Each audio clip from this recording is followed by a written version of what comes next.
Okay. So we're in the fight caves. We've got our banker's note.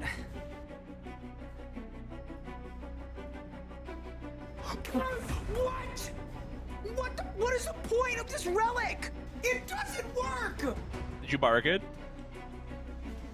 No!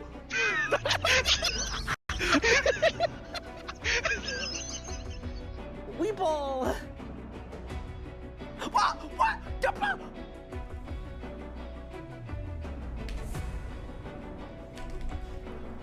Oh my god!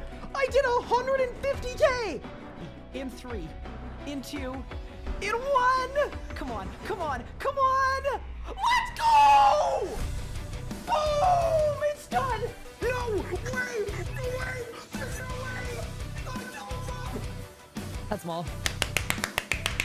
Boom! Oh my god! What the? What? All right, Zuck, please give me a full book. That would make me so happy, dude. Oh, let's go! I got the full book! Oh, what the? What? No way! There is no way! I've never had a double drop in my life with this boss! Charge! Boss! I teleported! What? Oh my god! What the?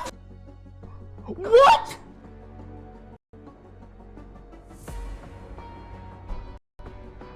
You're short, you're bad at the game, and you can't even kill Harak. Alright, and I just went like that. Ow! Oh! Double rim! Oh my god! Oh my god, double rim! World first! There's no way! There's actually no way! That is so insane! I'm critting. That's it? Done.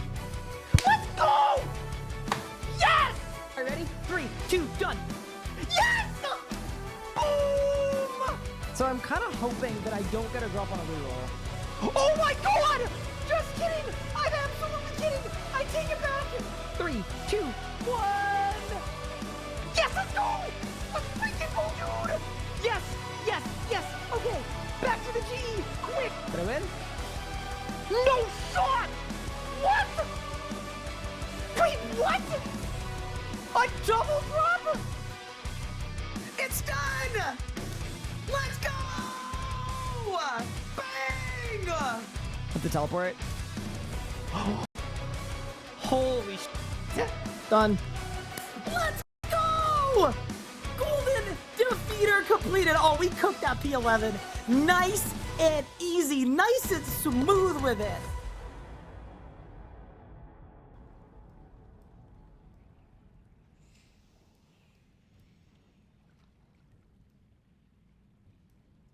Good morning, gamers! How's everybody doing? Welcome to the stream. Welcome back to the Hardcore Ironman as well. I know y'all were getting a little tired of me grinding a masket every day. We got our 4K, so we can get back out there, all right? We can get back out into the world, all right? Actually play a bit of RuneScape. Do some different stuff. How's everybody doing today? ZPK, thank you for the sub. Appreciate it. OS Rudy, thank you for the sub. Lunar Spike, thank you for the sub. Steph Campbell, thank you for the sub. Direct, thank you for the sub. Appreciate you guys. Holy, we've already hit our sub count for today. Okay, well, we hit our quota, so thanks for watching, everyone. I'll see you guys next week, I guess. Yeah, that was pretty easy. Not bad. Alrighty. We've been cooking. Freddie, let's just say 31 months. What's going on, everybody? Welcome in. Nalia, what's good? Zero, what's good? Argo Cake, what's good? Pink Star, what's good? We Trumpet, what's good? Nathan, what's good? Cambridge, what's good? Chris, what's good? MDG, welcome to the stream. Connor, welcome to the stream. How's it going? Crummy, what's good? How's everybody doing? Sherbert, welcome to the stream. How we feeling? But yeah, I'm really happy we got our 4K done. We did some good cooking, I will say, and I'm planning to make a really fun YouTube video about it too. That's gonna like get the whole journey in one spot. But what I realized today is, you know, we were cooking. We got 4K done. I was traveling. I was in Los Angeles, which, by the way, there were a bunch of pictures from my trip, but I don't know if I want to show them to you guys, because you guys are going to make fun of me for looking silly, probably. But I could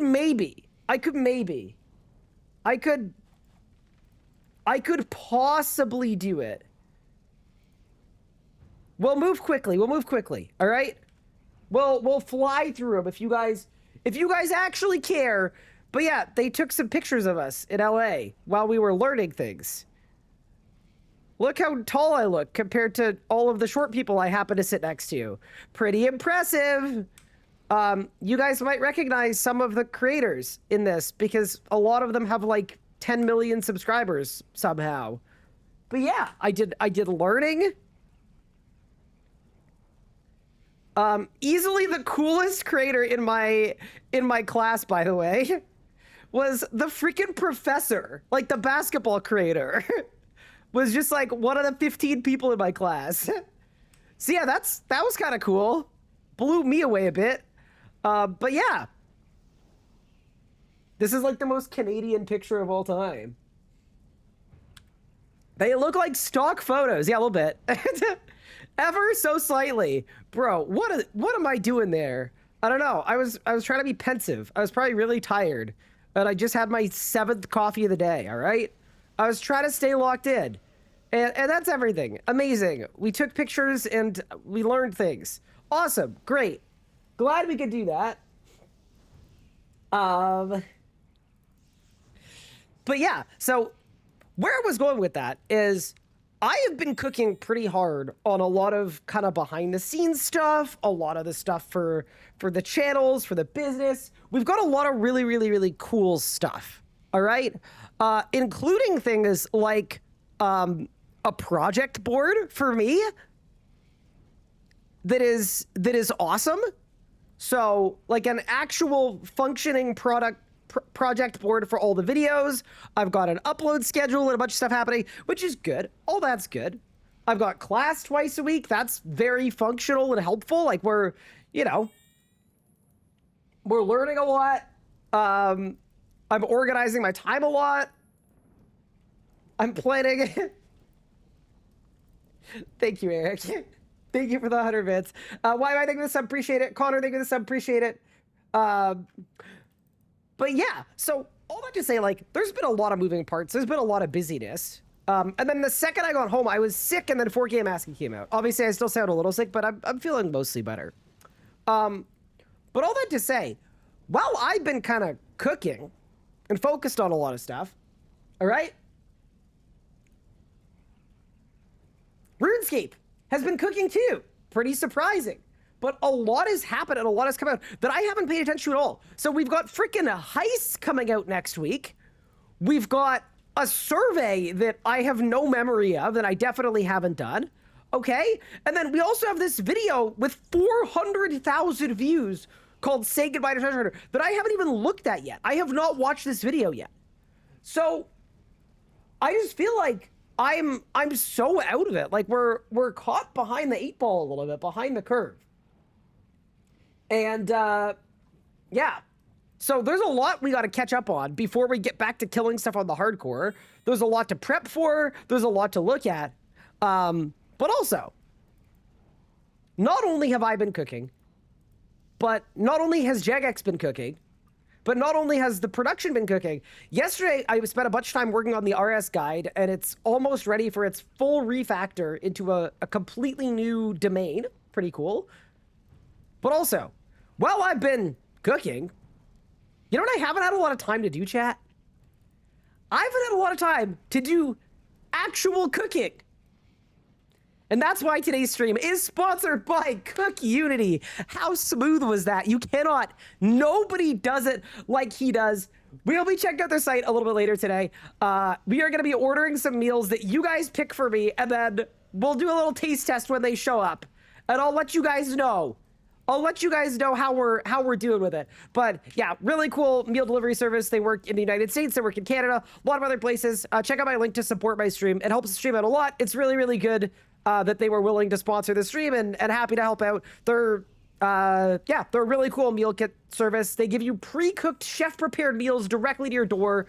Kind of high-quality step-up stuff where if you're someone that, you know, leads a bit of a busier life and you find at the end of the week, you're like, man, I don't have a plan for dinner. I didn't meal prep this. There's no food in the fridge. And then you spend like 40 bucks ordering food in because that's how much it costs to order food in. A little bit of planning. You might get a little better bang for your buck by checking out Cook Unity and using my code as well to save 50% off your first box and 10% off of your next 3 boxes if you want to do that and support the stream. But more on them later. For now, though, that wasn't all just a segue and a setup. I do genuinely have stuff I want to catch up on. Was he rehearsing this? No! I don't even have my talking points up. I don't even need them. We got them off the dome. Okay, so there's a lot to check out that I haven't looked at yet. I'm just wondering if there's a skill I should train while we do it. You know, while we do some looking at stuff. I just don't know what skill's easy enough to train, you know? It needs to be something like ridiculously easy. Wait, what about thieving? Because my thieving isn't 400 mil yet. I'm only 30 mil. Oh man, so I'm not even 110. Shoot. What's the best way to train thieving, chat? That actually might be the play. Also, brother, where is my camo outfit? Dude. Okay, wait. No. There's no way I don't have the full outfit, right? Hold the phone. Let me look. But yeah, welcome in everybody. How's everyone doing? Hopefully everyone is doing well and taking care. Oh, surely we get the whole camo outfit. Surely the whole thing.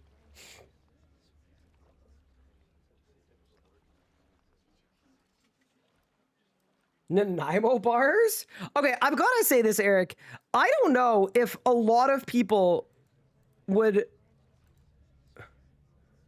consider Nanaimo bars like a supremely Canadian thing.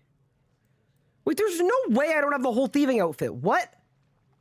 I'm missing hand and foot? Yo, that's nuts. Okay, so Prif is... Oh, they're all the same. Okay.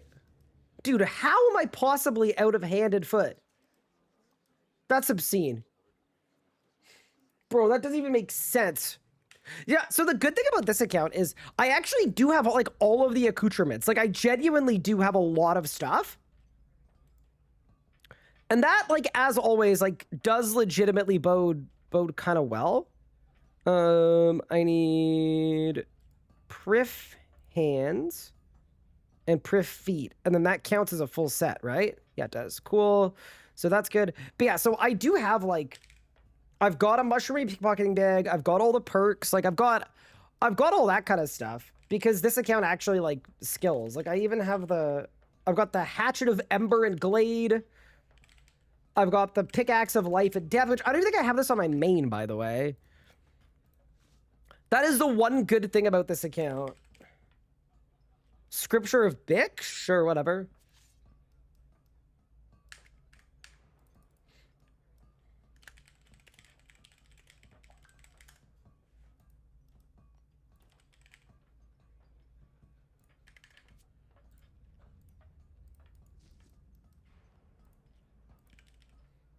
Bro, there's no way you got the whole setup just like that.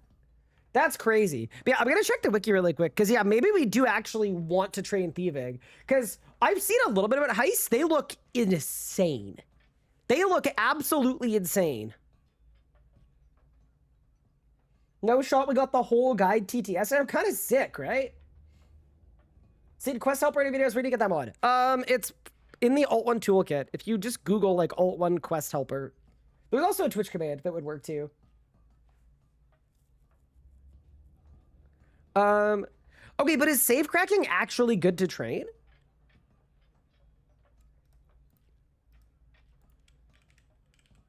I don't have any feather-fingered necklaces. I could do Crystal Mask. I could do Light Form. Okay. So you'd rather do that than sorry, you'd rather do this than do pickpocketing.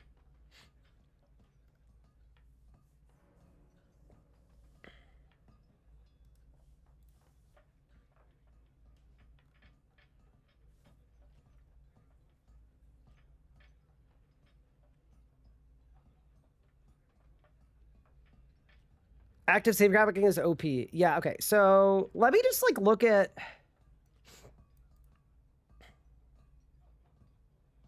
Wow, this is actually less than I would have thought. Arty Knights. Traders. Holy. Would Dwarf Traders be better? Yeah, I just want to check how they work, because if they work in a way that's not going to get me killed, yeah, I'm down. Okay. I mean, I'll throw on a Thieving Aura for right now, and we'll start there. But yeah, I just, like, obviously you don't want to die, because you'd lose points. Do we know anything with the rewards price? Yeah, I'm going to go through the news post and everything, like, early in today's stream. Safe cracking is very safe? Okay. What would I even throw in my invent? Ring of Life is definitely good. I've got the full outfit, but it's not the full master. I've got a mushroomy pickpocketing bag. I've got a legendary aura. Oh! Runes for Crystal Mask. Cool. So it's those... Body, soul. And I'm just assuming there's going to be a world for it. Oh, oops. Fire. Nice.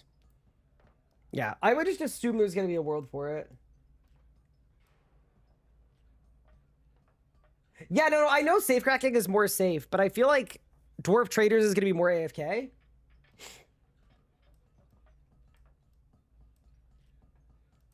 Do I need prey pots? I don't need to because I've got a Facet of Grace, so my light form never drains. Okay, let's try this out. Because I'm assuming I'm just going to Ring of Life if things go badly. Let's just assume it's going to be safe. That's a bad thing to do on a hardcore, but... Yeah, I just want something that's more second monitor. Exactly. It's also DXP in Mainscape, so I feel like there's going to be a world...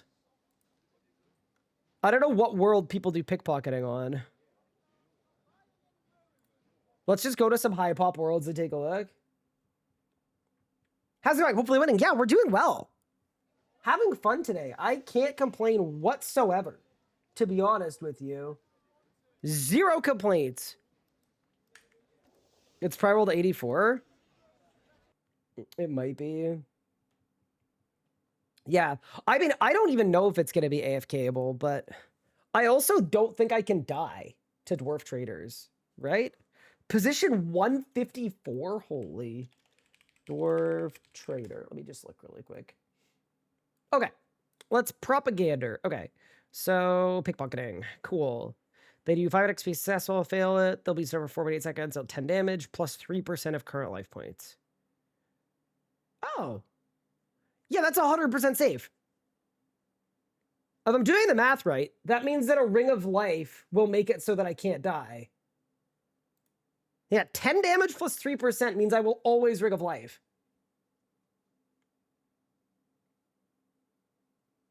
Yes? Oblivious will make them hit harder. Oh, true. Wait.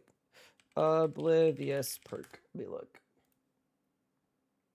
Makes it be 3x the damage. Okay. So it's going to be 9% of my current life points. Of my current life points. That's still 100% safe, right? I think that's still 100% safe. Yeah. That may, like, it should be... Triples every check post calc. Yeah. So if I had 1,000 life points, it wouldn't hit me in 1,000.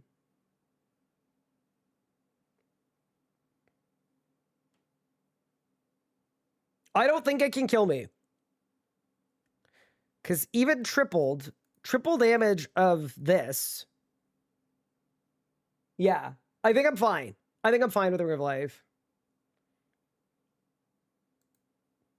Based on this anyway. Okay, yeah, this is what I want. Look at all the spinnies. Okay, so I go light form. I go crystal mask. And then I click. Yeah, so even at full HP, I'm taking 1,000 damage at full HP. Wait, did my guy stop pickpocketing? Or am I just getting caught over and over again? Brother. Wait, why are you so bad? Pickpocket better. Brother. Take a 921 hit. But that would be on full HP, right? It hits you less the lower you are. Yeah, like I'm currently being hit 700s. Which is safe. Oh my god, I don't have sticky fingers on. Thank you. Thank you. You actually just saved the run. Okay. Yup.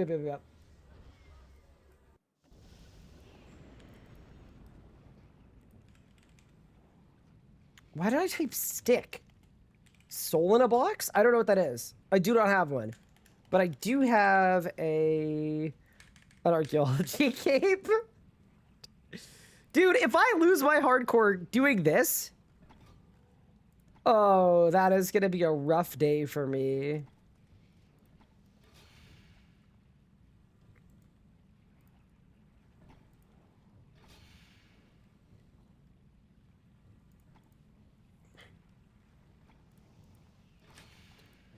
That's just going to be a bad day for me, chat.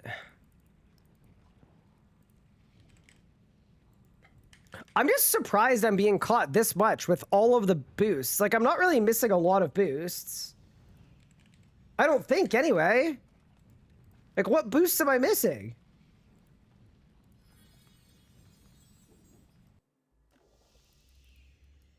Magpie, yeah, but I want the bunyip for the heals.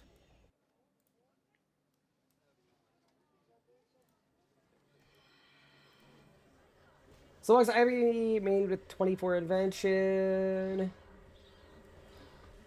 7 of soul. Just have the chance of being caught within 10,000 soul. Ooh, wow. Wait, that actually seems kind of good. Odds I go downstairs and make one? If I can? I might be able to. Skilling support.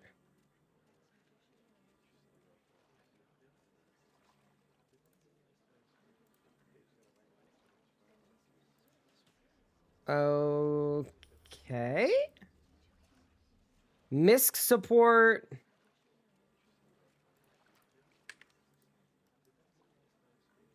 Oh, big. Thank you for the Prime sub. I appreciate it. Dude, can you guys tell I'm excited for HEISTS? Like, I genuinely want to be as well equipped as humanly possible for them.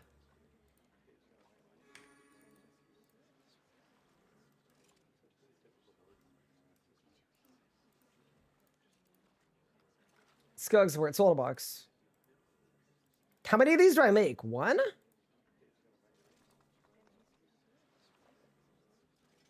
Activate. Oh! Oh, that was a mistake. I was supposed to do it upstairs. My bad. Okay.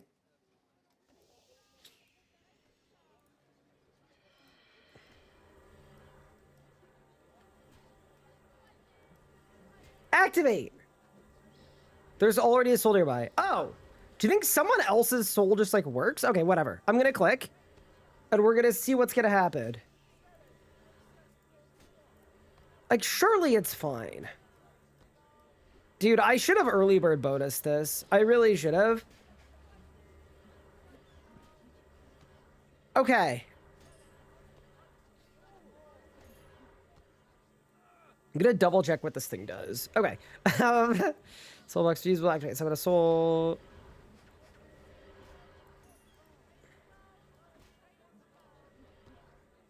I mean, I kind of feel like... Oh, my soul's gonna vanish. Okay, then when it does, I can summon a new one. Got it. So in a second, I can go bang. Pog!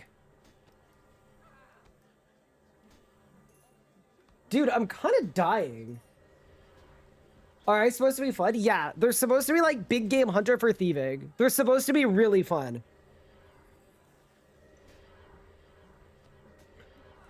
Okay, I want to watch my guy for a second. Because I don't want to die. I do have a Ring of Life.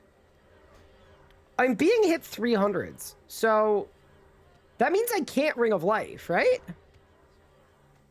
The Garcia recovered towards the player base after TH removal. Or is it too late? I think if they do the right stuff, yes. But it's definitely a risk. Like, I'm not going to pretend like it's not a big risk. You're about to Ring of Life? Yeah, I just want to see what happens. All right? I just want to let it happen. You're going to sign? No, I'm going to Ring of Life first.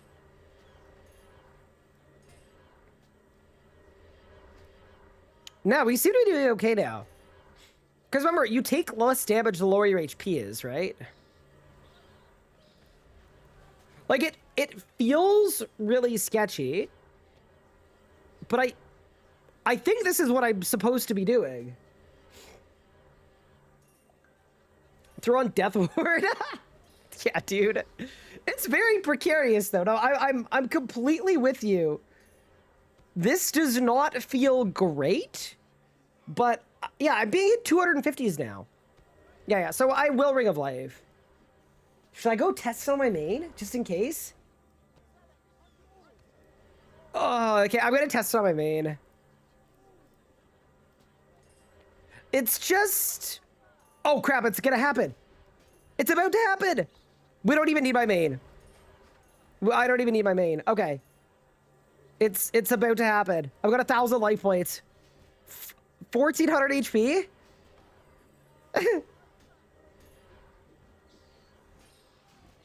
Would Prif Elves not be better? They're way less XP than this. If this is safe, like, I'm cool with this. Because it's like, it's pretty AFK. It's more AFK than safe cracking, for sure.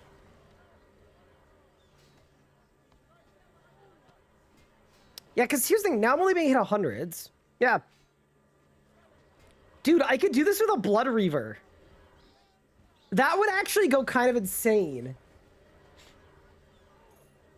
Crack's Knights might be better? Yeah, I'd be down for them too, just because they're... I'm assuming they're a little safer. I'm about to Ring of Life, if it works. Prage? Okay, it does work. Okay, cool. So, at very least, we know that it's safe. Wiki... Crack's Knight. What do these guys hit?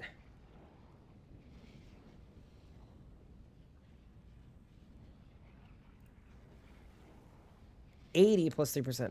So it's the same. They do the same damage. They just give half the XP. Yeah.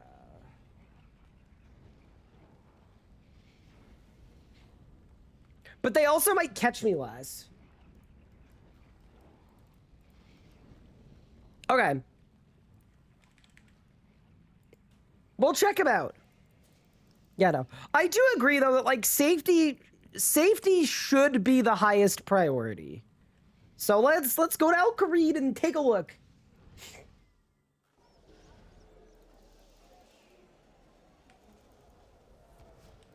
Yeah, no. I agree, though. Like, we don't need maximum pace here. We just need something that's very, very safe and gives me good peace of mind. So, I'm fine with this. Holy, General Lucius the Pestilent? Oh no, I don't want that. You're scary. Okay, there seem to be a couple people here. Okay.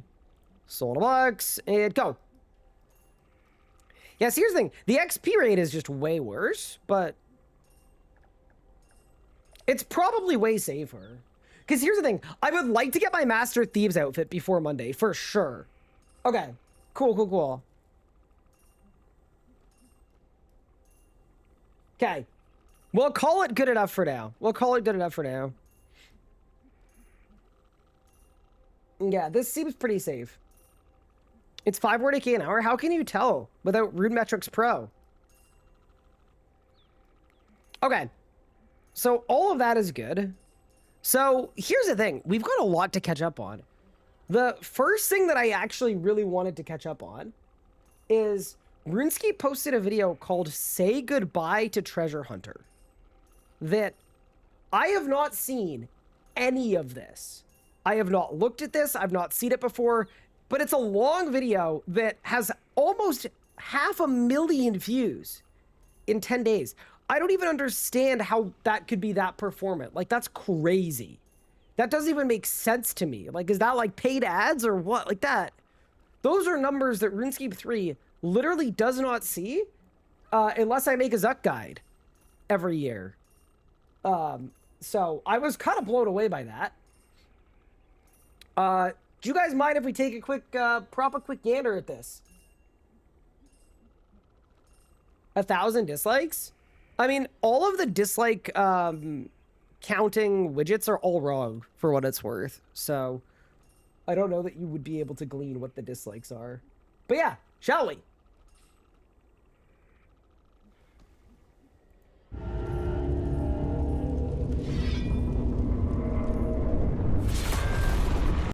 Okay, sick. Can I just say, I'm so happy that RuneScape is using Blender now for their visuals. Like, holy crap.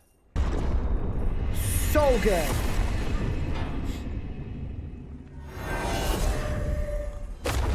Oh, that's cool as hell.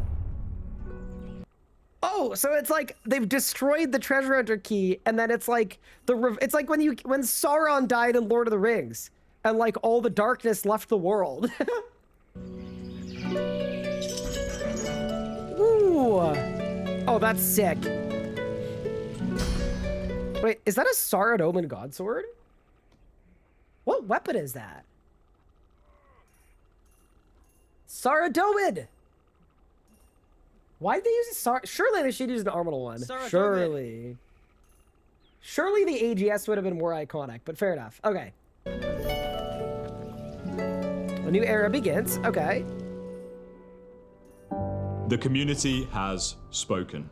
Due to overwhelming support in our recent poll, Treasure Hunter will leave RuneScape for good, beginning January 19th, 2026. Yeah. So, first thing, January 19th is way sooner than I would have expected for this.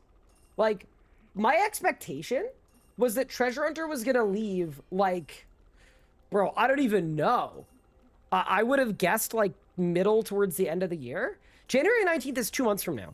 So that's really awesome. Like, yeah, that's way, way faster than I would have guessed. So cool. 2026. On this day, we will also be significantly reducing our gameplay impacting MTX across the board. This means no more purchasable direct XP, no more lamps, no more proteins, no more dummies, and much, much more. Yeah, we know this. But that's not all.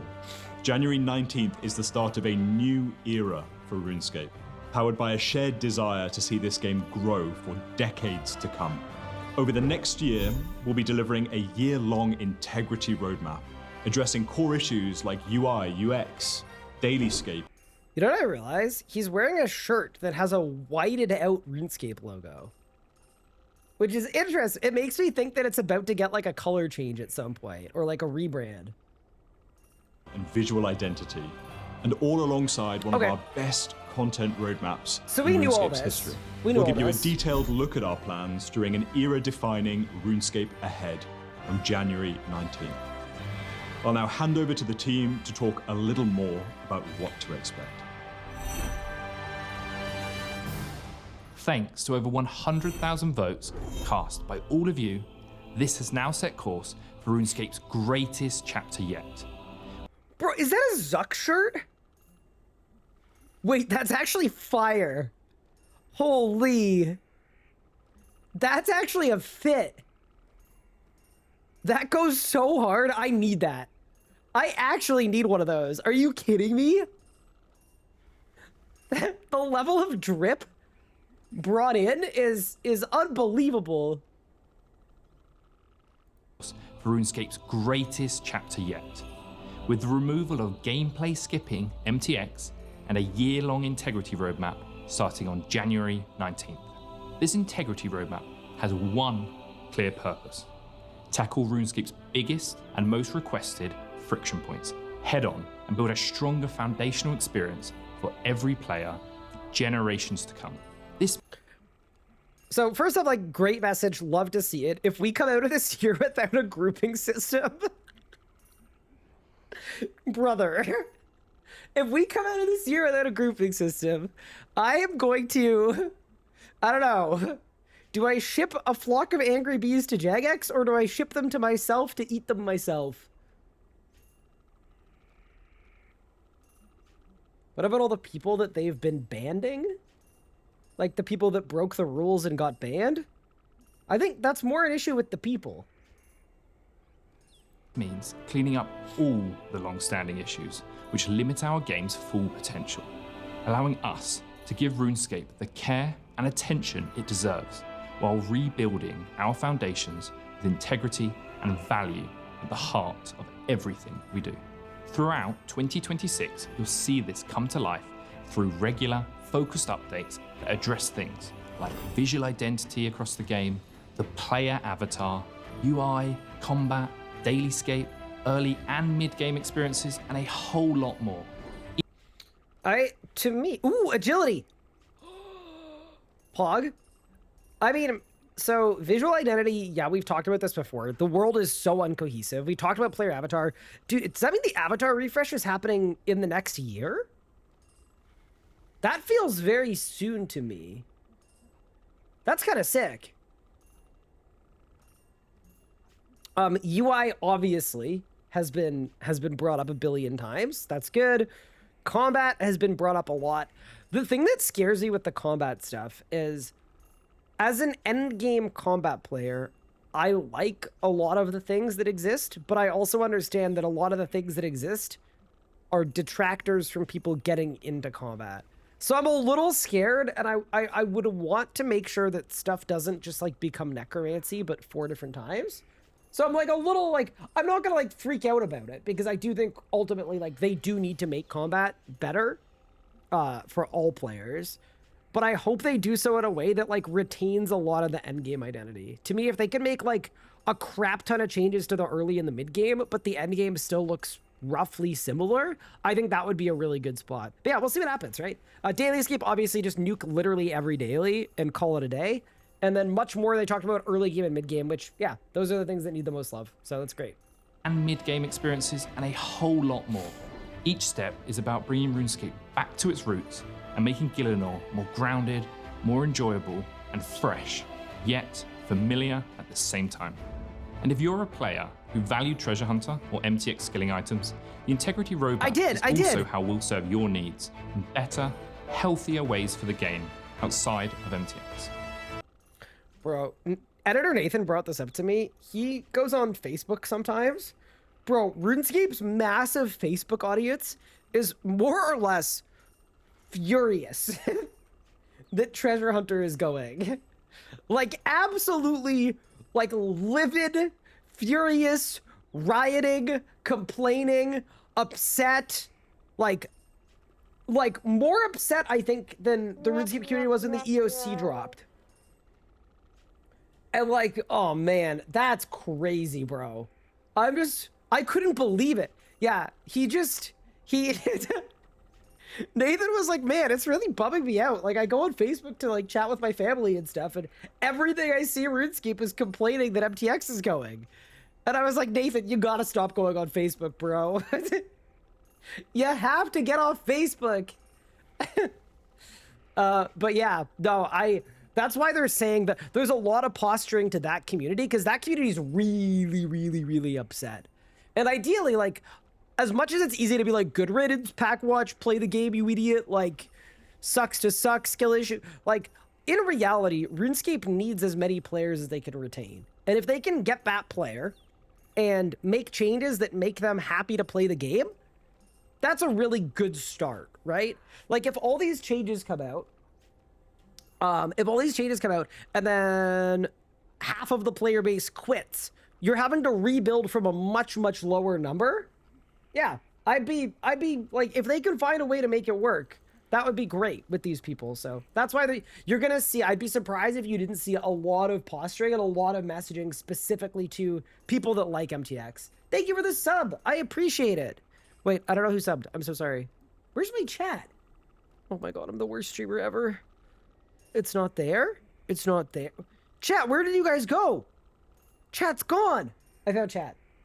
Thank you, Mr. Skeletal, for the sub. I appreciate it. And Thievish Goose as well. Thank you for the sub. Sorry for losing you guys. It won't happen again. Okay. We're overseeing one build XP accounts with party hats trading through dummies. I mean, that's just everybody with a part. I mean, all of us, I think, train with dummies. Because everybody has so many of them. Like, it just kind of happens. We're over here. Yeah, I found you guys. Don't worry. I found you guys. Okay. My invent keeps getting overfilled. And that's bugging me a little bit. Okay, saved. Ways for the game outside of MTX. This isn't just about fixing the past. It's about moving RuneScape forward into a new era. One that's built to... Sorry, I just want to see what gear they're using. It's about moving RuneScape... Bro, 2 meleeers, 2 mages on a Zami team. That's crazy, bro. Forward into a new era. One that's built to last. A major part of tackling Okay, so section 1 is visual identity. Huge. integrity in RuneScape starts with its visual identity. That means re-examining how Gielinor looks, feels, and plays as a living, breathing... Showing says... I feel like the video team had fun with this video, because when they're talking about visual identity, and they're immediately showing someone meleeing a Hydrix dragon from seemingly 8 kilometers away, it's like, yeah, that's a good, world. Over the last 24 years, RuneScape has evolved through so many different art generations and technical eras. This is true. Absolutely. While each era has brought in something new, over time this has created inconsistencies that have chipped away at the visual integrity of our game. As part of this integrity roadmap, we'll be Sorry, something I want to pick up on here is while they're painting, look at that statue right there, this one. Of our game. The Freedom camera has been broken for literally so long, and it bugs me so much. And I just like, dude, can I just say this? And this is very much self-serving, like as a content creator. Bro, if they do all this stuff and the camera still doesn't work, I'm going to be really, really sad because it's been an issue for a decade now, where you just can't pan on the camera without it just breaking in a bunch of spots. I'm just like, it's very self-serving. Like, obviously, I'm a content creator. I want to be able to make content, but holy crap.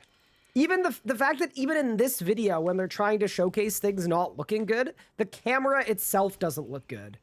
I'm putting it out there. I would really like to see that improved upon. It's been bad for so many years. Do I have the sack for your seeds? I don't have a seed sowing sack. I don't think. JK Wizard, thank you for the 29 months. Appreciate it. That's very kind.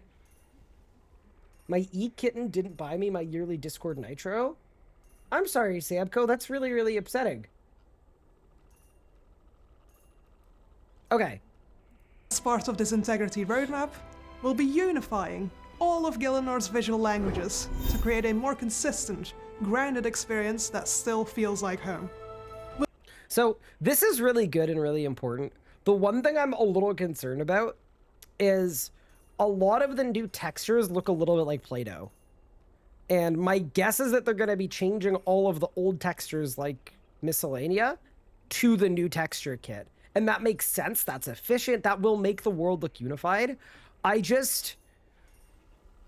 I'm a little scared about what the world is actually going to look and feel like. Because in a lot of these cases, a lot of these older looking areas actually look better than some of the new areas where, like, this is supposed to be sand and it doesn't look like sand. It looks like Play-Doh.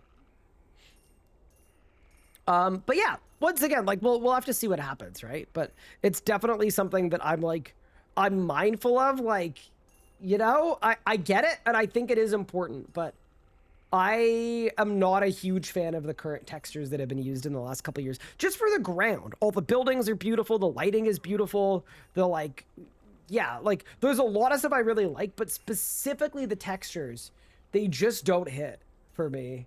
But yeah. We'll be revisiting older areas of our game. This is looking really at things important. like lighting, atmosphere, environmental Yeah, see that? See the ground in Arty? I just don't like... Everything else I like about all the areas they've rejuvenated, but the ground specifically, I don't like. compositions, models, and every detail that shapes the tone and mood of our world. Yeah, this is Most great. importantly, it's about doing this with respect, care, and purpose. Preserving the essence of what makes each location iconic in the... Brother. What? How is the background so... Why is there so much bokeh effect on this guy? This was not an in-game capture. Is it setting? No, I know it is, but it isn't that strong. No, there's no way. That's not like normal, No. No. It's a roto mask around the foreground. I think so too. I think what they did is they masked out all of this stuff. They went, and then they blurred the background. That's gotta be two separate layers. It has to be.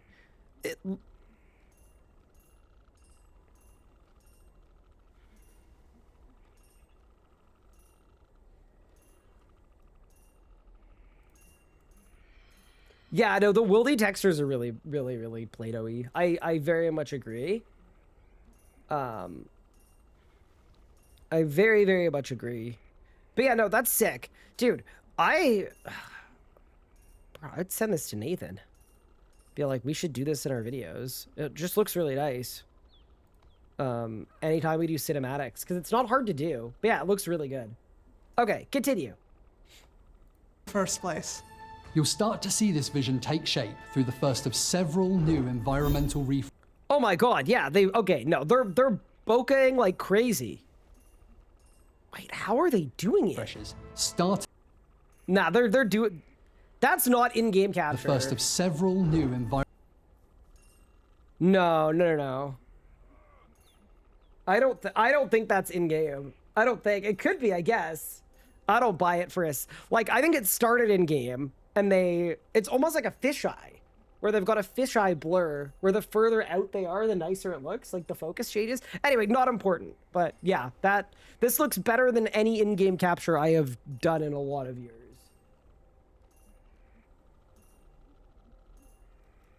Go test it? All right. I mean, it's also possible that I am just bad, but I've got the game in Ultra. Well, I mean, I can't test it because I can't move while recording a cinematic. Because this game... See, the camera in this game is absurdly bad. It's actually, like, just shocking how bad it truly is. Yeah, so I already have depth of field on. No, absolutely not. No, everything is in focus. Everything is... No, okay, they've done something in post here. Yeah. Like, look. Yeah, no. The game does not actually look like this. Okay. Sorry, I was tripping out. I was like, what do you mean? What do you mean RuneScape? It doesn't. It does not actually look like this. Yeah, they've cranked some settings. It does look really good though. Like, I would make a point of asking how they did that, and if they did it in-game with mod tools, give us the mod tools.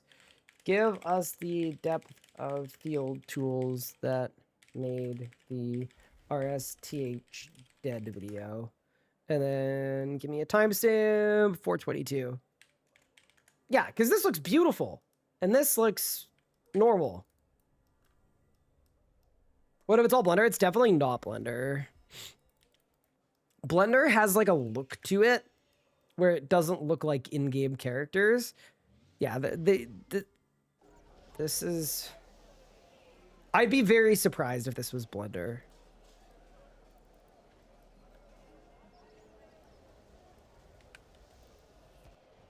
And then you have the ground I posted in your Discord. Oh no, what did you throw in my Discord? Oh no. Wait. That's so bad. No, is that real? No way. Wait, is that real? Just the... Holy, yeah, that's a good example of one. That's nuts. I mean, it's kind of funny, but yeah, no, there are lots of examples of it. And we've been saying for years that like this needs to be improved upon, and it's being improved upon. So I'm not going to flame. I'm happy. This is the right stuff to be looking at. All right. Environmental refreshes, starting with Lumbridge and a few other iconic places we think you'll recognize as we make our way across the surface world. These updates will build on the art direction already established in Relica. The new lighthouse is sick, by the way. I'm just putting it out there. They cooked on this. They cooked hard. And Kandarin, which were faithful refreshes that kept that familiar but fresh vibe. And that's not all. This is a good one I'm too. super excited to finally say Player Avatar is officially back on the roadmap, and it will be coming next year. We'll have more on this. That I'm actually pretty shocked by. I was gonna guess like 2028, to be honest. That's really in January, so stay tuned. I guarantee you when it comes out though, everybody's gonna complain about it because RuneScape players and change do not mix. So expect there to be a lot of like, my character looks too jacked. I was cosplaying someone that was malnourished for 15 years and my immersion was ruined. Stuff like that. but alas, like it's good and it's needed. Polygon model in 2025 and 2026 is not acceptable. It just needs to be better. As we improve our visual identity, we'll also Oh yeah, that's gonna be bad for Twitch channel points too. That's true. I didn't even think about that. be addressing outfit design too, with a clear focus on making armor, skilling gear, and cosmetics more grounded within the world. This includes things like, hello there.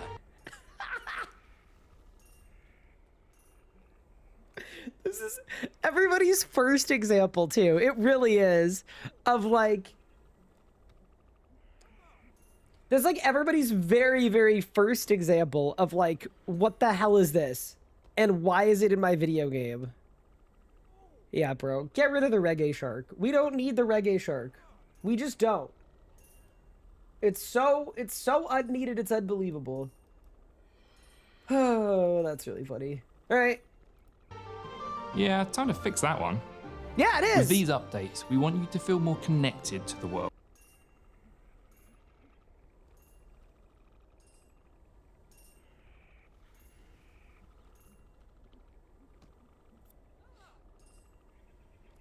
Real, exactly. I'm assuming they're showing this because it needs to die too. Hopefully. While still allowing you the freedom to express your own personal style. Decluttering Gillinor, big. Alongside Matsu! visual integrity, we're also going to be decluttering Gillinor itself. This means taking a careful look at how we restore the world, improving how it's organized, connected. Can I just say, it makes me so unhappy that the Jmod dev camera allows you to run around in cinematic mode, and the RS3 camera doesn't. Oh, dude, we need it so bad. It pisses me off because This means like, taking a this careful is one account that is doing the pan and running, and we can't do that. But with the dev kit, like with the RS3 like auto dev account on a Jmod account, you hit a keybind, and all it does is it just hides all of your interfaces and everything, and then you can pan with your WASD while still being able to click and move your character. And you can even do combat with it on too, because it makes your action bars invisible, but it doesn't actually like remove them. Oh, dude. Anyway, I want it so bad. And it's one of the examples of like, this video looks great and I'm very happy that it looks great and it needs to look great. But the reason it looks great is like, because they have stuff that regular players don't have. And I wish that I could make a video that looked like this. But yeah, anyway, just a thing, just a little point of frustration that I have is like, bro, this needs, you know what, I'm writing that one down too. I'm just, I'm making a list of grievances. But yeah, no, cool. All right, moving on. True loss for not being a gym anymore. Oh no, I never used it for any of my projects just because like that would be unethical in my opinion. So but I know how to use it from when I was a JModder and it does exist. It's just, it's always been something that I wish could be ported over in some way. And there might be a really valid reason why it can't be, but man, it's time. It's more than time. Full look at how we restore the world, improving how it's organized, connected, and experienced as you explore through it. Over time, layers of content, events, and visual effects have built up across our game, leaving many parts feeling cluttered or disconnected. These additions had purpose in their time, but they don't always fit the flow of a living, connected world. As part of this roadmap, we're working to restore Gillinor's sense of place by refining layouts, reducing visual noise, and ensuring every space feels intentional and meaningful. The demon that hammer means was nice. tidying up misplaced areas like the beach in Lumbridge, or Challenge Mistress in Burthorpe, to bring a stronger sense of cohesion. Oh, daily challenges are gone, bro. People have been speculating like, man, I wonder what's gonna happen to, brother, they're gone. They're gonna drop Tuska on her.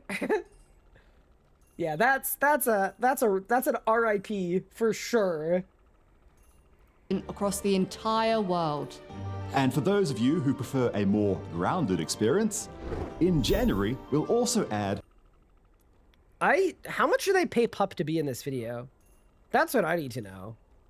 Like, do you think he even got royalties for the using his character? Hopefully he did. Cosmetic toggle options, giving you control over what cosmetics you'll see. All Love of this that. work is about recapturing what makes Gillinor special and rebuilding a vibrant, familiar world that feels truly alive. UI, ooh, spill. The user interface is a core part of how you experience RuneScape, and it's time we bring the same level of care and attention to it as we're doing across the rest of the game. Since the introduction of the customizable UIs back in 2013, RuneScape has changed quite a lot. But unfortunately, the UI hasn't always kept up with the rest of the game. Many areas of the UI feel dated, Bob Breezy! inconsistent, and overly complex, making RuneScape harder to play, especially for new and returning players. That's why... Bro.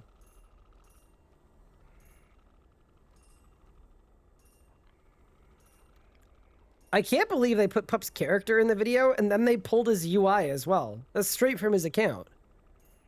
Now, there's no way he didn't get paid for this. Right? That's crazy. Bro, the log... Do you think they made a really bad UI on purpose for this? They had to have. Trade and assistance, private chat there, prayers in the middle, invent...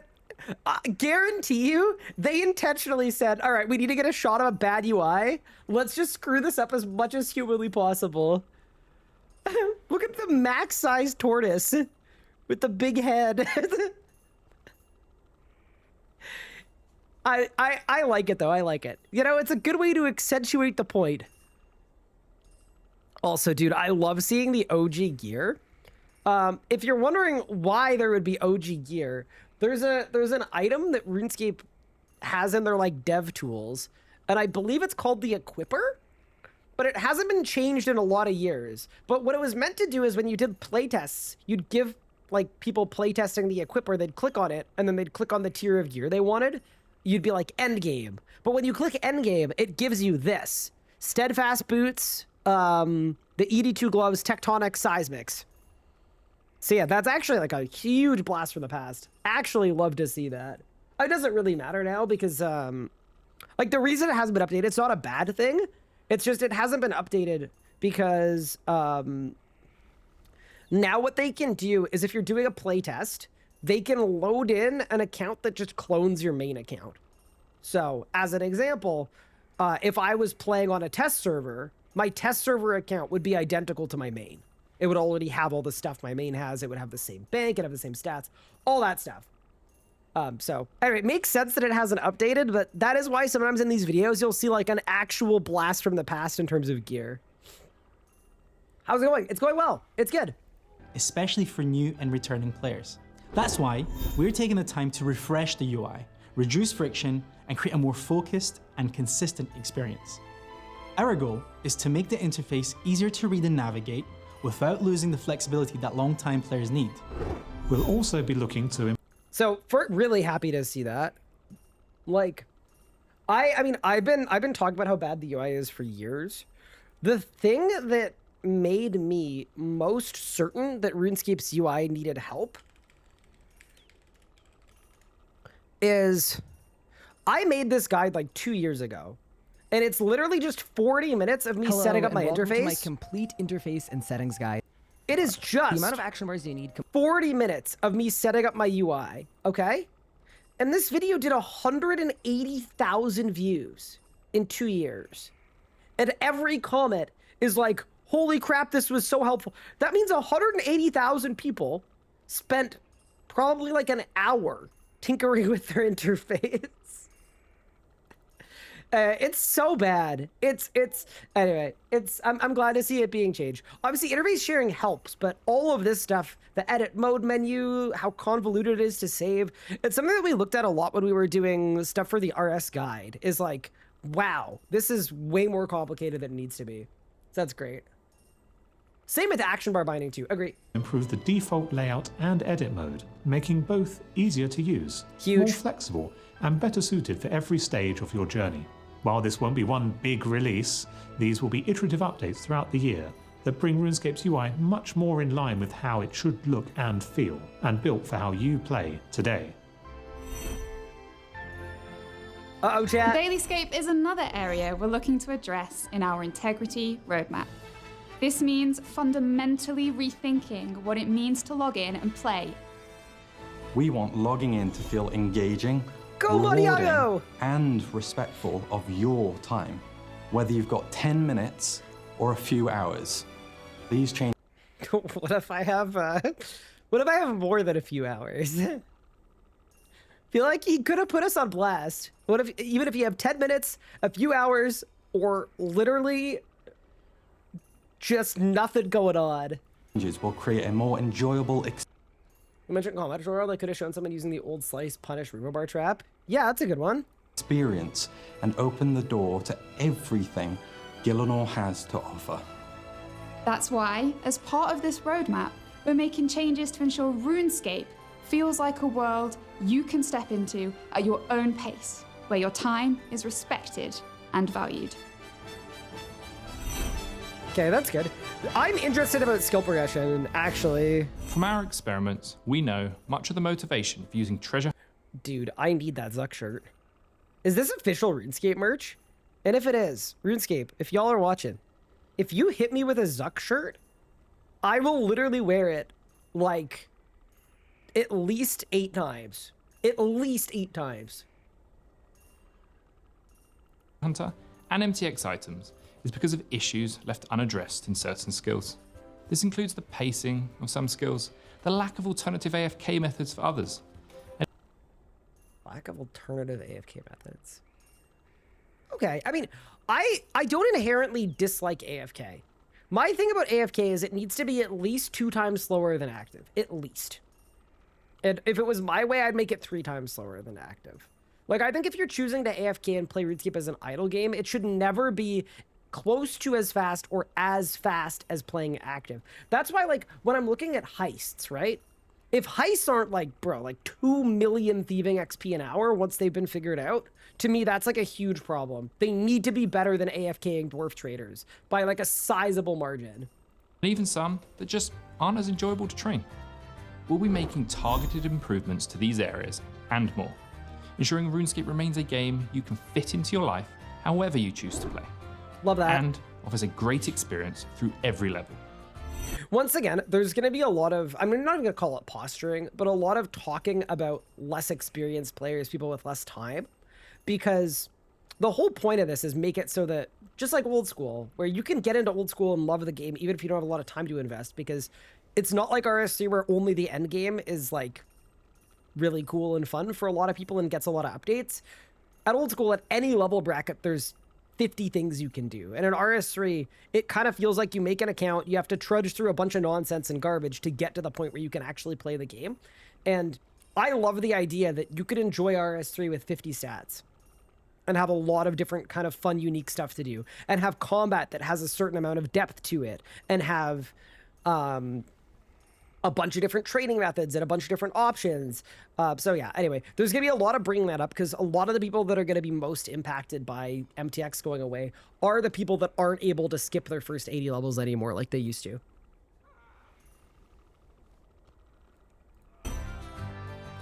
Combat, uh-oh. Finally, we're also making...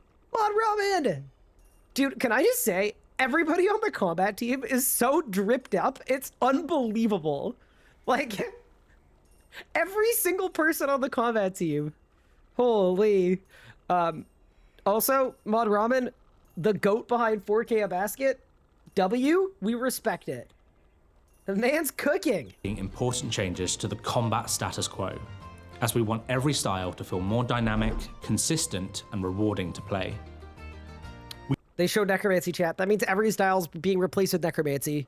We learned a lot from Necromancy, both the good things that worked and also those things that didn't.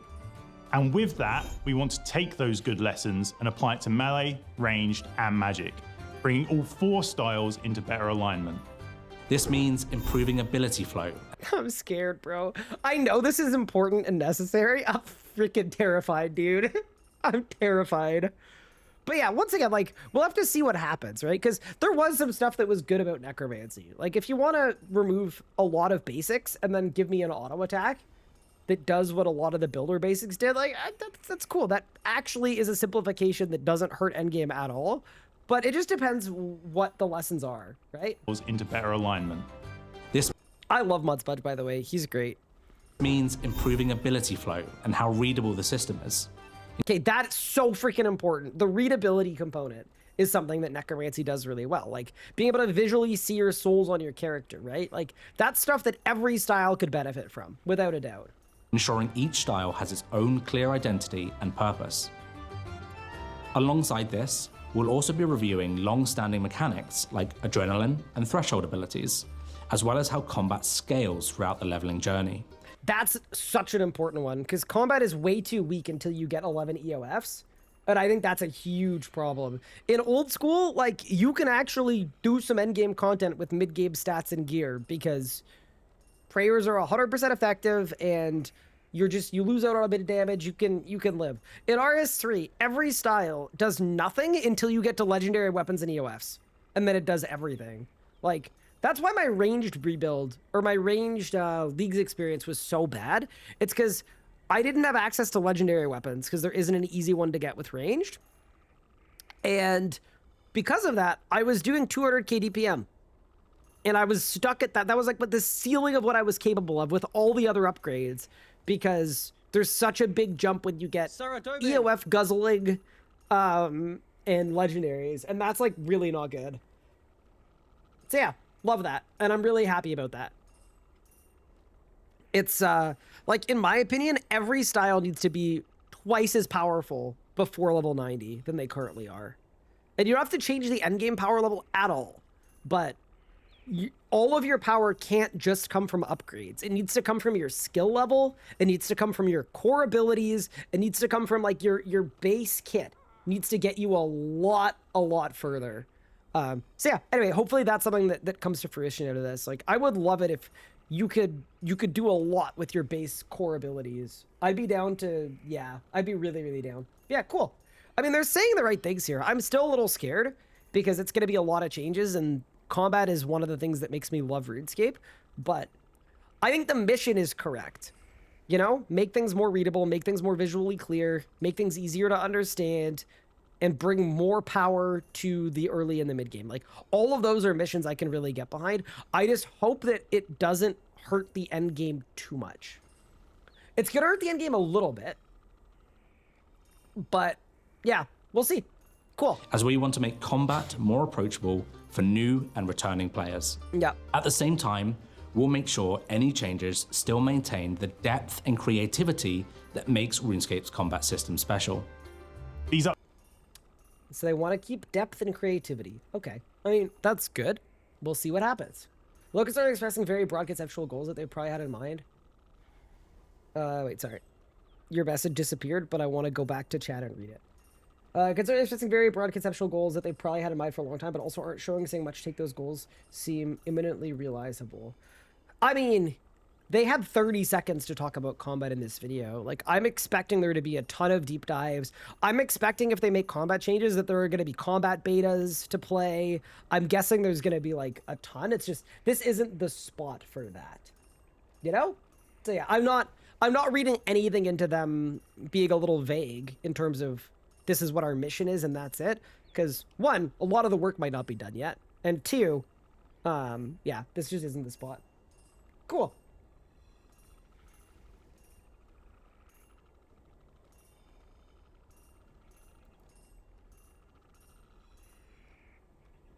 Updates will take time, and we want to make sure these are handled with care. So, before any changes... Called it, bro. I freaking clocked that one. All right. Combat Beta Worlds coming soon. How crazy. Who would have thought? This guy's a genius.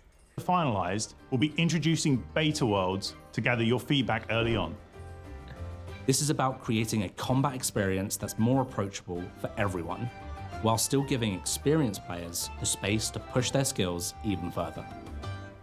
Now, there's a lot of work going on behind the scenes to make this possible, but these are just some of the key things we're working on, and we'll give you a full look at our plans next January. And while the real journey begins on January 19th, we wanted to make a meaningful first step as early as possible. That's why, as part of our next game update on Monday, any new players will once again begin their adventure in Lumbridge. Ooh, I didn't know that. I love return that. to the place where it all began. This will be alongside a decluttering of Lumbridge, which we're excited to get out into the game. While this is a small change for now, as we plan for something bigger, in January we'll take that next step together at RuneScape Ahead, kicking off a new era built on integrity. January and 19th. care. Okay, so that's like This the big moment day. is about honoring our past or shaping a future that we all believe in together. Thank you to every single one of you that took part in the recent poll and showed us your passion, your support, and your belief in RuneScape's next chapter. We'll see you on January 19th as we say goodbye to Treasure Hunter, kickstart our integrity roadmap, and begin ushering in a new era for RuneScape. We'll see you in Gillingham. Nicely done. Is your camera made specifically for streaming? No, it's just an actual camera. Holy, okay, so, well, I'm glad we watched that. I will say this. I got a little bit of a head start here. I did check out Lumbridge yesterday. Holy crap. Okay, there are a couple things about it that I absolutely love. Okay, so Lumbridge declutterment. Here were the things that I immediately noticed. Okay, first off, when you go into Lumbridge, okay, there is no more tree here. The tree patch is gone, okay? And then across the bridge, the ham hideout is also gone, okay? You go this way, the market has been made smaller. There's less in the market. Because you used to be able to get behind these stalls, and now you can't. Okay. But then, you go this way, and just like old school, they put the tree patch behind the castle. Which is freaking sick.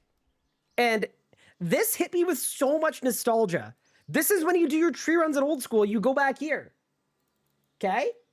But then, step further, You notice something about Lumbridge Castle? It actually has a wall. This whole back wall was just missing before. Wait, I'll find a picture. I'll find a picture of it. RuneScape's entire back wall was just like missing for some reason. Here, let me get a picture of it. Yeah, what the hell is this? Why was it just missing? For no reason. It was just gone. And then now, it's back. There's a back wall. It just looks a lot better, man. It just looks a lot better. Okay, cool. Next thing you might observe is the entire crater is gone. And that makes me so happy, dude. This is just like old school. Like, this is what I remember when I was a kid. This is the original Lumbridge, where the giant rats are here. And like old school, there's a little fence here. And I remember like training ranged on these giant rats behind a fence here. Like, this is sick. And then you've got the path. You've got the goblin hut. The drunken dwarf is here. And then it walks you right into Draenor. Right past the jail. And then, is this the ham hideout up here? I think it is. Let's check. It is. So they put the ham hideout up here, which is perfect. The little hut with the spiders. It's just like it is in old school. And then if you go this way, all of this makes me so happy, bro. It's so much better.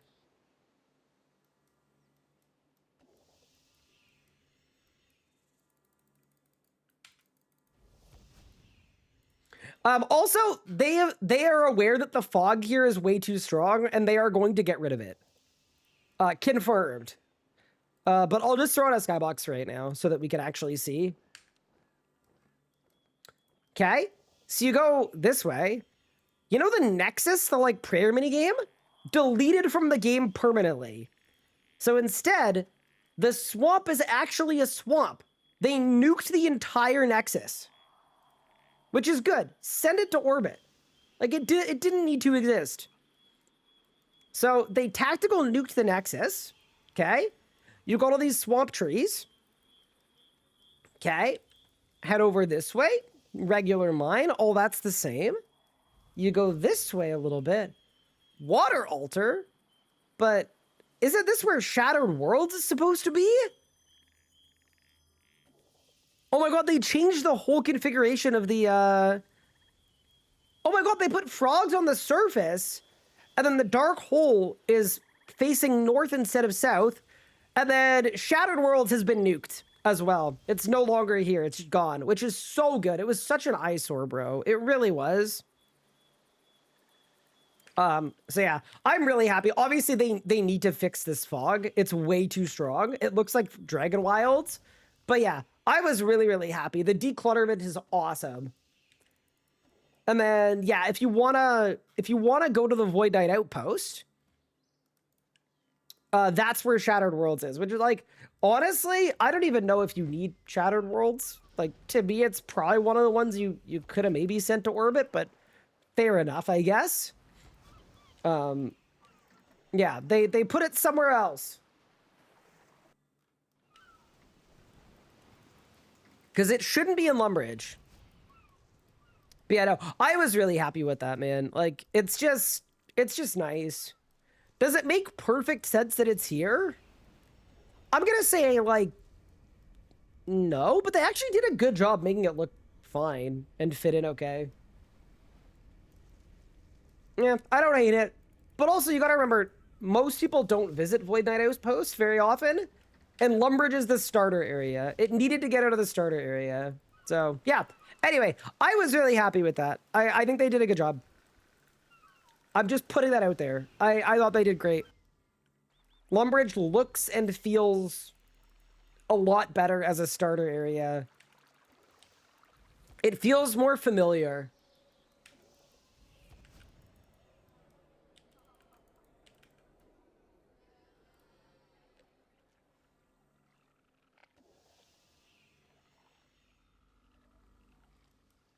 Yeah, so the Nexus was added because people didn't know how to trade prayer at low levels. Correct. but it was like really bad and really slow and really confusing and really ugly. And it was right in the starting area. Have I been to Lunar Isle? No! Oh my god! Wait, I missed a lot! Holy crap, chat. Dude, this is what happens when I travel, man. Where's the Lunar Isle? When did this happen?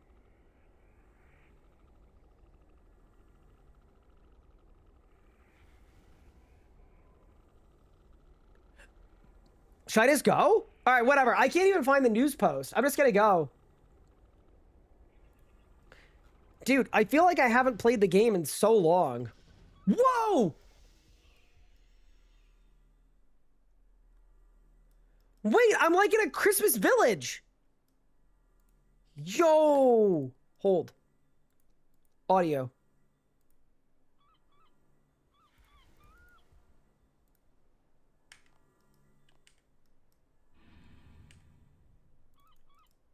Whoa. Okay.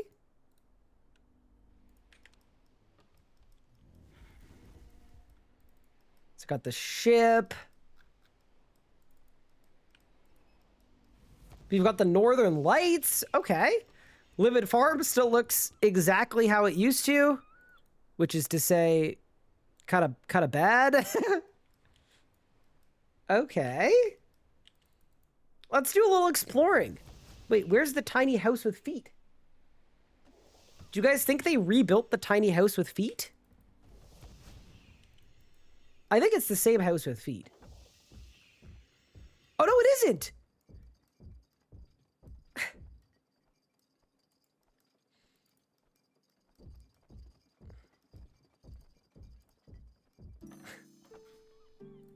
The thing that popped up in my head is it sounds like a university dorm, but okay. Okay. So we're going this way.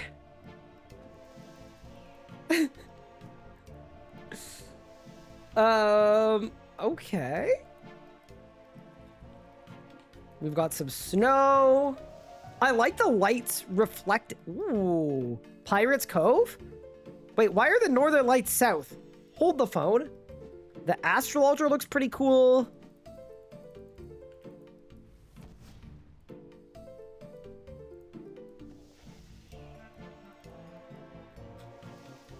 They got a dock back here. Yeah. No, this is great. This is a really good example of it being done really nicely. Like, it just looks... It just looks better, right? Like, I feel like I'm in an island in the north. Yeah, really cool. I think this is a game jam, actually. I'm pretty sure it was somebody's game jam. Kind of cool to see. Take from barrel. Wait, what's this? The heck? Why do we have a rotten apple barrel here? Am I missing something?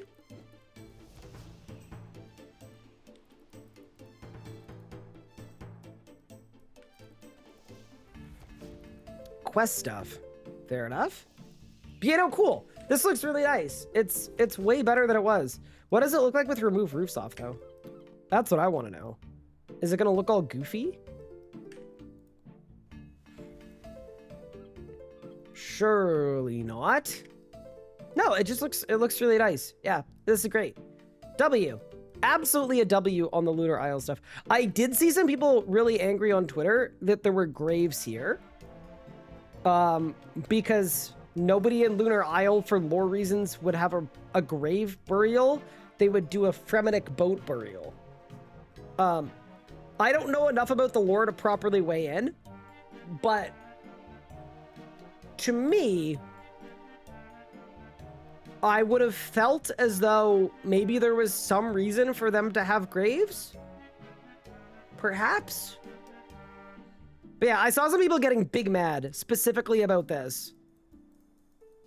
And also making some comments that were like rude to the devs for like just assuming or accusing the devs of like not knowing anything about RuneScape and stuff. But yeah, cool. Yeah, what if it was their pets? What if it's like people that were visiting died? I don't know. See, it'd be helpful if I could see whose grave they were, because then maybe it would make sense. Like, I don't know, maybe a couple people didn't want a Viking funeral. What if the guy in the cave down here who's like afraid of everything in the Dream Mentor quest, what if he's afraid of water? So he like just didn't want to do all that, you know? Anyway, I'm going to give him the benefit of the doubt.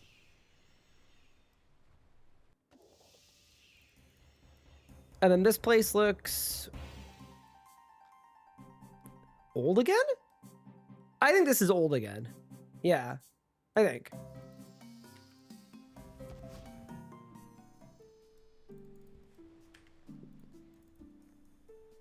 Are you telling me I wouldn't send Pippin out on a boat and light him on fire? No, he's a cat. He wouldn't like water. Absolutely not. You guys think it double the size of the map entirely, make towns a tiny bit bigger? Be impossible to pull off. Well, here's the problem too, is people already don't traverse the world at all because there are teleports to every area. They should not be making the map bigger. Like here, if you go to, let me go to Root Apps. Let me show you guys what the map of RuneScape like actually looks like. Because it looks absolutely insane. Runeapps.org map. Okay, ready? This is your overworld, right? And this is the actual map. So this is where things actually are, coordinate-wise. And I just think that's absolutely insane. What are the big yellow blocks? So, isn't this... See, these are the actual locations of things. I think... So when you're doing Blender compositions, you have to know where stuff is to pull the coordinates. That is Karapak's lab is over there. Anachrony is here. There's kind of no rhyme or reason to any of it. This is Prif, I think, but before you unlock Prif. So it's like pre-Prif. Hold, I'm gonna go back to Crux Knights and then we can keep looking through it. But yeah, they have, so places where there are multiple instances eat up a ton of space on the game world and on the map, like just a crazy amount of space, which is probably not the most ideal thing. But yeah, no, I think it's absolutely insane to look at. Here, let's go back here and then I'll show you guys some stuff.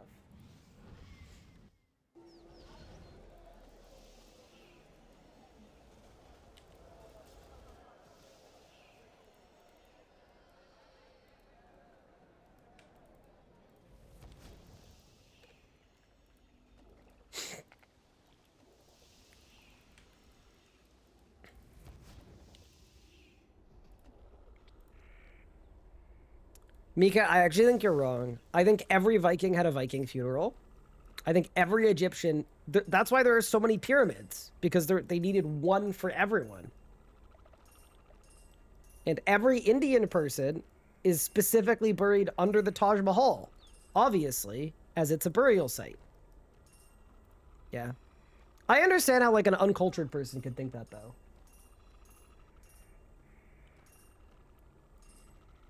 The hell is this? Violet is Blue Quest?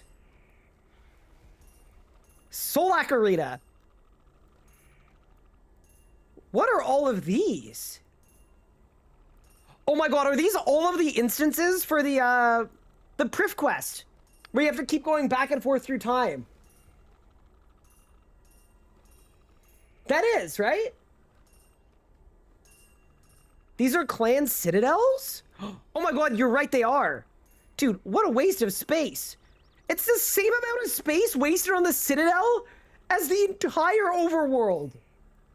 Brother. Brother, there's no way. Yeah, okay, that's an Alt F4 kind of situation. Control Z, Alt F4. Okay, Jad area. And then these are all of the specific rooms for the Elder Kiln quest. All of the different Harakan instances. Blooming Burrow, it looks like. Bro, right crammed right next to the... Is that Vorkath? No. What's this? I actually don't know that one. Any ideas, chat? Ice Cave? It looks like Ungale.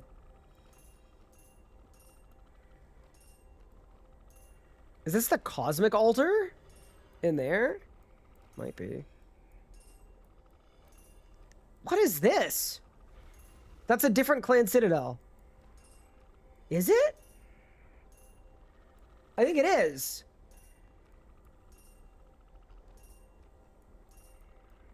The one from Xenia? But yeah, there's... So, every Dominion Tower floor has its own. Yeah, there's so much crazy stuff on here. The 3 runespan floors, obviously. The Araxi Hive. Araxor and Araxi. But then, Araxi is actually somewhere else. Which is why when you're watching someone through the instance and they go to Araxi, you can't see them on the platform. It's because the platform's actually over there, I think. This is the Bando's place for the quest. This is where you kill Zanuck. You murder her. With the mighty Kizaj. Bro, that's the Glacier Cave? Give Pup a GeoGuessr, but for RuneScape. Give him a random, what the hell is this? Brother, what? Oh my god, it's every dungeoneering floor. Holy crap. Every single one? Oh my god. Bro, they're eating up a lot of space over there. But yeah, and I think Zami's Infernus is like this way? Yeah. So, this is the Zamorakian Undercity. This is the Zamorakian Zamorak, the actual boss arena. But then when you want to go to Infernus, it's one of these. But then a different one of them is P7. I can't remember which one is which. Yeah, so when you're doing Blender comps, you actually need to grab the actual coordinates of the spot to load them in. Dream of Ayaya. What is this? Oh, it's the Elder God Wars. It's a big area. City of Senested. The Zuck Arena, but it's not the actual arena, it's the Undercity. The actual arena is somewhere else, I think. But yeah, anyway, all that to say, like, the map is big enough to accommodate a lot of things. I would focus on getting rid of some of these things, possibly. Some of these things take up more space than they probably need to. Is that Telos? Gotta be.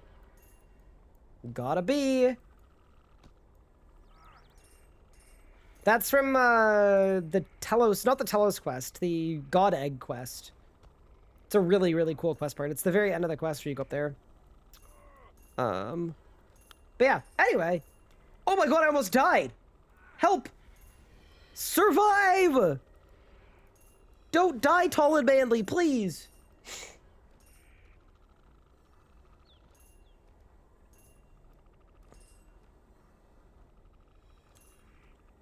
Am I gonna hardcore Ironman heist on day 1? So here's the thing. What I want to do really quick is, if you guys are okay with it, I want to look at what this is, because I didn't look at it, and then I want to look at all the heist stuff. That is what I would like to do. If you guys are cool with that. Has anybody done this? What is this?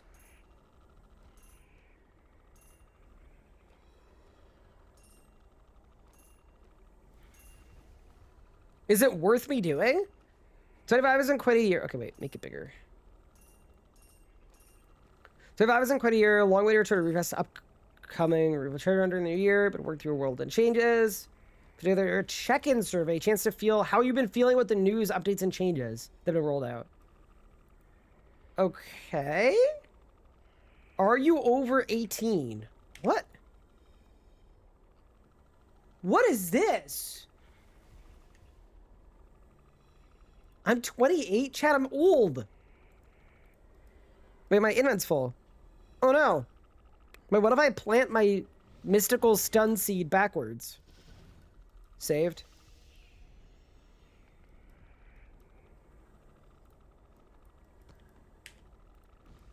Yeah, I just dropped the delete clue. Sue me. Okay, Mingle. What have you played? Oh, dude, I don't want the old school quest. No, okay. No, I don't care. I played old school like 11 years ago. Fully maxed. When did you start playing? 16 to 20 years ago. Describes who you play RuneScape with? Clanmates?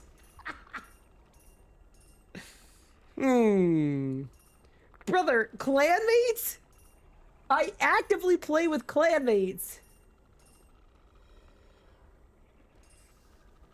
I would say I actively play with friends, but I prefer to oh, I can only pick one. Oh man. Shit. No, just because like RuneScape players don't, you know? That's not. I'll say I play with friends. Have recently to play RuneScape. Currently online. Played more or less than usual. I would say a bit more than usual. No, I'll say about the same because leagues burn me out. How many accounts I use regularly, not including leagues? 3, because my main, my hardcore, and then the RS interface account. I wouldn't say I use it regularly. 2. Do plans for a new account in the next 2 months? No. Please tell us more about your answer. Not a lot to elaborate on. I'll say I'm waiting until after the year-long improvements to make a new main and iron. Next. Yeah, dude, how did I miss all of this? I'd like to say more about your overall impression of the game. How satisfied are you with RuneScape? You know, I'm gonna say somewhat satisfied. Also, by the way, guys, if you want me to link the survey, I can link the survey. Because it's possible some of you guys would like to do it too. So, here. We could all nuke it. We could all nuke it out at the same time. Yeah, I'd say somewhat satisfied. Because, like, the direction they're trending in seems positive. Okay. Oh, not one of these again. How much do you agree or disagree with the following? I trust Jagex to make updates to the game. Neutral. Paid membership is good value for money. See, here's the thing. It is for me because I play 280 hours a month. You know what I mean? So for me, it's like a few cents an hour. I'd happily recommend RuneScape to a friend. No, slight disagree. We're getting there, but we're not there yet. I feel connected to the community. Sometimes I feel too connected, in fact. I enjoy reading / lurking in the RuneScape community, Reddit, Discord, creator spaces. Oh, man. -1, -2, +1. Like, creator spaces, yeah. Reddit and Discord, no, they gotta separate those out next time, bro. I would say strongly disagree and then strongly agree. I'm satisfied with the frequency of content updates. I mean, honestly, yeah, I'd put it in the middle for right now. I mean, I'm catching up to like a month of stuff that I missed, so. Frequency decent. I'm so good. Thank you for the sub. I appreciate it. The lifeguard as well. Thank you for the sub. I really appreciate that too. Okay. I like the direction he was going. Yeah, strong. I actually strongly agree. I'm satisfied with the quality of content updates. I was gonna say slightly agree, but then I remembered the grave site in the lunar area and the fact that it should have been a Viking funeral prep station. So we're gonna have to go strongly disagree. No, I'm kidding. I would actually say slightly agree. Yeah. I think like 4K Masket, I know is super niche, but it was perfect for me. I loved it.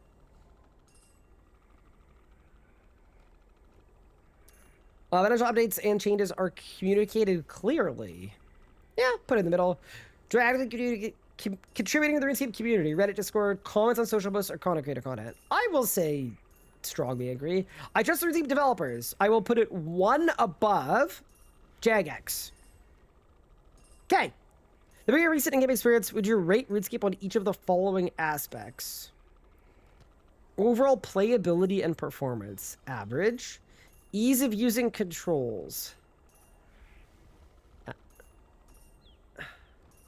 average? It's a click-to-move game. Available accessibility options, average? Ease of navigating the interface, poor. Signposting of what to do next, poor. They don't tell you what to do next. Visual clarity and legibility, poor. More about the pros and cons, what can do to improve ease of navigating the interface menus. It's hard to find almost everything, especially with 2,000 plus different options in the settings menu, many of which do not need to exist at all.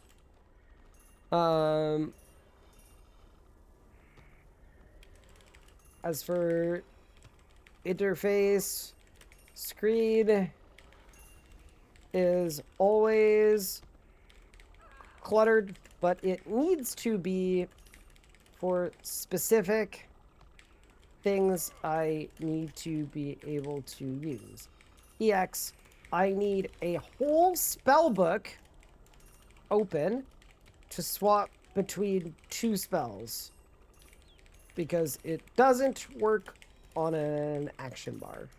It's a good example. I don't need any of that on my screen, except that keybinds don't let me swap my spells with manual spellcasting. It could just be like quivers. Did I type unfortunately wrong, or did somebody else do it? I think somebody else did it. Saved. More about problems of experience, what would you improve, signposting, what to do next.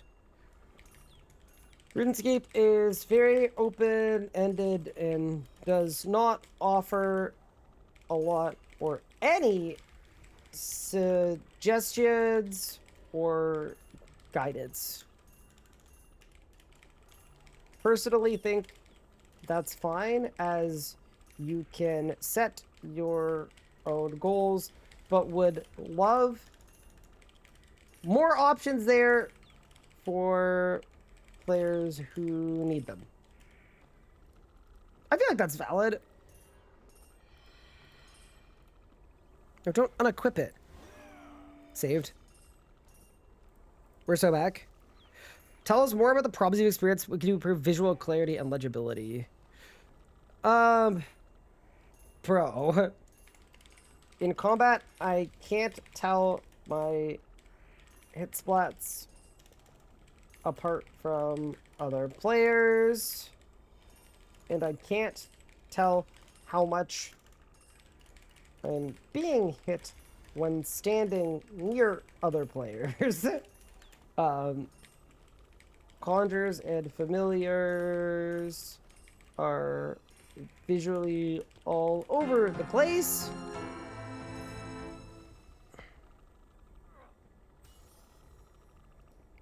Bro, no way.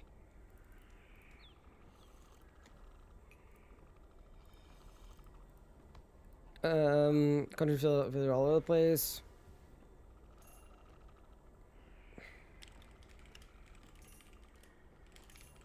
Sounds from other players that make it hard to understand what's happening. What's happening around me? That's reasonable, I think.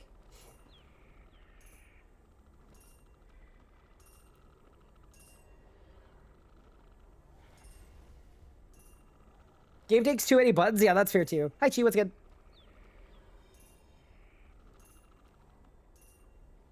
Please select your top 5 favorite skills. Oh, this is a fun one. Oh, I'm glad we did this survey. Okay, it's like an unofficial RS guy skills tier list. Holy, okay.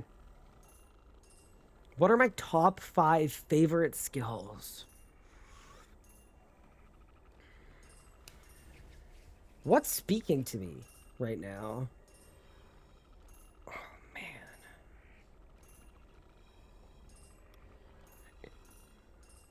You know what? I like thieving. That could be one.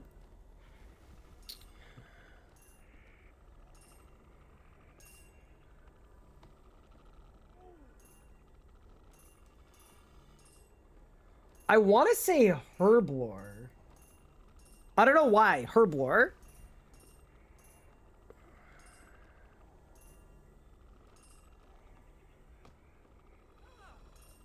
It has to be magic for sure.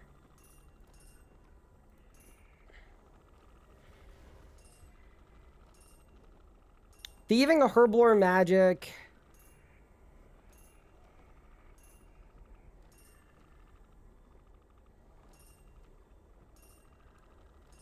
Dude, it's tough.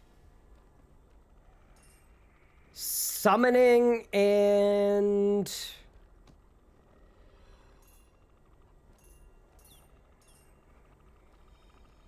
like it's either defense or necromancy. I think it's necromancy actually. Yeah. Like here's the thing, I don't want to just go like attack, strength, defense, HP, like because I do a lot of combat, but in terms of the way the styles actually play, magic and necro are my favorites. I like melee too, though. I like the way to train summoning. I think is kind of fun. Okay, you know, I'm gonna swap herblore with attack. Okay. What skills would I most want to see improved? Okay, this is gonna be a lot easier. Agility, archaeology for sure. Divination for sure. Dungeoneering for sure.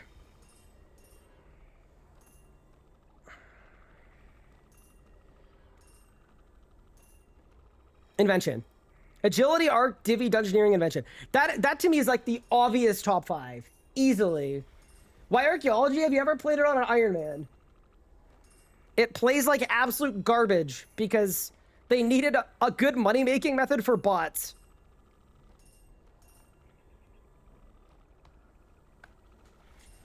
That's my obvious top 5.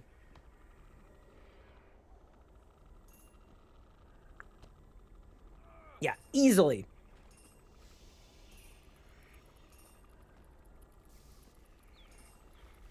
Combat update or game updates. Would you rather see new content added or existing content improved? Ooh, that's a really good question to ask. Right now, this is a hot take. I'm going to strongly prefer reworking existing content first. Like, I would preferably like both, to be honest with you. But I think half of the game is broken. Fix the broken stuff, build a better foundation, and then build on top of it.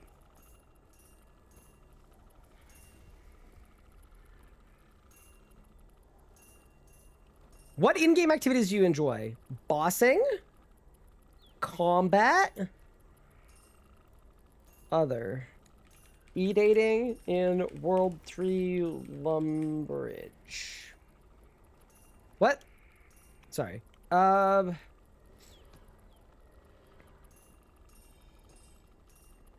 else do I enjoy? That's basically it. Every time I chat in-game, I get called a slur for some reason. I totally ignore all the seasonal events. I mean, I do a bit of skilling. I actually, you know, I'm gonna give myself skilling. I've been skilling a lot lately, and it's been fun. Questing? I mean, I do it, but do I enjoy questing? I don't think I enjoy questing. I do them, but I don't enjoy them. Tell us more about your answer. Give us as much detail as possible.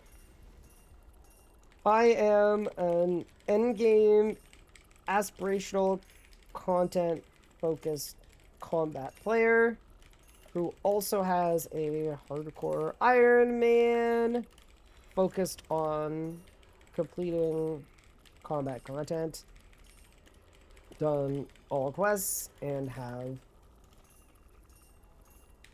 110 all stats on my main. But the thing I enjoy the most is difficult combat content, like 4K Emascot, which was great. Yeah. Done. Which of any of your in-game activities do you not enjoy doing? Questing, chatting, seasonal events. Okay. Questing. I wish there were fewer old filler quests that feel required to interact with other aspects of the game. Social. World 84 skilling hubs are absolutely wild. I don't know how to put it differently. Oh yeah, dailies too. I like that. I like that. I like that.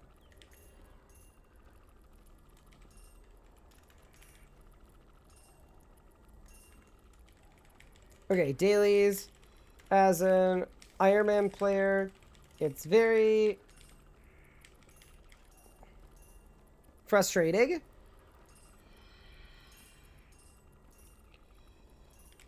Having to spend a ton of time on dailies or miss out on a ton of free progression.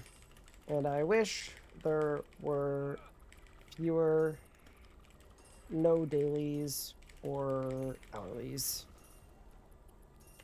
or shop runs. Okay, dailies done.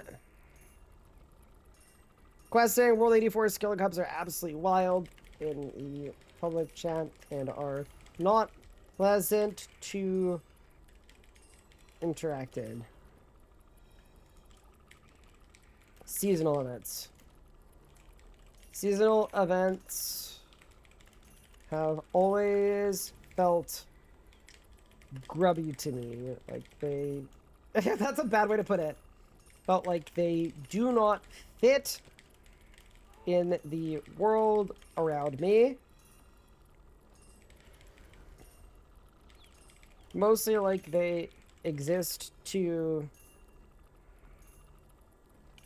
push MTX or engagement farm. Powered AFK experience. I do not like them fundamentally and always avoid them at all costs. Alright. No Metro World 3? Okay, that doesn't mean that I enjoy it. That doesn't mean that I enjoy World 3. It just means that I don't not enjoy World 3. See, like, there's a difference between the two. There's a difference. Chat, you guys don't understand. There's a clear difference.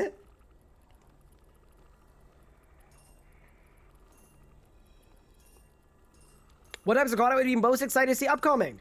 Combat.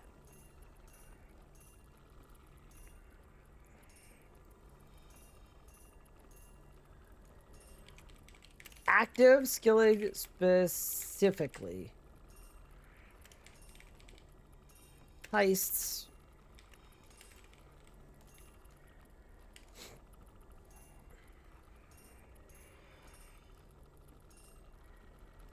Seriously, I'm having, do you think the amount you play RuneScape will change in the next 3 months? I'll play about the same. I already play as much as a human could play, while also pretending to keep valuable interpersonal relationships.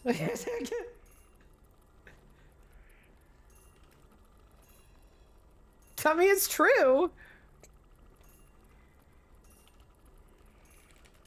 And a job. Double. What am I drinking? I'm drinking a lukewarm Coke Zero. Brother, I ain't playing more than this. Leagues almost killed me.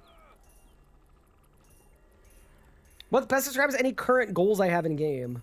Ooh, that's a good question. Clan goals? What? Specific bosses and achievements. I don't even know.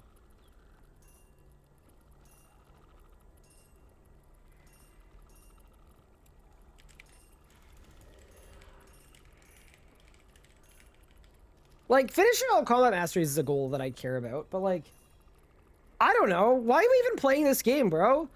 What are my current goals? I don't have any. There are no bosses that I can't kill. I don't even know what a clan goal is. Non-skilling cape goals. I have all the capes. An achievement. Like, I'm just trying to have fun, bro. I don't even know. Like, genuinely, I'm just trying to have fun and entertain people.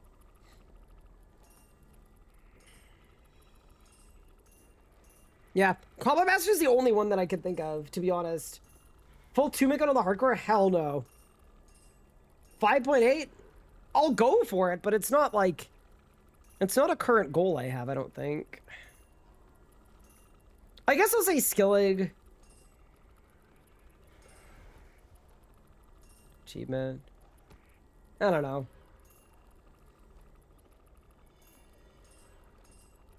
Yeah, I'm not a very goal-oriented person. That's why I care so much about them making the journey fun, because I'm in it for the journey, man. I'm happy. A stream like today where we're going to play for 5-6 hours and I have no idea what we're going to get up to, that's great. If you were advising a new player to play RuneScape after Shoreline, what would you have them do first?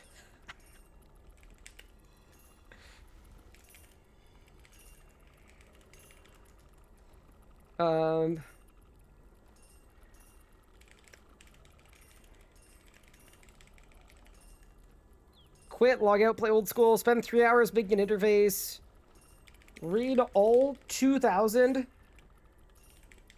settings in the settings menu.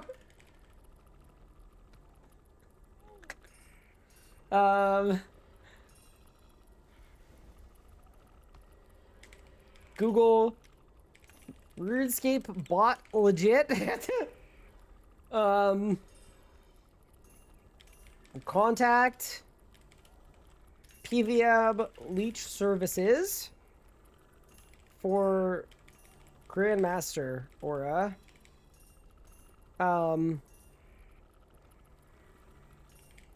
Purchase Sahel's Quest Skip Emporium.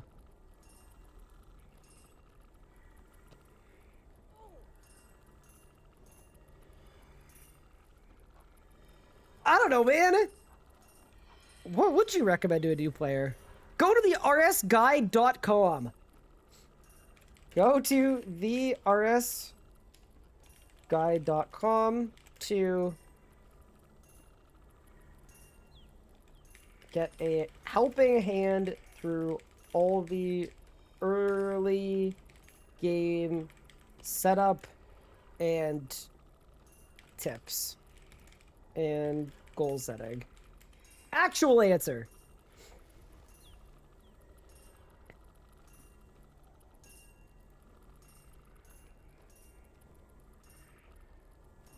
Pog! Thanks, Mika. Is Melee Zuck hard? I did Melee Zuck the other day, and I actually found it kind of hard, to be honest with you. Now, I will also say, one of the things that made it a little harder is I did the kill 3 Jads without moving achievement, but I did it with Melee. And that did make it harder, but I will say, genuinely, I did not find it too easy, even getting up to this point. But yeah. Also, this was a dumb achievement. I should not have gone for this.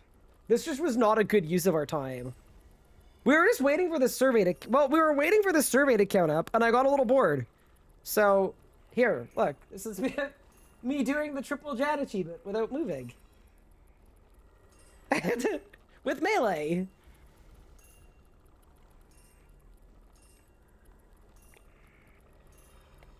So I just stood here the whole time.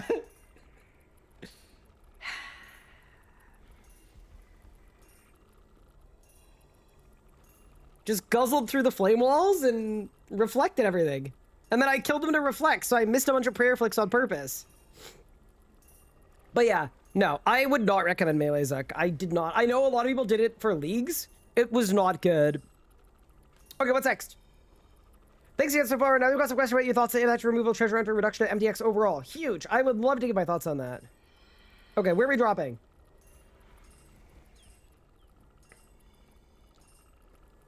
3 minutes. We can invest 3 minutes in the future of the game. Okay. Committed to making major changes to secure the long-term future of RuneScape. We've been taking consistent steps through the year. Build up your life, recently an area. Cool. What are you looking forward to with the removal of treasure hunter overall MDX reduction? I am looking forward to all the spinnies quitting the game and leaving me alone. No.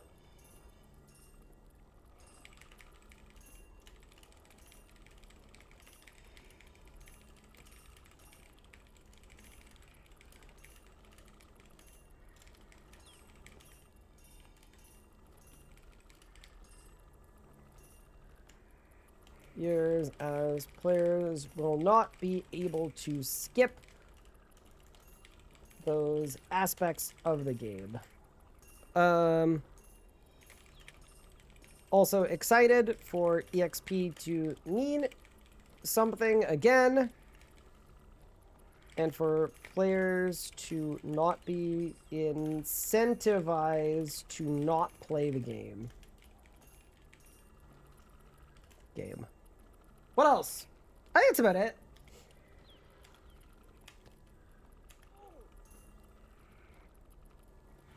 Yeah.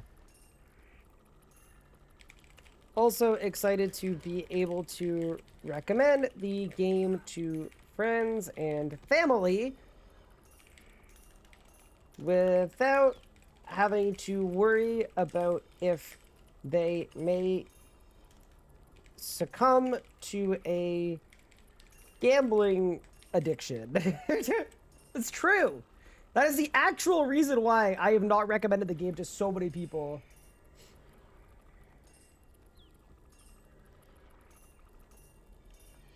But spending 10 grand a month on TH is what makes you continue playing the game. Brother, if you're dropping 10 bands a month, if you got 10 bands a month burning a hole in your pocket, I'm happy for you. What concerns do I have about the MTX reduction? I'm concerned it may not be far enough for some players. Prosper Perkley, be alone. And the damage may have already been done in the eyes of many prospecting OSRS players. That's a valid concern, I think. Basically, it's like, what if it doesn't work?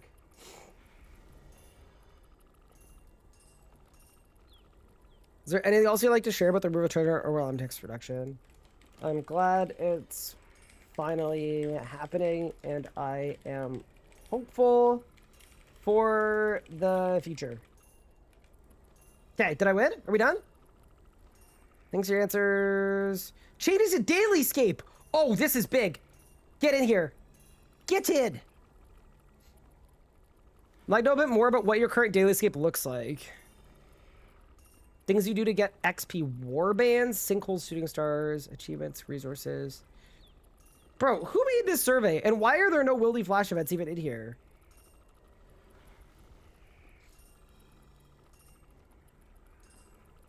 I'd say I do XP ones every day. It's not any of these ones. I'll say every other day. Soul Reaper, yeah, every little bit. To get resources daily for sure. To make money on items you want to sell for items, like never.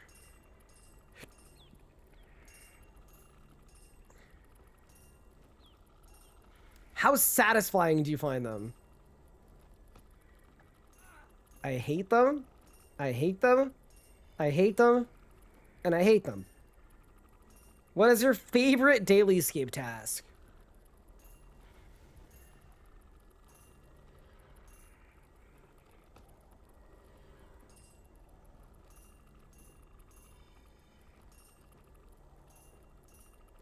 Sorry, stun locked.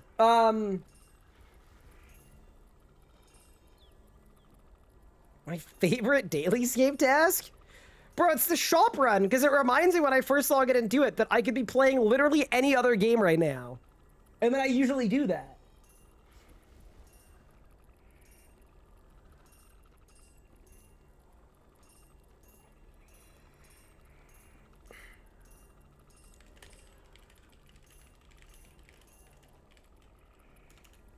enjoy I do them so that I don't end up behind or due to strong FOMO because they are so time efficient. Don't have a single one. What's your least favorite daily escape task? Oh. Events. They are absolutely OP at every single level bracket. They are overly rewarding, and they are every single hour on the hour. They completely incentivize a player to not play the game, not train their skills properly, and not care about learning to make GP, as the events will do all of that for you more efficiently than anything else at most level brackets. Bro, I freaking hate Wildy Flash events. Bro, if Wildy Flash events were deleted from the game tomorrow, I would literally throw a pizza party for chat at my house. Ryan, Elgato, do I have an Elgato XLR? If so, what are your thoughts? I don't. I'm using the Wave 3 microphone right now, so it's literally just a USB mic. I do not use any of their XLR products as of right now. Also, hi Bob, how are you? What do you like about Wildy events? Does it make RS feel like an MMO? I guess a little bit, but... I mean, I feel like so will HEISTS next week, right? A bunch of people robbing a bank together? Like, that's a good way to get players together without it needing to be a Wildy event. Doing great, happy holidays, cool. Hope all's well. Thanks, yeah, I ended up with the flu, but yeah, I got to spend like 4 days in LA. It was great. I learned a lot. I'm getting an MBA that is creator focused, and I'm just learning a ton. So good.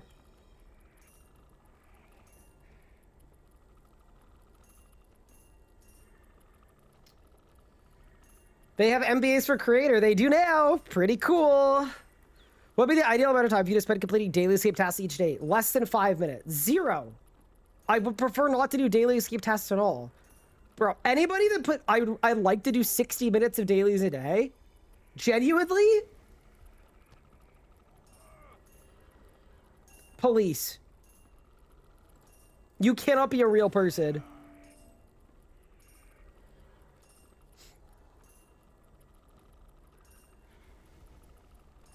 I like farm runs. I don't even know that I would count farm runs as a daily. They're just like a piece of content that has a time lock? But I could be wrong. I don't know. Someone just PM me, you're so tall and so manly. Did I hit a milestone? Not really. Okay, I don't know. Daily escape should be moved entirely. Strong agree. Doing daily escape feels like a chore. Strong agree. Missing a daily escape makes me feel like I've fallen behind. Slightly agree, I'll be honest. Daily escape helps make meaningful progress in the game. Disagree, just make the game better. Daily escape can be improved. Yeah, by nuking it. Drop Tuska on it. I enjoy daily escape as it currently is. Strongly disagree. Daily escape is an important part of my routine when playing. Strongly disagree. Feel like I need to finish daily escape before I can try other parts of the game. Strongly agree. Huge. Dude, you know who pressures me the most to do dailies? It's you guys. The amount of times I get bullied for missing a Wildy event, it hurts my mental well-being.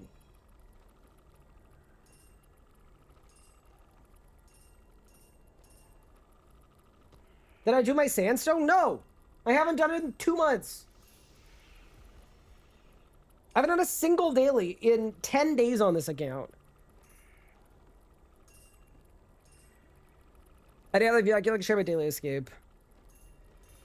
I think all dailies are extremely harmful to the gameplay loops.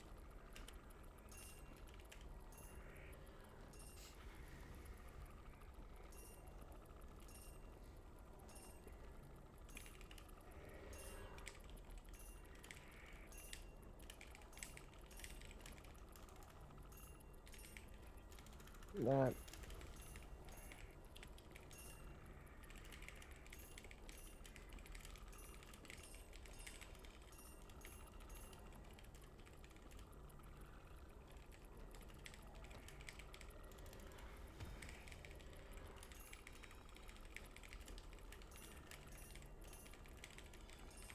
I said, dailies are extremely harmful to the core gameplay loop that provides a ton of progress that incentivizes you to not trade your skills or play the game, as you will gain that progression more efficiently by just doing all the dailies. Yeah. That's mostly how I feel about dailies. I just think they suck. Raids lockouts getting removed at some point. Have I used my weekly advance time yet? Not even once. Play new to RC dailies the reason I quit? Yeah, makes sense. They just get so bad. Okay, did I win? Thanks for the answers. Closer, I'd like to know a bit more about you and how you play RuneScape. I play on a Samsung smart fridge. 70-inch display on the smart fridge, though. It's one of those big fridges. Measures are optional, but help us understand the kinds of player. What describes your current membership status? Premier membership on 12 different accounts. Big spender. It's a tax write-off, though, so it's free. What best describes the account you main in RS? Ooh. Like, I'm playing a hardcore today, but I think I'd probably play my... Oh, it's like literally 50-50 between main and hardcore. I'm gonna say main.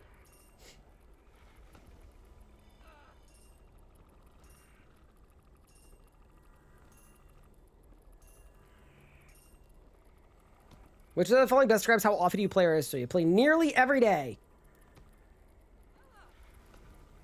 When you do play, how many hours do you spend playing RuneScape per week? Oh, I'm dying. Hold. Chat, what do you guys think? How many hours do you guys think I spend on RuneScape every week? It's gotta not be that many, right? Like a healthy amount? What would be a healthy amount? Yeah, whatever a healthy amount is. I think that's the answer. More than 30 hours a week. I actually wouldn't be surprised if the answer is 21 to 30, but yeah, we'll say more than 30. Because when Leagues comes out, I play 130, and that's not good. Might be entering a prize to win a 50-pound gift voucher?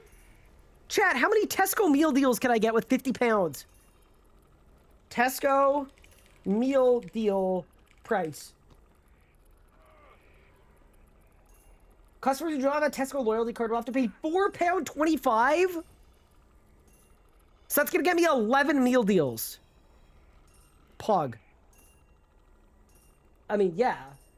11 meal deals is huge. The TNC for the draw could be found. Do I consent to the... Sure. Oh, good guys!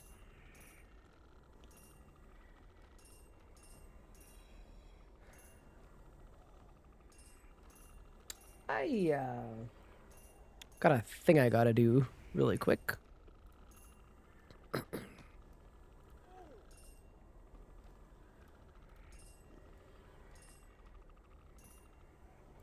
If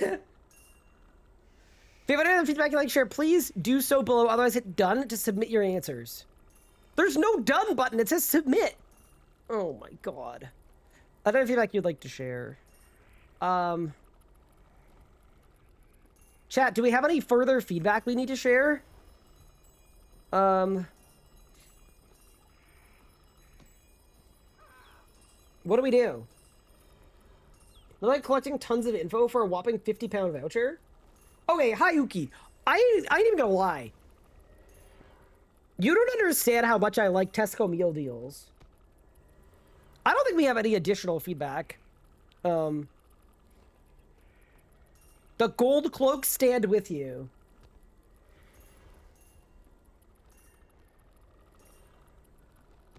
Mod Ryan is my personal hero. That will be my final piece of feedback. What's my Tesco meal deal choices? I'm in the UK like once every 2 years. I don't have one. All right, I did it. How, Mr. Guy, how you feeling? I'm feeling good. Decent. Okay, huge. They'll be in touch again soon? Do you think they're gonna be in touch to tell me that I won the meal deal? That'd be pretty big. Do you guys know I had to email the Royal Canadian Mounted Police yesterday because for my immigration, they have to take my fingerprints? Pretty cool, right?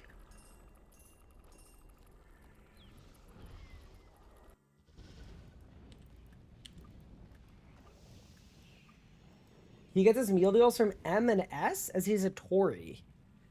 Okay, I have a couple of questions. Okay, what is M&S and what is a Tory? I'm sorry, I'm Canadian, all right?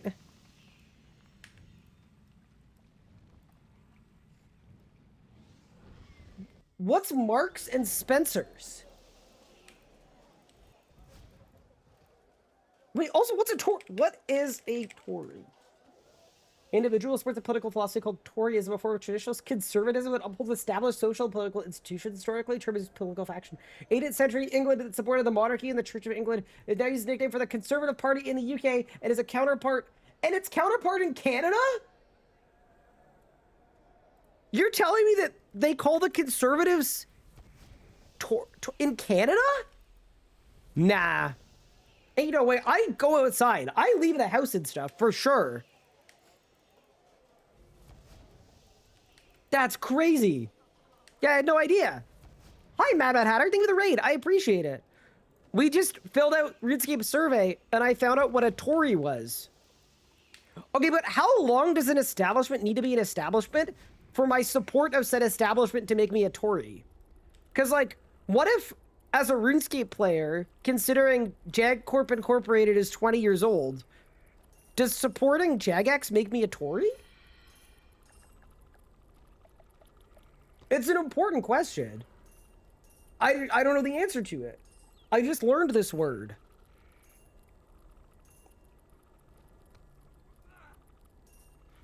It's like what the US call Canadian bacon, and we call it ham.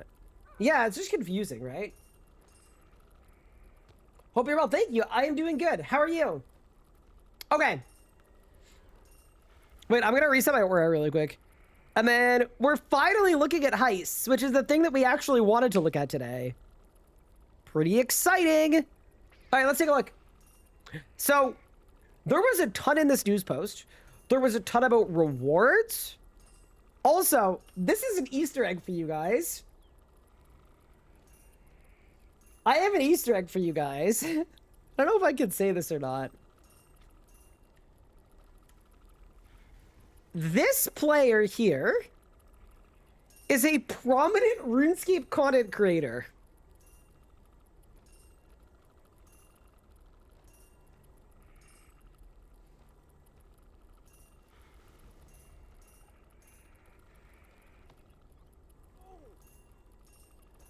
Which is very interesting. I don't know if anybody recognizes the outfit. Is that me? No, it is not me. But it is a prominent RuneScape content creator. Is featured in the news post.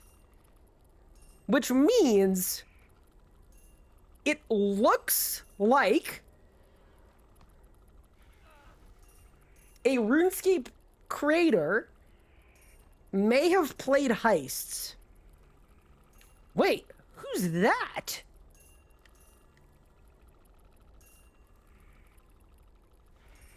Wait, Slayer Cape? Wand Orb. That's blue. Is that another creator? Wait, who?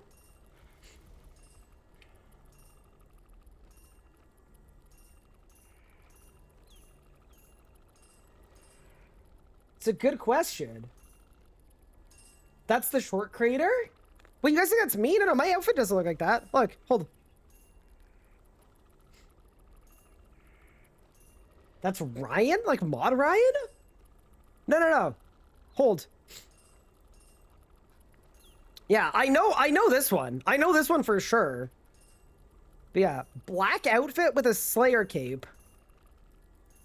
Like full black armor with a Slayer cape. And then a wand and the orb that are blue.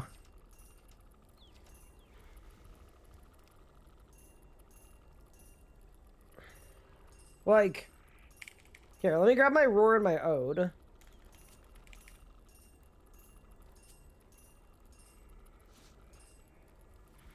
Wait! That's the book!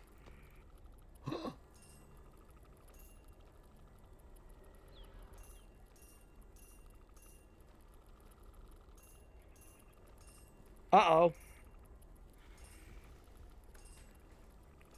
Wait, wrong button. It wasn't me. It wasn't me. I promise that's not my character. That's not my book. It's somebody else. Okay, yeah. Explain yourself. I will explain myself. I promise. So here's what's happening with Heist. I have not played Heist. And I know that sounds sort of unbelievable when you see me standing in a heist in a screenshot. Okay. So one of the things I help Jagex with is I help them create opportunities for RuneScape creators. So basically, there was a remote preview of Heists last week that featured some RuneScape creators. They recorded some content, they got yeeted into a heist, and they played the heist. Okay? I was there as a facilitator to just like make sure if they had any questions or anything they needed, because it was our first time trying something like this. So I quite literally stood in the entrance of a heist and I was in the call with the creators, muted. So I quite literally, hand on heart, have not played a single bit of any heist. Which, by the way, sucked. It was literally the SpongeBob meme. You know the SpongeBob meme where, like, he's in the dungeon and watching people have fun? Literally me. But yeah, so that is why I know that was a creator, and that is my character. Yeah, so I think there might be a video on the RuneScape channel about we took 3 content creators and yeeted them into a heist to see what happened. The heist cuck chair. But yeah, so yeah, anyway, that is, yeah. I don't know, I was surprised seeing that in the news post, though. Little spoiler action. But yeah. So, last week there were a few creators that got to do a little preview of Heists. It seemed to have gone really well, too. I was so nervous, because so much can go wrong with stuff like that, but yeah. It was really cool. It's one of the things that I was up to last week. It's also really nice to be able to like help facilitate opportunities for creators, because it was like a paid opportunity to make a piece of content around heists.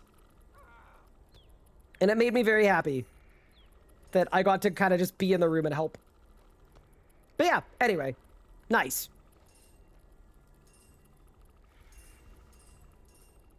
Also, if you're wondering who the bungler is, who's clearly about to get blown to smithereens by a fireball, that would be Pup.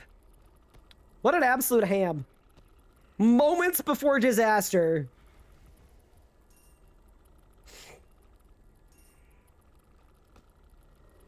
Yeah, somebody guessed it immediately. Someone was like, that's Pup. It's like, yeah, it was. Cool. Okay. Let's read. Dive in a heist. Test your cunning in repeatable active skilling challenge. Infiltrate secure facilities and escape with the treasure. Sharpen your skills with revamped chests, a mild intensity training method that rewards you with XP and valuable items. Discover new opportunities for larceny with fresh pickpocket targets and thematic stalls to pilfer. I almost died.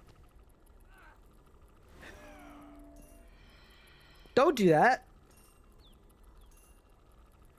Liberate powerful tools and weapons, waiting to be claimed within heists. Your jam series got me back into RuneScape. Thank you. No worries. Did you guys know that Legos made his first YouTube video ever today? Kind of cool, right? He's a YouTuber now.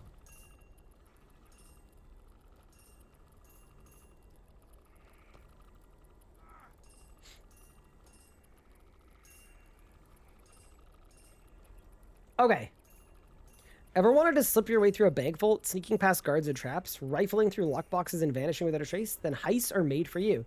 This active skilling method has you infiltrating a secure facility using your cunning and guile? Sorry, am I dumb or is that like a deep cut of a word? Guile can refer to deceitful cunning or a character from the Street Fighter video game series. Which one do you guys think it is?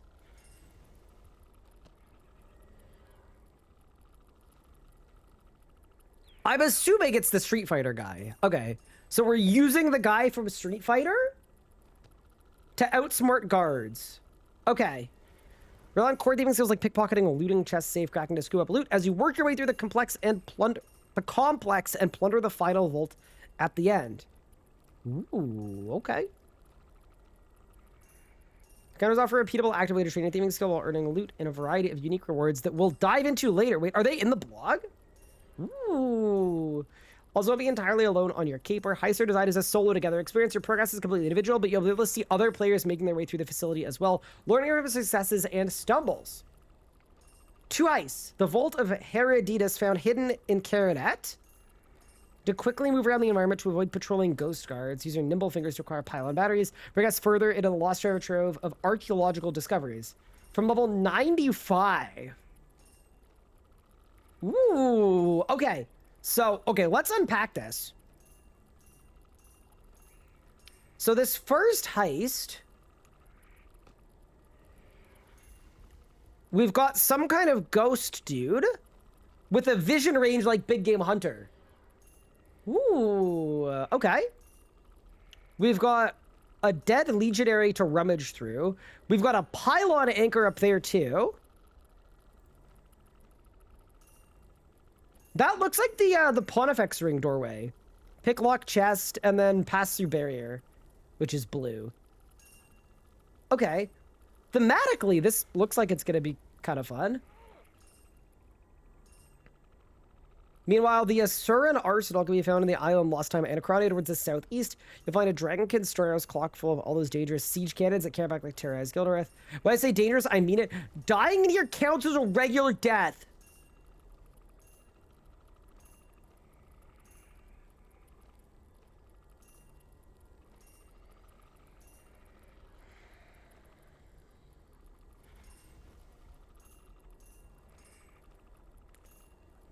Bro. Okay. I'm sorry. Dying in here counts as a regular death, and I see cannons that shoot fire. It's actually done. I'm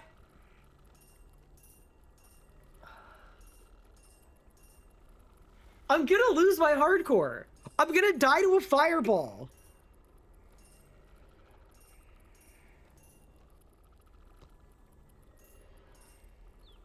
Oh, man. I mean, in all seriousness, oh, man, what do you guys think about that? Oh, man. You use precise timing and dodge blasts of dragonfire. It's dragonfire.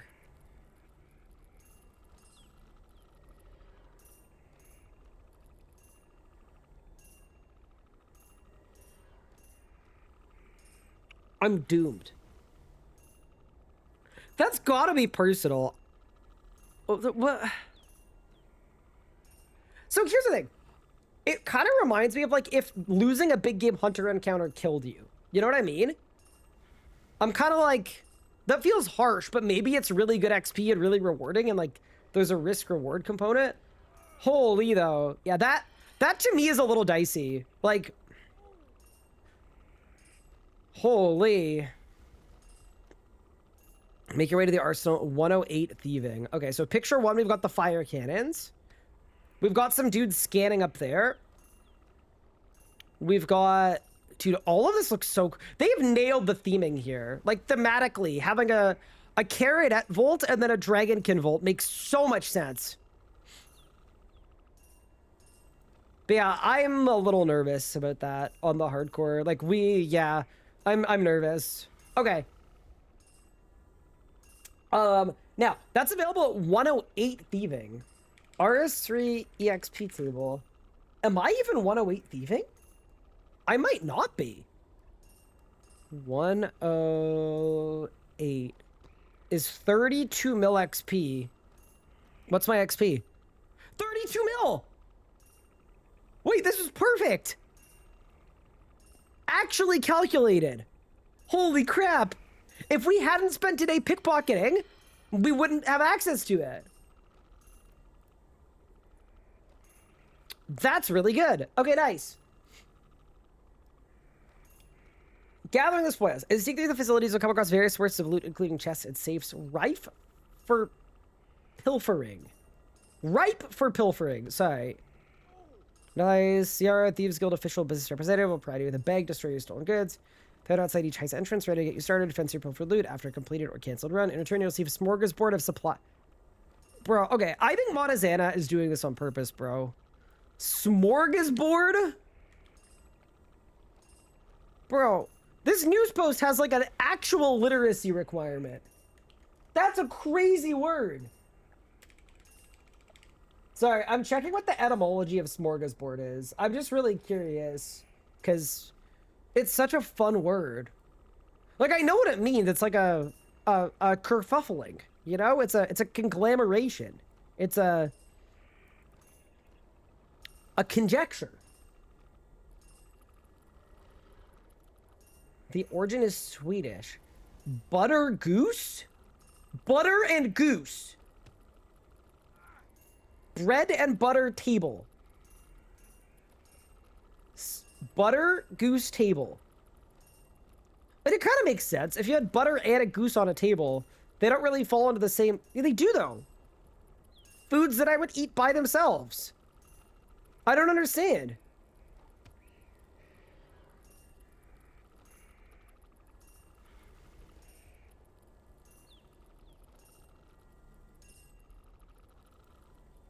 Okay, all that to say.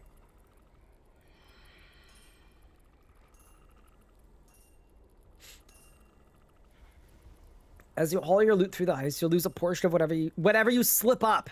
Whether it's getting caught by guards or getting hit by traps, the goal is to deliver as much loot as possible to the end of the heist for the biggest payout. You can hold up to 500 points of loot, but each heist contains more than that, especially once you've unlocked all the safes and chests, so a few mistakes are manageable. Always walk away with something, since the final chest award will be a solid chunk of loot on its own. For maximum profit, keep your pockets full and avoid getting caught. Ooh, okay, I kind of like that. So you can nuke the heist and skip a bunch of stuff and get hit a bunch, but you actually need to execute it flawlessly to get the most loot. Makes sense. What's in it for me? Ooh, okay. You'd eat butter on its own? I have. While responding to the majority of general rewards, heists, or some unique items you find at the end of the run, will keep for yourselves. In the Vault of HEISTS. So this is the first one, right? Gloomfire Bow. Dark Inquisitor 290 bow for another realm. It's Shadowfall special attack. Fires arrows into your foe, marking them to be struck by the shadows. The hell? Wait, what tier is it? Tier 90. Okay.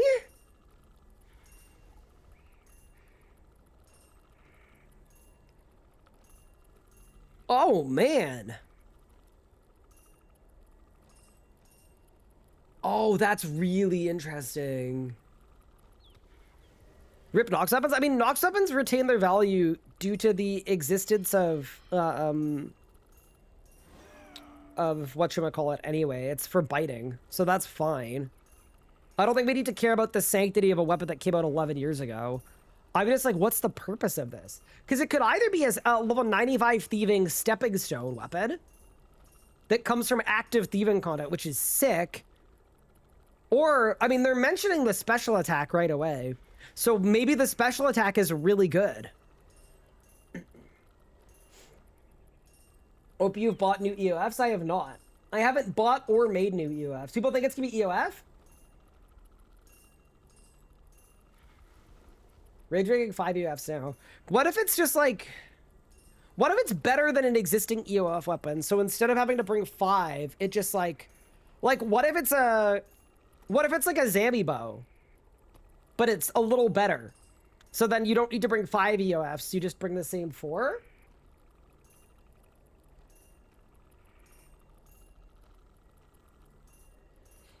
But yeah, I mean, as a tier 90, it feels like a viable weapon. You get 95 thieving that you rush on a new iron, because people do that.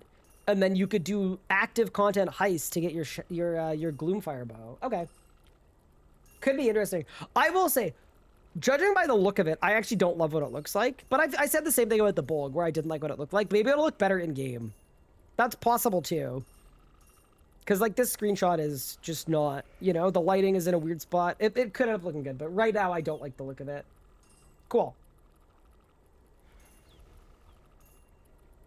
It looks like a dark bow.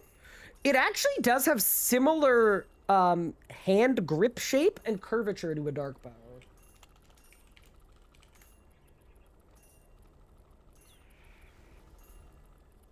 Oh, it really does. Ooh. Yeah, look. They both bend to the left, too. 3 prongs. This one's got 4 prongs. It grips in the same spot. It's the same amount of spikes protruding.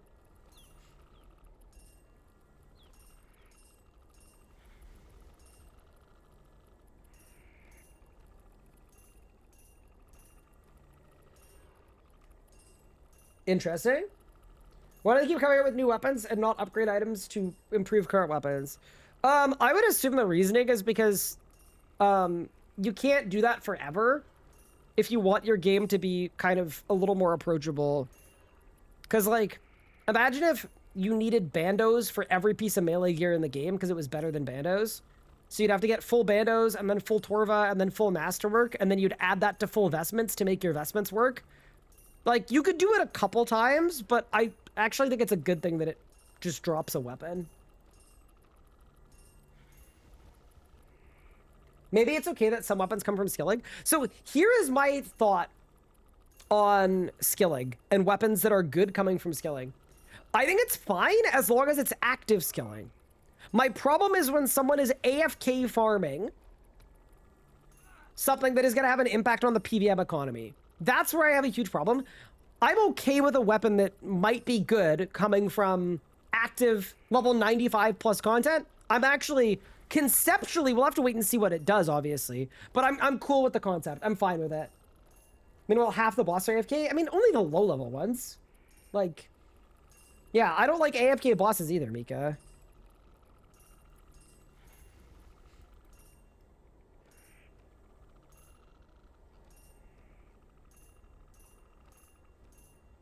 Yeah, I'm fine with that.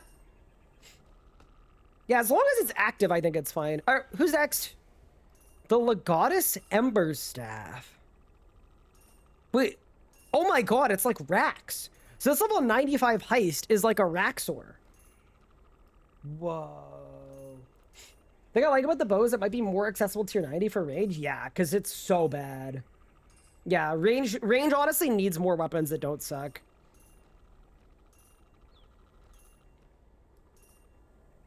An ominous staff and a mark of office. This imposing tier 90 staff immolates your foes with its powerful special attack, The Last Command.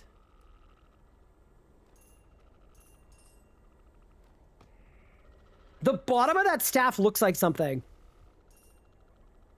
Wait, there's a staff that has a bottom that looks like that. Oh, what am I thinking of, chat? Aram staff?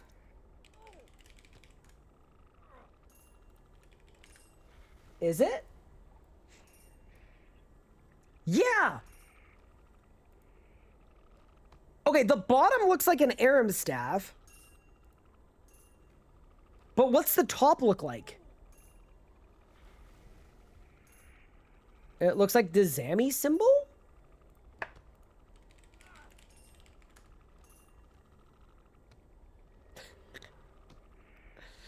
Oh no.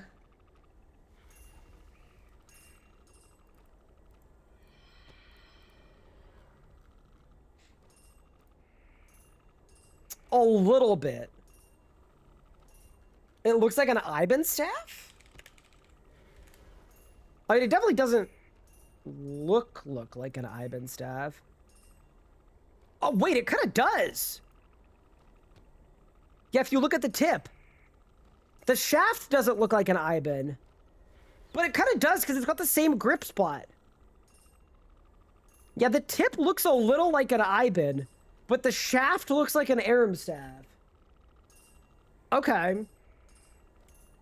But the character, if you look at it closely, the character's gripping the Iben staff from the top. Whereas this guy's gripping this thing from the bottom, like further along. So I'm wondering if they're not the same? What about a Zammy staff? Yeah.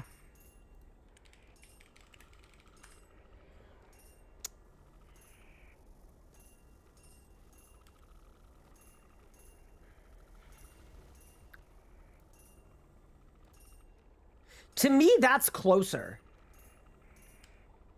Yeah, to me, that's actually closer. Is it like an upgrade to the Z staff?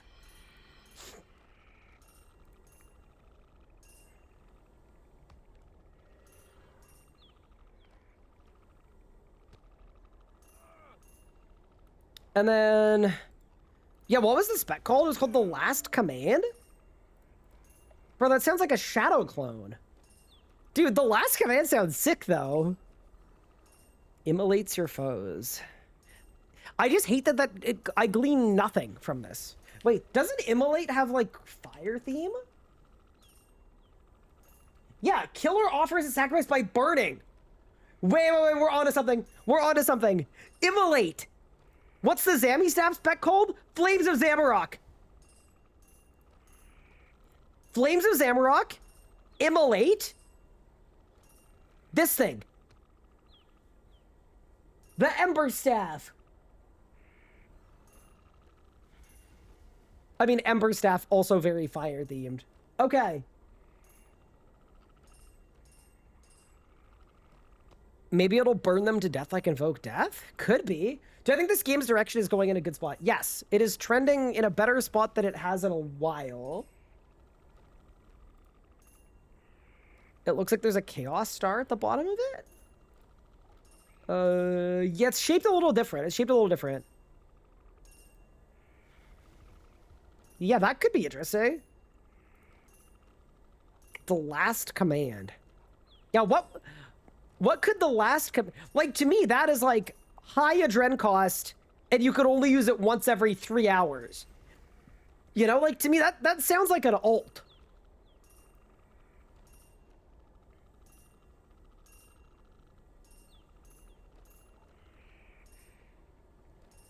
In the Lord Legatus was the highest rank in the Zerosian army. Zamorak was a Legatus Maximus, so this might be Zamorak's staff? Wait, that's sick! No, wait. Wait, really? Legatus Maximus was the highest military rank achievable in the Zerosian Empire during the Second Age. Only person holding the position was Zamorak!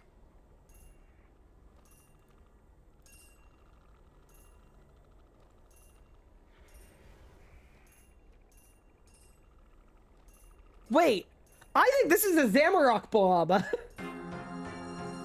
Like, it looks like a Zammy staff at the shaft. Like, no, at the tip, sorry. And then, does Aram have any ties to Zamorak? Because the crescent moon at the bottom is Aram.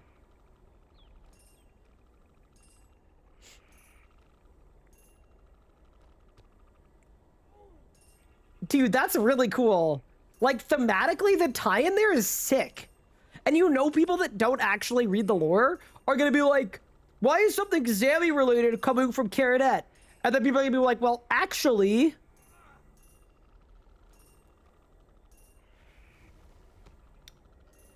That's cool as hell. I just got lore bombed by Squid. Yeah, that's sick. If this actually becomes a Zammy staff upgrade with a really powerful spec, that's cool as hell. Okay. So I'm shocked that both of these come from the level 95 spot. Okay, let's keep going. What's next?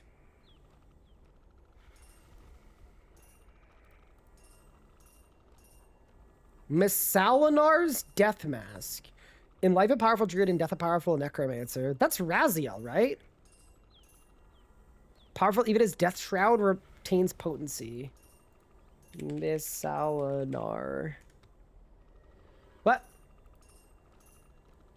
Miss Salionar. Who this? Was amongst the first druids, so I got the...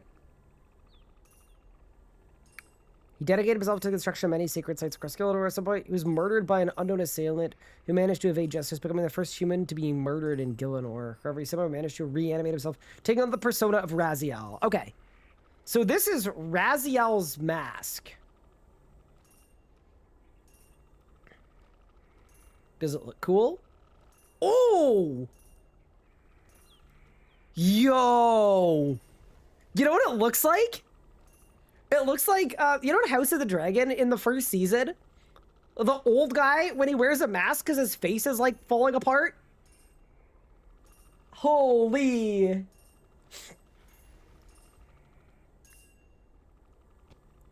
Yeah, that's kind of clean.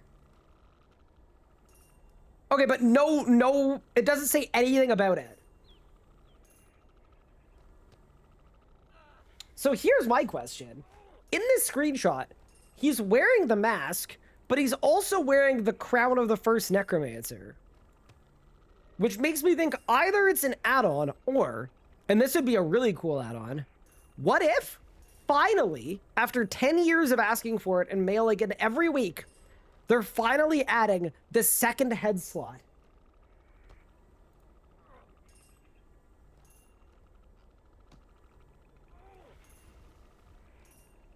What do you guys think? It has add-on in the name? Where?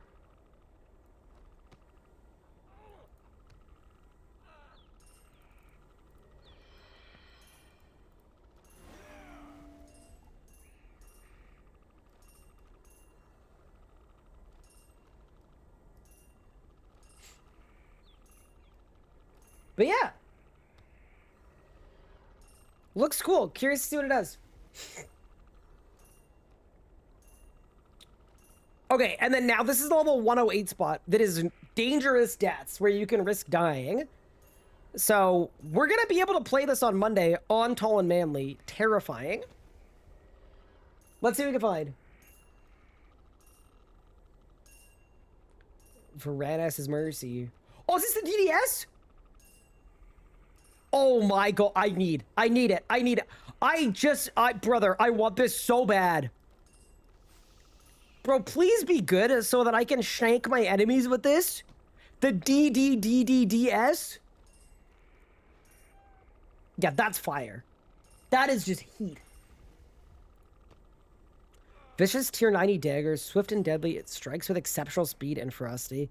It's the final flurry. Special attack is quick to strike your target 3 times with increasing crit damage. Crit damage? Wait, crit damage means really, really late game. Like, crit damage means it has to be only really, really good late game. This is not a tier 90 weapon that you'd use, like, at level 90. There's no way.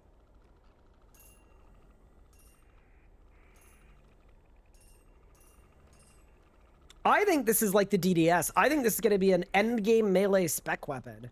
So then the question will be, is it better or worse than Claws? There's an irony to this, which is that I was about to go get Dragon Claws so that I could start meleeing, but maybe I wait till Monday. Because this might be better or comparable to Claws.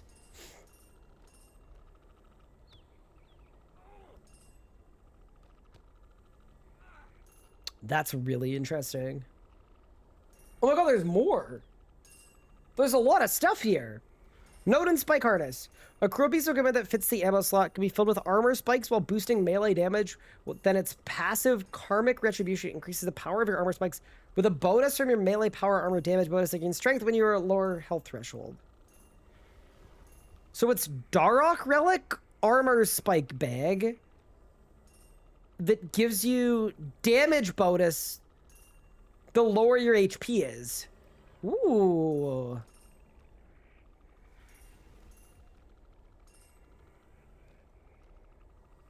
Huh.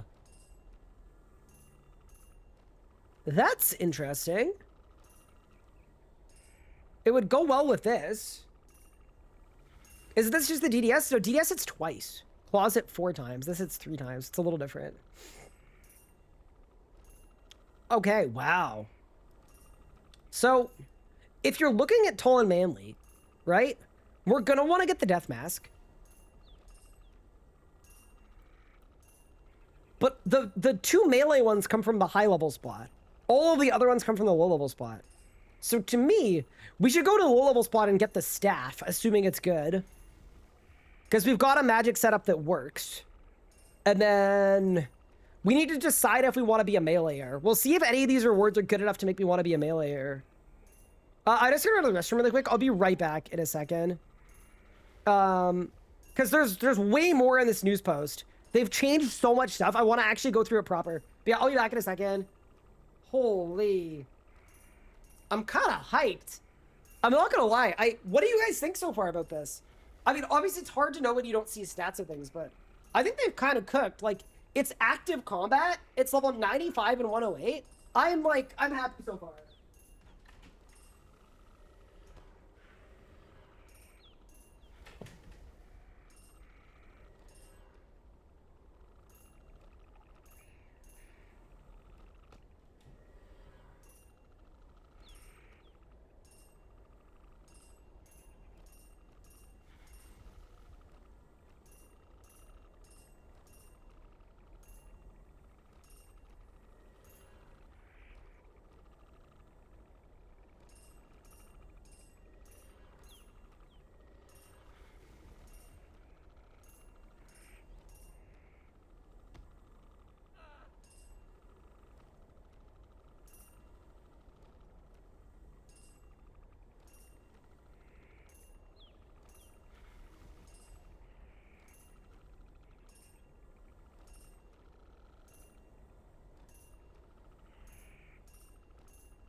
Okay.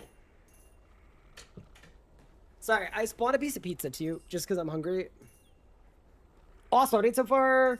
Adam changed so much that it feels like so much has been added. See, this is what people wanted from the 110s, right? Like, actually something new. Like a new actual training method. Okay, but let's look at the core stuff. HEISTS at the start of the show, but other core methods of Thieving are getting some new victims. New NPCs, pickpockets, stalls, steal from, and chests have been updated. While a lot of this content is geared towards 100 to 120 late game experience, not everything reserved to post 99. Mid game is getting some additional options too. Okay.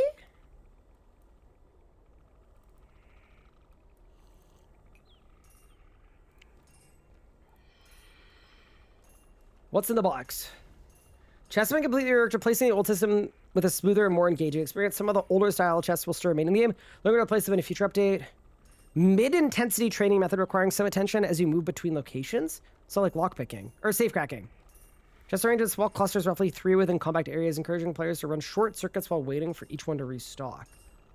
Ooh, okay. I'm getting the vibe that they want players to start running around the world more. And I really like that. I think it's like they're trying to get the world to feel like there are people playing. And that's really, really interesting. As the chest gradually unlocks its tumblers, awarding XP as they shift into place. Once all your tumblers are released, chest opens, granting loot along with additional bursts of XP, bringing lockpicks. Check out the table below for a rundown of where you can find these chests. And what you may find inside. Okay. So they start level 71. Can I say I'm disappointed that these start so high level? Because to me, early game thieving is the part that actually could use some love. But holy, okay. Mid-level stone spirits ores. Actual ores? No way. Is this the first time an ore is on a loot table? In like a decade?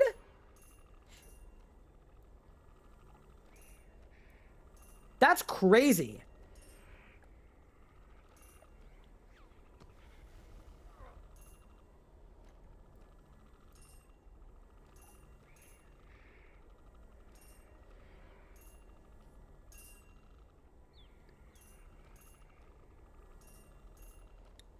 Hi, Trebone. Thank you for the 4 months. I appreciate it.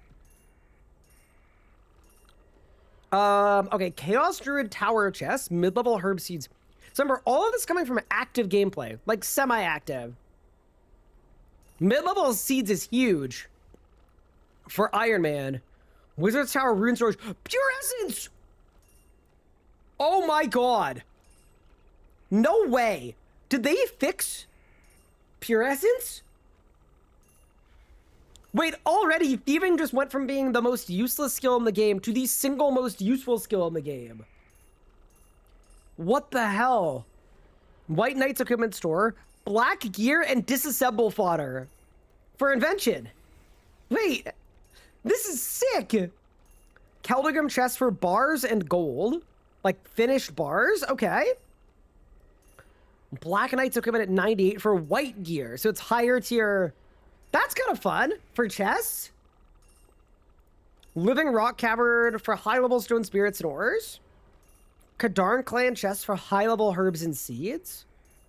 Arania Altar Cave chest, 107. Essence, runes, and anima stones. So that's at the ZMI altar. You're gonna be able to rob chests. And then we've got Yanil Wizards Guild chest for magic gear, DA stuff. For like powerful components. City of chest for ritual. Chat. Ritual components. Like ink on an Ironman. Dark Mare chest for blood rune, death runes, congealed blood. Citadel chest for. Dude, what? That's insane. Already. These are like, this is like everything that Ironmen have difficulty getting. Everything. Congealed blood, necromancy runes, ritual. Like, this is insane. Like, this is really awesome because Thieving was already the skill a lot of people train right away on an Ironman just because it's really easy. And now it is going to funnel you into so many good spots. This is sick. Like, especially like the mid-level, low-level stuff, right? Like getting Pure Essence from 77 and then Arania Cave at 107. Like, this funnels really nicely.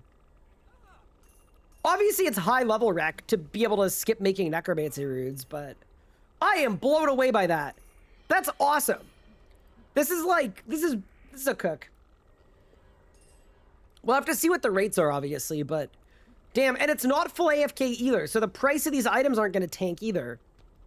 Because it's not full AFK.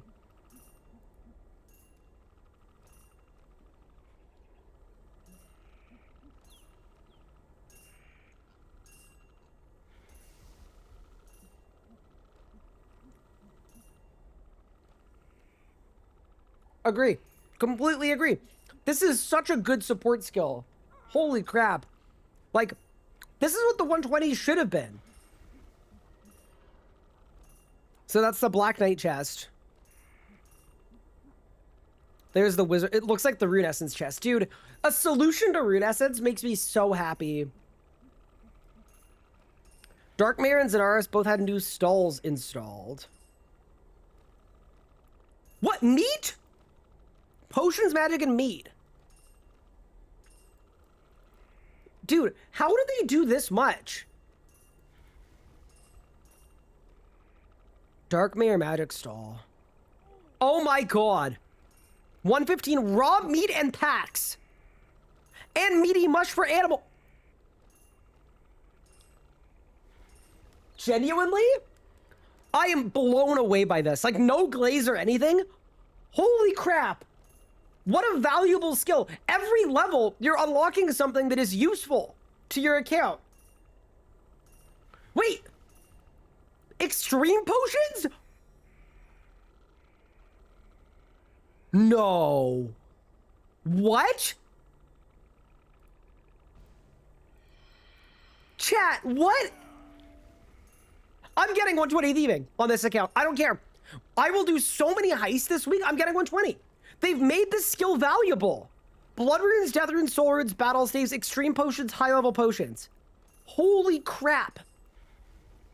Like, thieving genuinely already, and there's still more news posts left, might be the most useful skill in RuneScape now. What the hell? Wait, they giga cooked. Like, I'm just gonna pickpocket until, yeah, what? I'm blown away. Because this kills a daily, okay? This kills an annoying upkeep. This kills a daily. This is rune upkeep. I mean, it does call into question why they needed to game health some things if they're gonna add them to thieving, but I'm just glad there are sources. This is awesome. Extreme potions. All right, now let's look at Sedaris. Women's go to a market full of spirits. The seeds to entice will be thieves. Watch out for the fairies. They may curse you if you're caught. Okay. So this is a little lower level. Woodcutting mining spirits at 107. High level seeds at 114. Variety of items, charms, and potion ingredients. Oh my god, do you reckon it's gonna be like,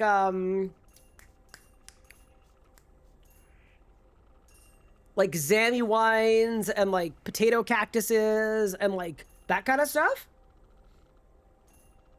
Yeah, this is huge. This is awesome. Like, thieving is now the best support skill of all time. Hi, Stick, how are you? What an insane support skill now. Yeah, it's great.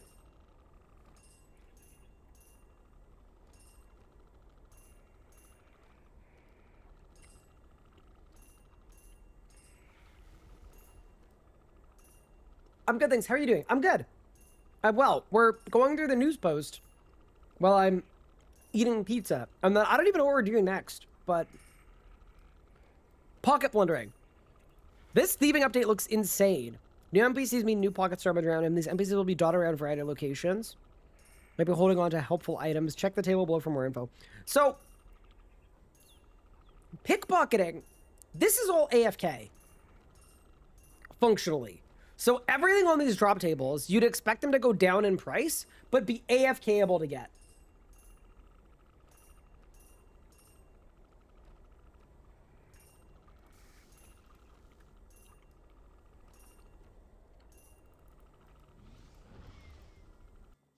Sorry, I'm getting a new bunyip. 1 second.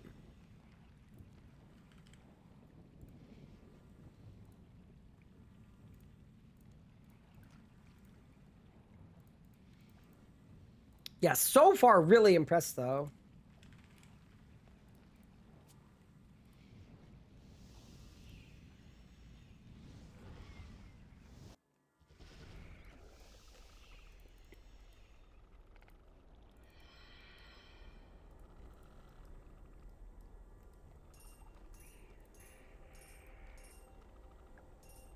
Okay.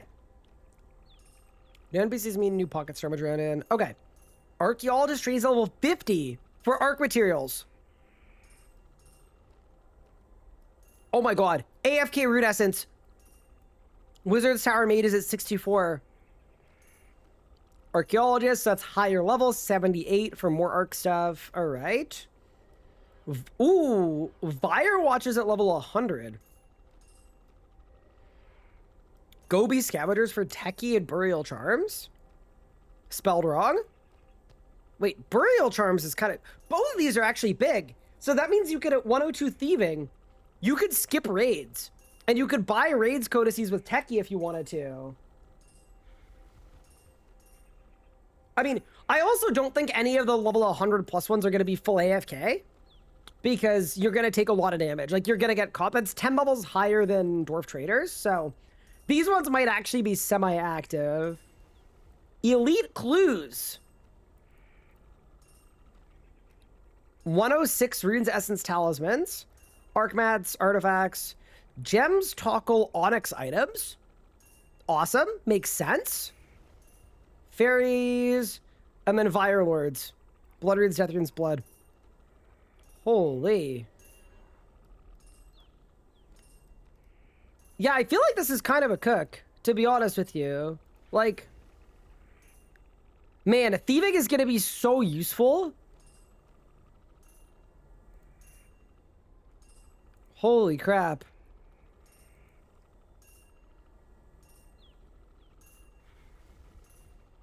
Yeah.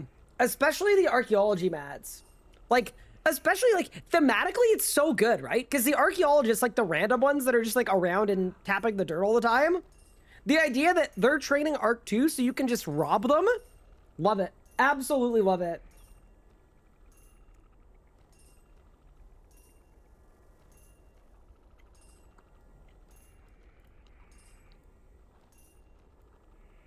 Yeah, okay. So to me, that is exceptional. Chat, out of 10, what is your excitement level for heists? Reading this. I think I'm like a 10. I honestly think I'm like a 10. I'm gonna get up when this update drops. I'm gonna get up at 5 a.m. on Monday for this, I think. Like, it's too fun. Yeah, now, my main account is 120. My hardcore is not 120. But we're 108, almost 109. Yeah, that's really sick.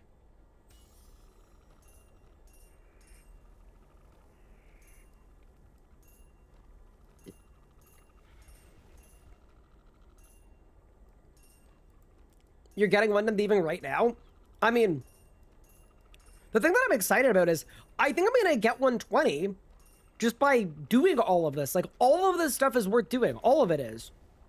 Like, bro, I'll just plunk myself, I'm going to plunk myself at Wizard's Tower Mages for AFK Rune Essence, and then we'll call it a day.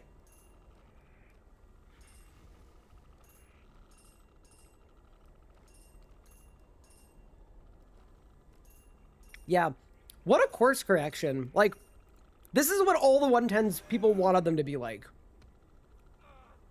Actual new training method, revamp of mid-level stuff, addition of endgame stuff too. It's perfect. Can you AFK Abbey Demons? Abbey Demons aren't really AFK. You have to loot every minute. And it's combat, so I don't really like doing it on a hardcore.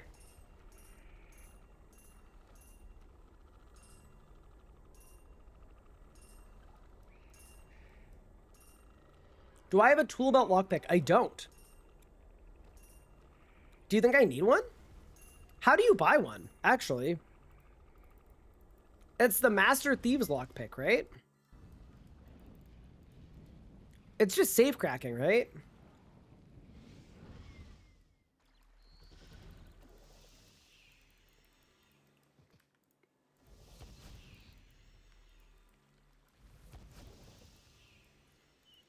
How long does it take to get pilfer points?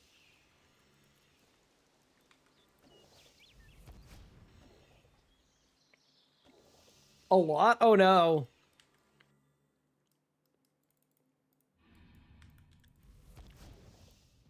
Maybe I have some?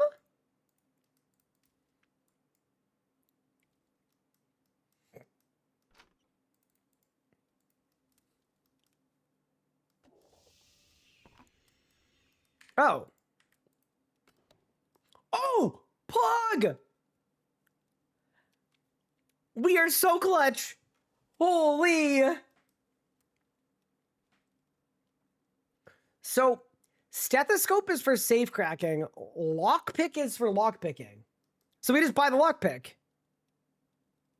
Right? Yeah. I don't see there being a benefit to waiting. It was in the news post. Done. Yoink? That's sick. I don't even have that on my main. Okay. And then the other question is, do you think the pickpocketing we did today is going to get me the camo outfit?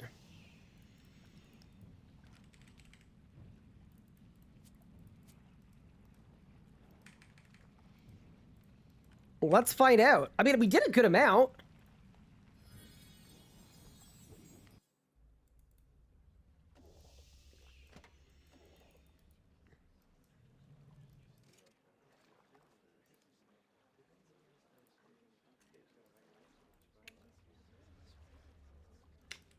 Wait, we're actually so close.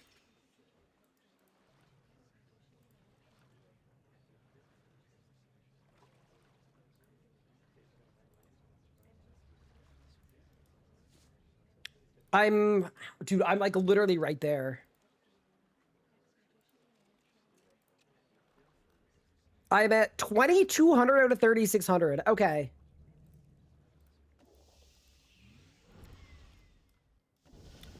That is not terribly short, chat.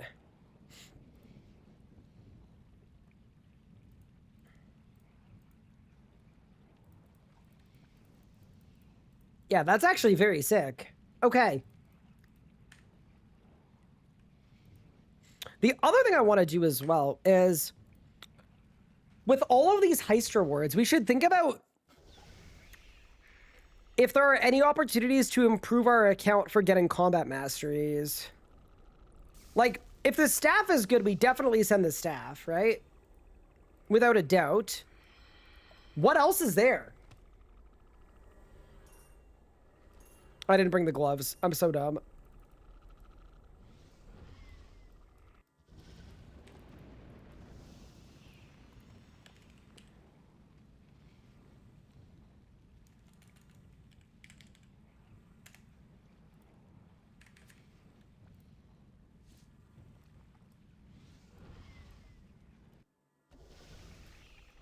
They need to make more bank space savers. Like a seed bank. Does old school have like a seed vault? I think they do, right? I mean, it's all good. Yeah, that's pretty good in terms of rewards. No, I'm really, really stoked.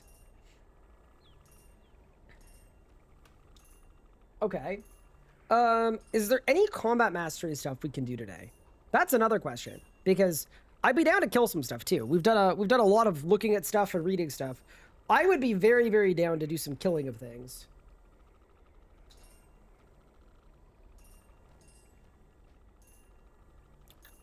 So this is Tall and Manly's combat achievement progress. I mean, dude, the other thing too is we should probably unlock a masket. We should definitely unlock a masket at some point.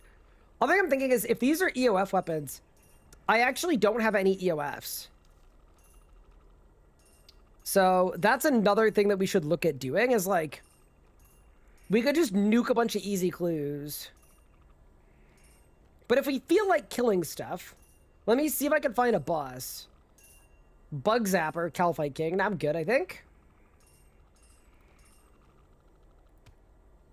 Calphite Queen, Carapac. Yeah, what a fun update. Holy. I don't want to do Carapac without a task, and I don't want to grind out a task. Could do a raid. Dude, the fact that I need to do raids feats, it's scary. Magistrate AOD.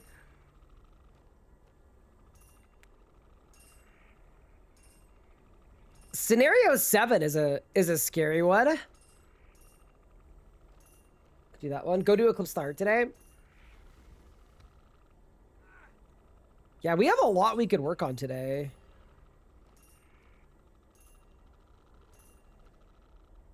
Defeat Raziel without moving? That's crazy. On last phase. That's just scary on a hardcore. I think it's all winnable. Like, we could do all of these. Solak, I need to do it a group.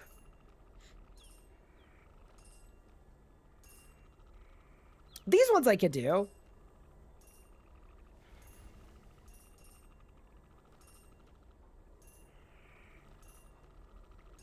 Yeah, all of these ones are fine. Dude, look at Virago. Why is Virago like this? But somehow solo Virago isn't even on here, I don't think. Oh, it is a master task. And then there's Zami, which is solo 1K, solo 2K, solo 4K.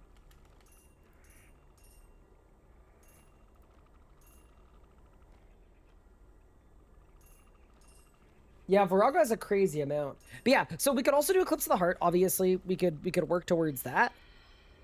I feel like people don't want to watch me do easy clues.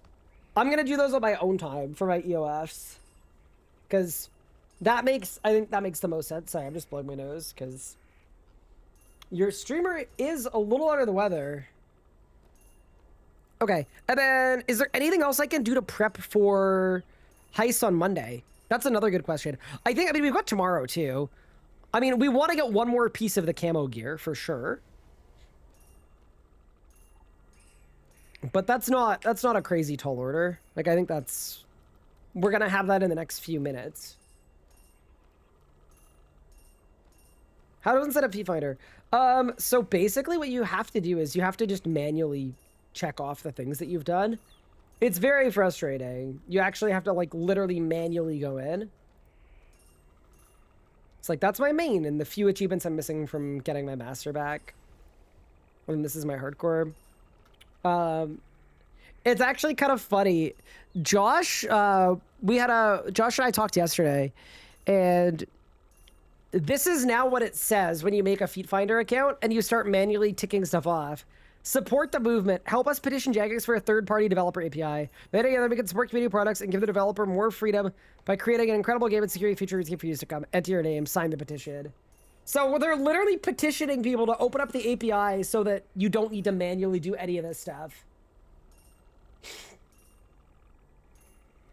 Yeah, for the Feet Finder site. Correct. Are there any achievements that'd be good to do while I've got darts? I mean, I guess the Telos one's like a little bit. Solo Virago would go crazy. Actually, here's a question. Can I change the Rago week with War's Blessing 3? No, I can't. Oh, so we can't do Solo Virago yet. I'm surprised I don't have War's Blessing 4 yet. Welcome to RSC is so concerned with the API when old school's right there flourishing with open. Yeah. I really do hope that changes. I think it probably will. But we will have to see, I suppose. But yeah, it's a good question. I tried to look up Feet Finder and Google corrected it. It's probably based on your browsing habits, unfortunately. Wait, do I have a Feet Finder? I don't think I do. I'm going on Feet Finder. No, I don't want to buy feet pics or sell them. VRS guy. No, I don't want to sell. Is that what Feet Finder's for? Wait. Oh my god, I'm thinking of WikiFeet. Wait, why is Feet Finder so cursed?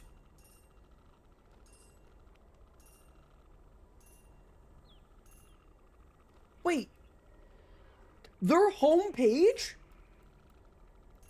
Oh my god. It says 12.5 million feet pics sold, $100 million plus spent. Oh no. Oh, I don't like that. Sorry, I was thinking of WikiFeet, which is weirdly less cursed.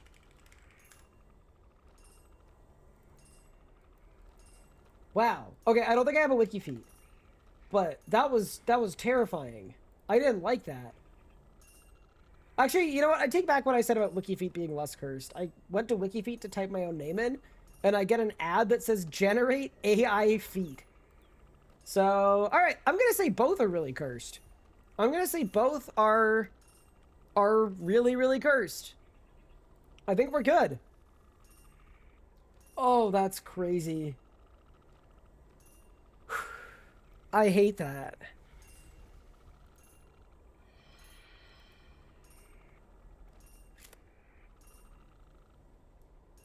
Thank you for the 34 months. So that's really cool. Oh, you know, I just realized. I also realized we have a sponsor on today's stream. Oh no. Okay, chat. That's not good.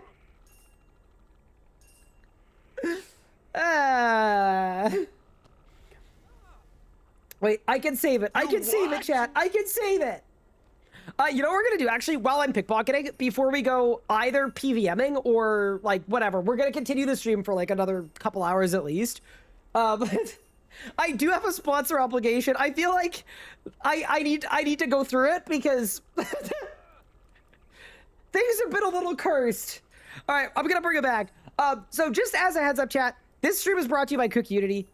They're a very cool, amazing, fresh meal kit delivery service. They deliver fully cooked meals that you're just gonna heat up. So if you have trouble cooking or meal prepping, or maybe you get to the end of the week and you're tired and you get home from work and there's no food in the fridge, and then you spend $60 ordering food in, that might be a good option for you. Check them out at !Cook Unity if you want to. But I do have a job for you guys because I have a rule with sponsors, which is you guys know I don't take sponsors very often, and when I do, it's brands that sponsor products that I like or I personally tried, so I can just give you guys my honest feedback. This is another one of those opportunities because here's what we're going to be doing today. Chat. And this is the part where I actually have a job for you. I have not tried Cook Unity yet, but I'm going to. But what I need you guys to help me do is I need you guys to pick the meals. You can pick whatever you want. I need you guys to pick the meals. They will arrive, and then we'll try them on stream, but I'll give you guys my honest thoughts. Y'all down. So with that said, let's go to the Cook Unity website. I've already pre-opened it. The zip code is not my actual zip code. It's the zip code of the CN Tower, so don't worry. And the question I have for you is, can you guys help me pick some chef-prepared meals to try out on stream? Because I've said it before, I will not promote a product unless I legitimately like it, and this is the way to do it. So it looks like here we've got a bunch of filtering options. We can go all 102 meal options. Recommended poultry. You could sort by proteins, GLP-1 balance, fitness fuel, calorie cod. There's no fitness fuel. Not in Canada anyway. Maybe in the States they've got fitness fuel. Sodium-wise, carb-inspired, keto.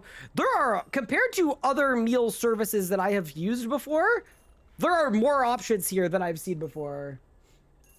They have oxtail. Wait, what's oxtail? Do we...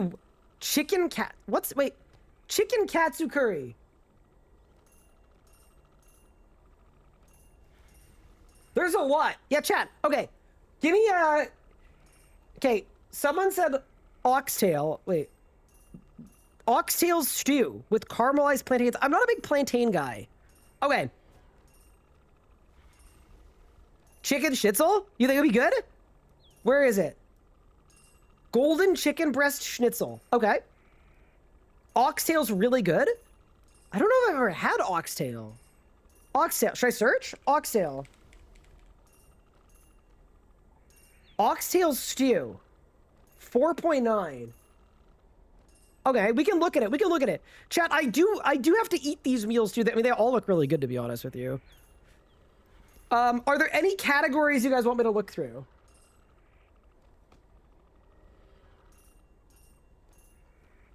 Any categories you think that we should be curiously endeavoring upon?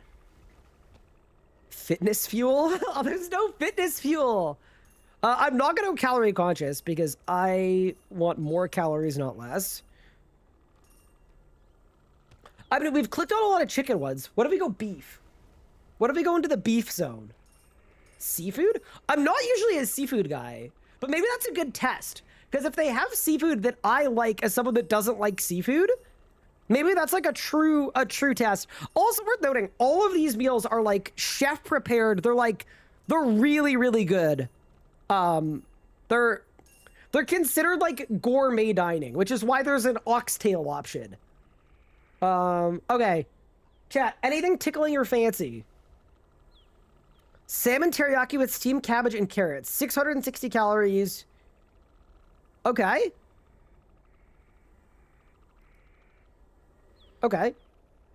Bang bang shrimp? Now, I'm not a big...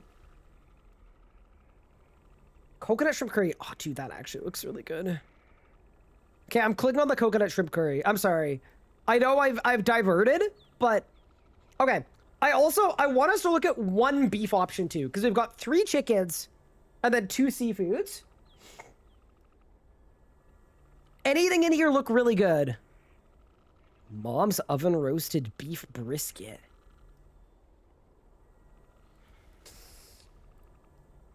Oh, man. Dude, some of these look so good. Man, this made me hungry. Okay. Guinness braised beef pot roast? Wait, they have Guinness braised beef pot roast. Oh my god. Okay. Chat, what do you guys think? Okay. So we've got 1, 2, 3, 4, 5, 6 options. Chicken katsu curry, 4.63.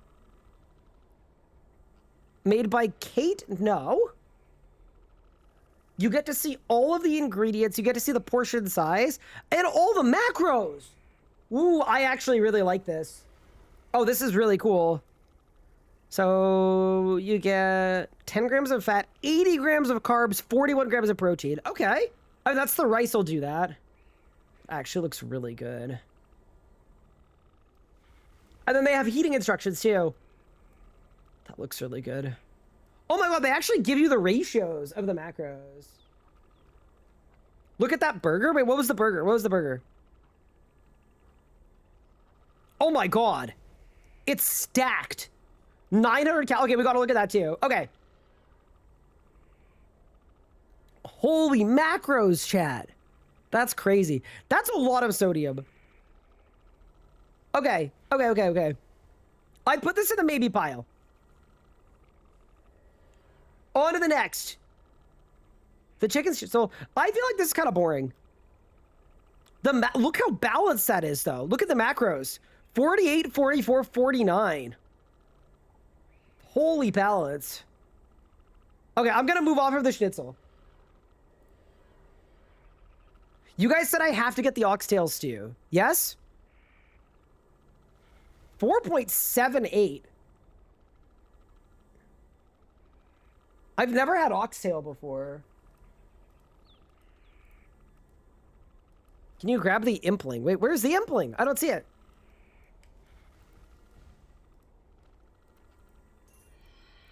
Okay. So we're taking the oxtail. Not a ton of protein in there, but 880 calories too. Okay, holy, that's a big meal. I'll take it. It's amazing. Okay, done. We're gonna take the oxtail. That gets my vote. You guys wanted the salmon teriyaki. 40 grams of protein, 70 carbs, low fat too. Okay, yep. We'll take the salmon. You guys wanted the beef pot roast. You guys voted for this one. Made by Chris Rattel. 600 calories. Dude, I love how easy it is to see the macros. Macros on that are actually really good. That's like a very, very balanced meal. 42 grams of protein, 55 grams of carbs, 20. Yeah, that's solid, actually. Maple syrup? Okay, done. Voted. It's done. So we've got the oxtail stew, the braised beef pot roast, the salmon teriyaki, and then one of the chicken katsu, the coconut shrimp, or the double smash burger.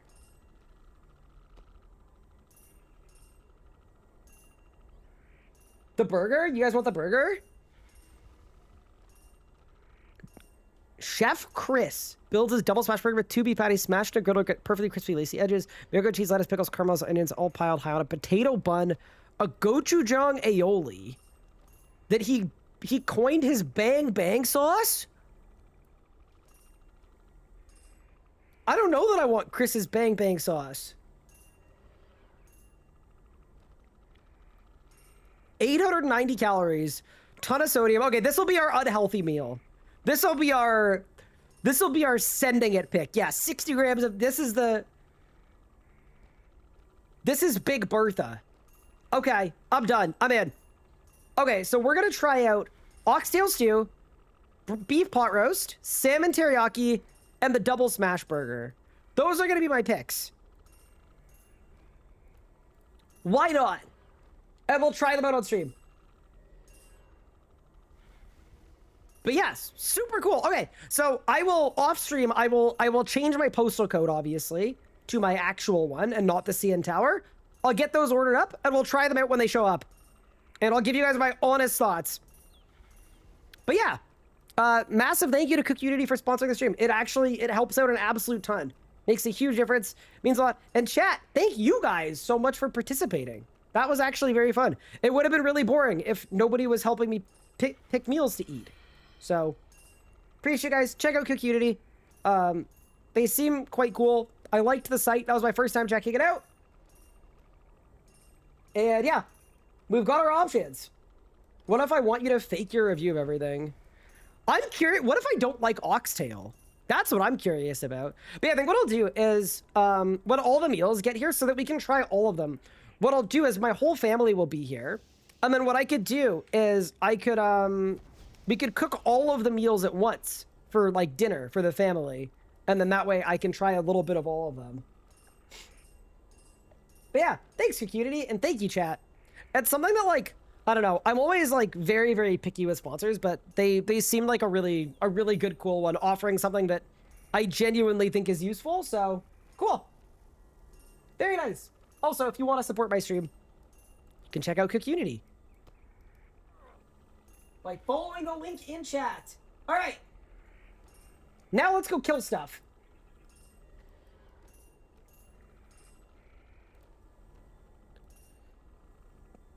What do I want to kill? How many camo fragments do I have? 25. Oh, we're so close. I mean, I can get on my own time though. I get on my own time. Chat, you guys did so good picking food-related activities.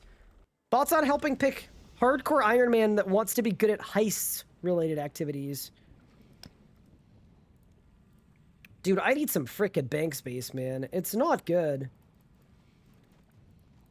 I do not want to lose my hardcore to Dragonfire in a heist, by the way. I wonder if anti-fire works. I kind of hope it does. If it doesn't, we're gonna be hosed. And I wish to not be hosed. They have Eligator. I don't think they do. Did it remind you of brisket? I don't have a lot of brisket either. Like, I've never had, like, Texas barbecue or anything. That is the cool thing about, food-related services like Community is they get you to try things that you haven't had before. It's a good way to, like, expand your palate. I know for me, when I'm, like, busy working and dedicating all my time to, like, focusing on that, I have the same, literally 3 or 4 meals. I have fried rice bowls with eggs and frozen vegetables. I have spaghetti and a meat sauce. I have... Oh, man, what else do I even have? I have burgers. And then... What else do I even have? And then, like, chicken rice bowls. Those are, like, the 4 things that I eat. Getting Oxtail is a perfect play for sponsorship. If you like it, the sponsor is good. If you don't, it's because it's Oxtail. That's big brain. But yeah, thank you, chat. Appreciate you guys letting me do that. Okay. Let's go kill some stuff. Why don't we? I don't think we want a quest. I think we want to kill some stuff. I'm a little scared of Solo Virago, to be honest with you.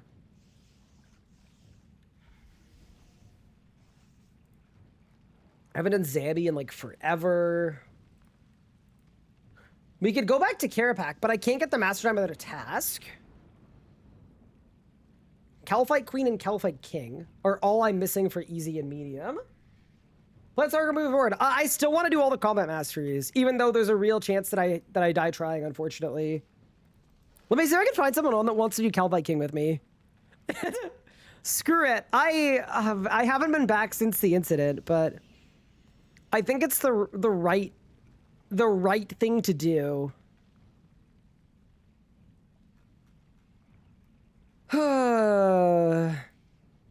Let's see what Mox is up to. Have I seen the petition? Yeah, I talked about it on stream. I talked about it. I discussed it at length.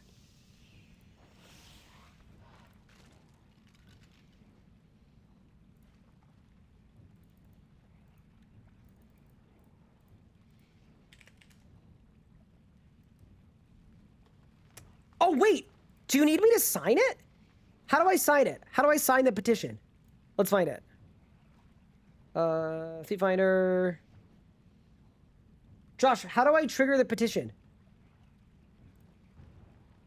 It's not live yet. Oh, okay. Well, yeah, I showed them the screenshot of it.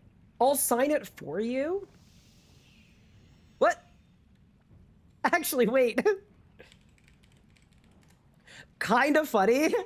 Speaking of I'll sign it for you, this is a short that I and I don't think I'm actually gonna post it, but sometimes I make like extra content just in case I need it. And this reminds me of that a little bit. Someone said, ban me, I don't care. Wait, why? You're not voting, ban me. I'm not gonna ban you for not voting. That's okay. Like, you're entitled to your opinion. I would never ban someone for not voting. What I will do though, is because you said that, I'm gonna load up the page, I'm gonna vote again. And we can say it was from you. You're welcome. Someone said, ban me, I don't care. Wait, why? That's literally what Josh is doing. That's literally what Josh is doing. Chat, should I post that one? Or is it gonna cause too many problems? It's a joke, by the way. Like, extra votes didn't actually count. But, is it like funny rage bait? Post it, post it, post it? Okay. I'll schedule it. Fine. Oh, no. Oh man. Okay. I'll post it later. I need to like actually rename it and do all the like SEO stuff, but that's really funny. Yeah, so when you go to the content scheduler, this is how I do all my short form content, by the way. We go here, we go there, we go there, we open the preset. Make sure the YouTube title makes it clear it's a joke. Very good. Very good. Okay. What do we title this? Manipulator.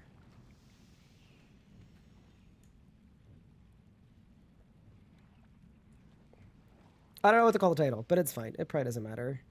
And then there.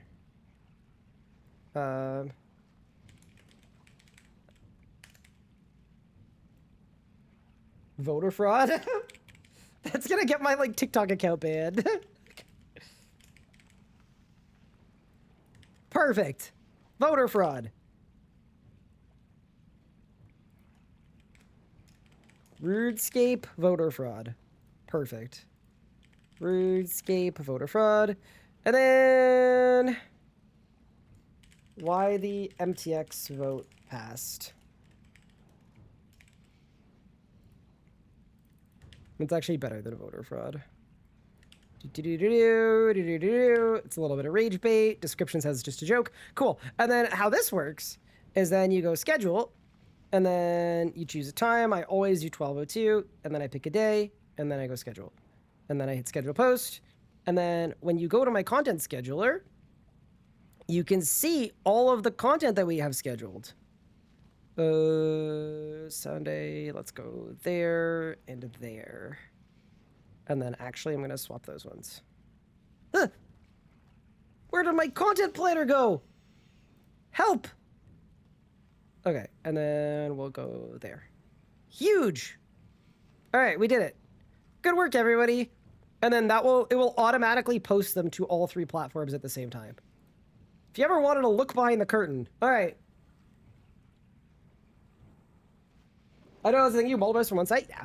I don't even have the TikTok app installed or the Instagram app installed. I don't use either of them. Maybe I shouldn't say that, but...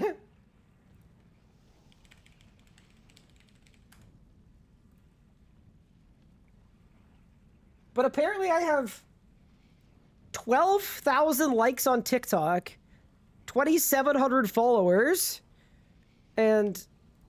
my most popular TikTok has 63,000 views. I don't know, man. People said that I needed to post on TikTok. That didn't mean that I needed to use TikTok.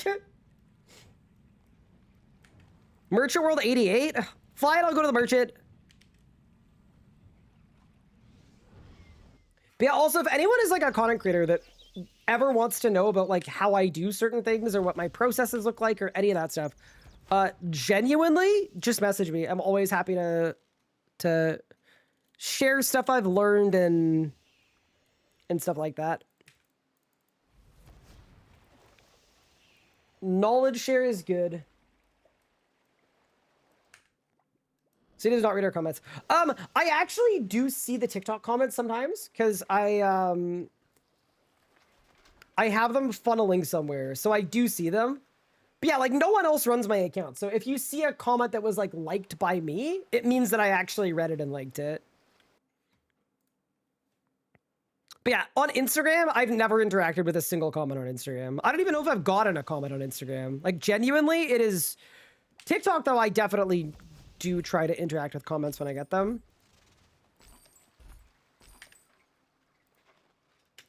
But yeah, no. Genuinely, I don't think I've ever used Instagram. Instagram, the RS guy. I don't even know what my Instagram handle is.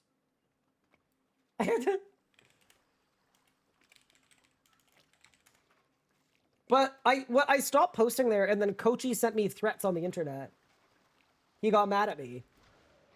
Because I think that's where he looks at stuff. Okay, so this is the RS. I have messages on RuneScape DM'd me on Instagram from 10 weeks ago. RuneScape at the RS guy official. They mentioned you in yours. This is my first time using Instagram in my life. What's the guy on the left's at?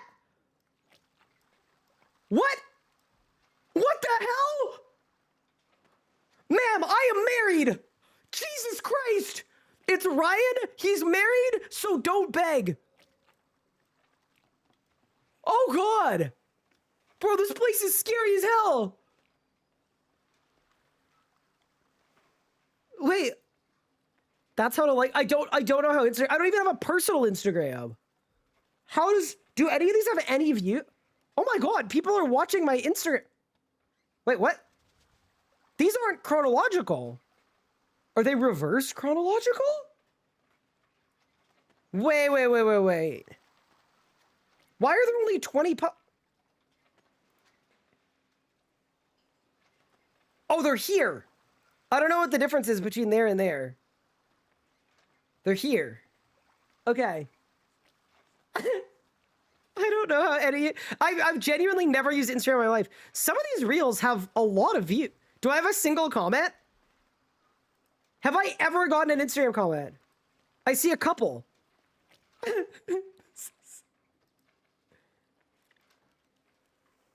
This is my first 4 comments? What the What are Instagram comments like? Laughing emoji at RuneScape? Okay. Welcome to Jagex? Okay. Okay. Stonks and love hearts? Oh! Why is this dude love hearting all my Instagrams?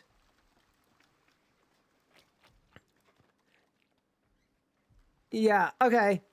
I'm gonna heart that comment. Cause that I don't know. Anyway. Social media will take over your life. So that is why I don't use Instagram.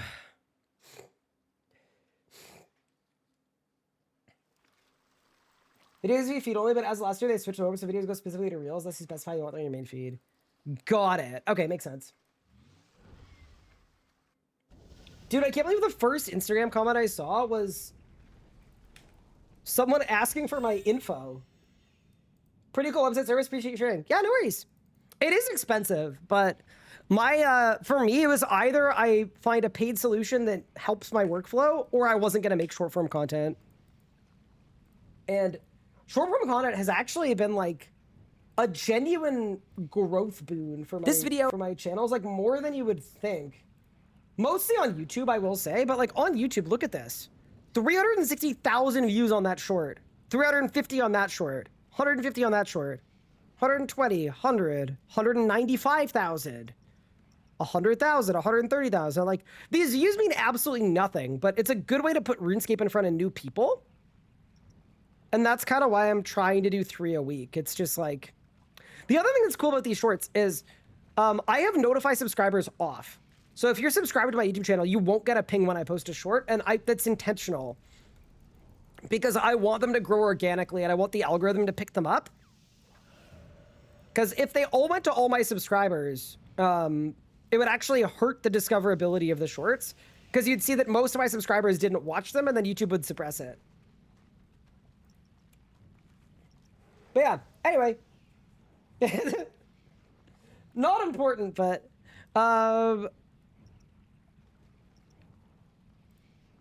Let's go find a boss to hit up. I mean, I would go to Raksha and do scenario 7. Let it reach 100% shadow energy in the first phase. Is that hard?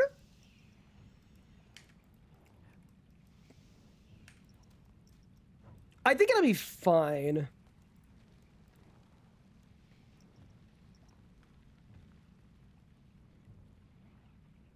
About rs.dev or runescape.dev, how open would I be to not getting a lawsuit? If you take runescape.dev, you will 100% get cease and desisted tomorrow morning. I guarantee you. If you bought rs.dev, that would be fine.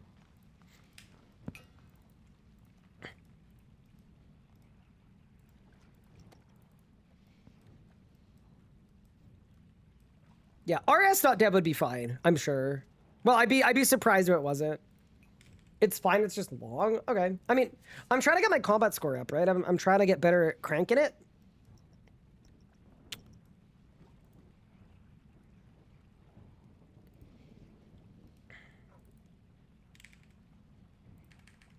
Let's get the hellhound out. But yeah, no, I feel like I owe you guys some PVMing. But dude, I've had such a fun stream today, just like getting hyped for heists. I am gonna get up first thing on Monday and cover heists. Dude, I hate the word cover. It makes me sound like a news reporter. Like, I'm gonna cover. I'm gonna do some coverage on heists. We're gonna play the video game.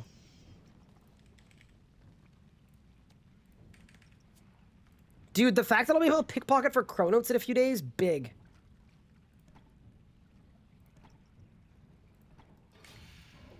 Dude, also, if the weapons are good, I'm gonna pog out of my mind if I get them. Especially the ones that I care about. Sorry, I'm trying to find my my foot pedal, but my legs like barely touch the ground, so I have to kind of move down my chair. Got it.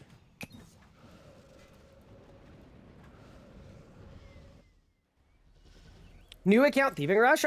Dude, okay, here's... genuinely?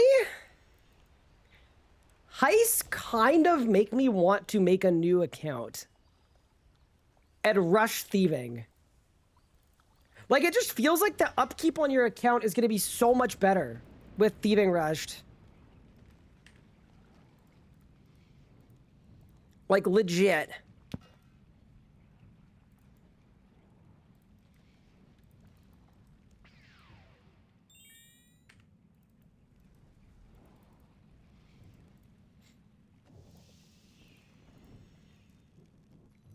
Okay, so we gotta get 100% shadow energy in P1. Yes?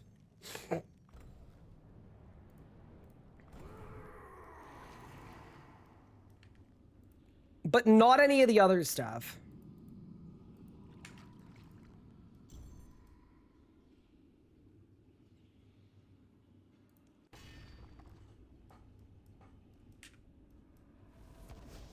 Heist only ultimate UIM?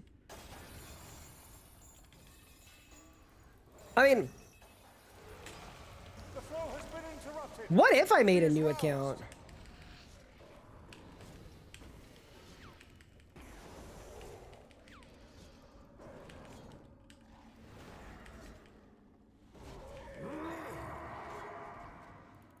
Do not let him absorb the shadow.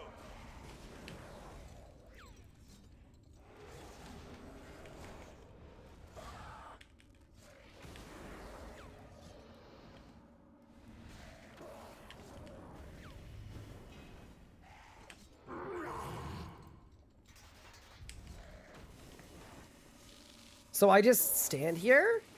Oh my god, I'm on Lesser Bone Shield. Ugh. Oh no.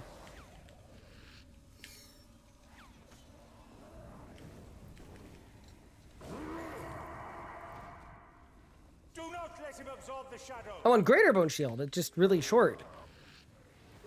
Oh no. Oh, I'm doing too much damage. Oh no.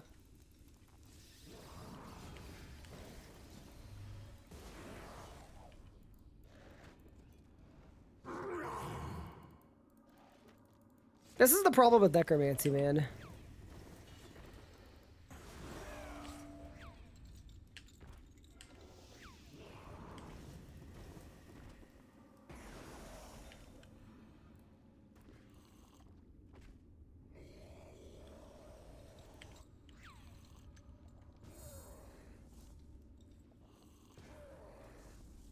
Unethical locked Ironman, so you can only use stuff that you rob from people?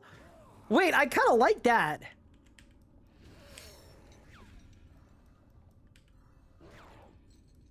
This is kind of an annoying one.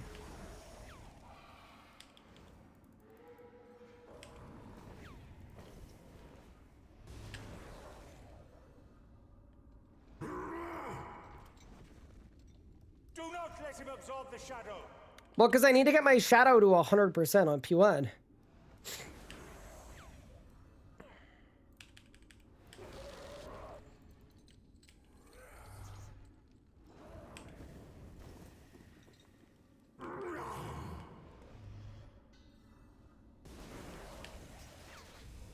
Why does my Cade last 7 seconds?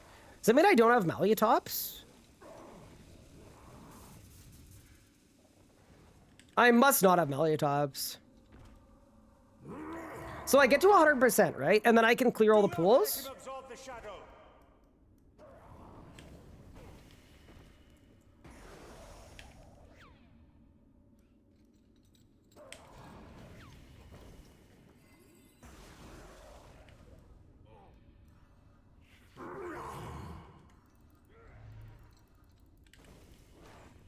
No turtling, yeah, clearly not.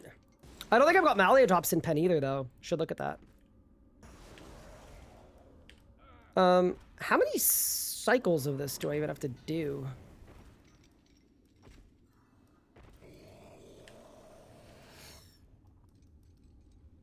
Oh, it's 100 now.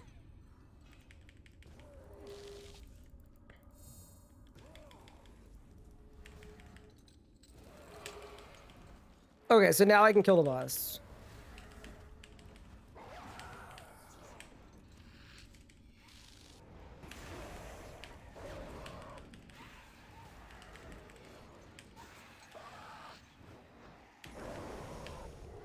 You may think you hear it speaking.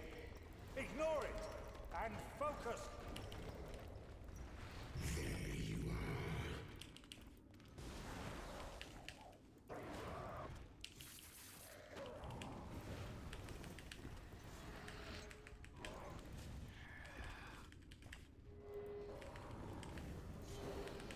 Your thoughts betray you.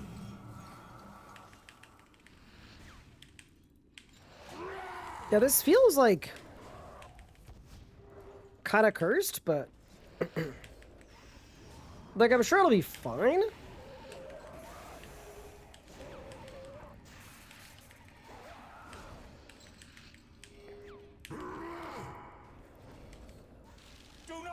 It's mostly just spooky on a hardcore, to be honest with you. I mean, it's definitely spooky on a hardcore.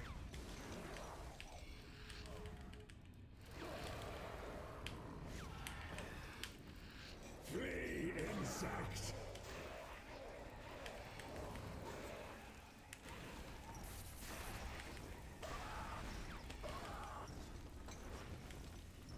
The shadow grows thicker. You must defeat him quickly. My prey.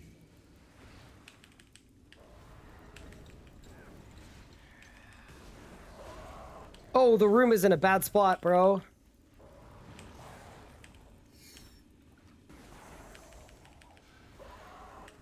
Your thoughts betray you. Mr. Bolt.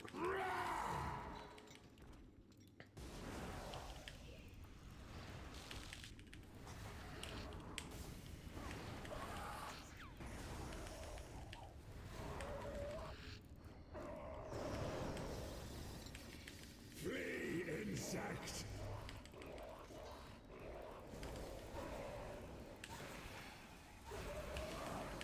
Okay. So for last phase, It's too dangerous. I'm gonna have to stand behind the post, right? Is there like a way to know that I'm in the right spot? Dude, I'm kind of nervous about this. Because I know it works like,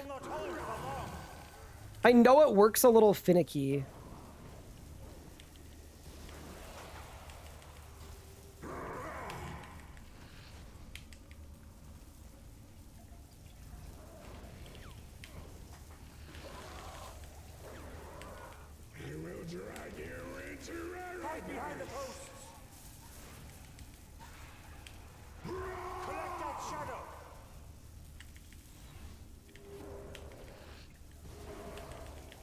tight.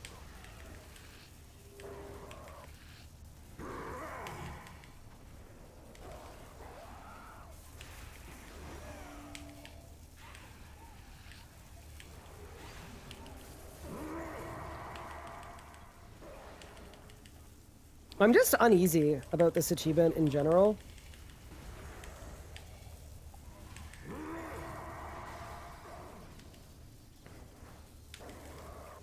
Is this unorthodox? No, it's just the scenario 7. That's the master achievement.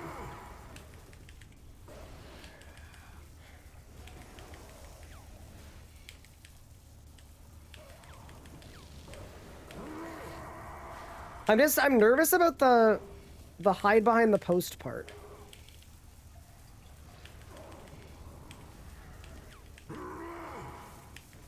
Because I just don't know exactly how it works or where to stand. Maybe I'll just kill it. Okay, I killed it. Nice.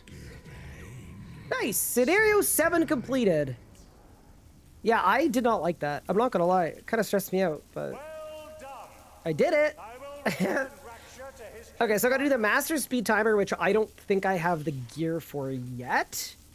And then don't let him sweep the leg, which is don't let him use tail sweep in phase 4. Okay. Is there a strat for that? For don't let him sweep the leg? I'm assuming it just means I have to stand out the whole time, right?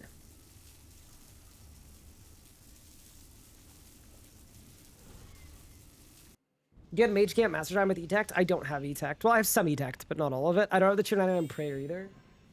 Is that site public? Yeah, it's feetfinder.net. Yeah, feetfinder.net.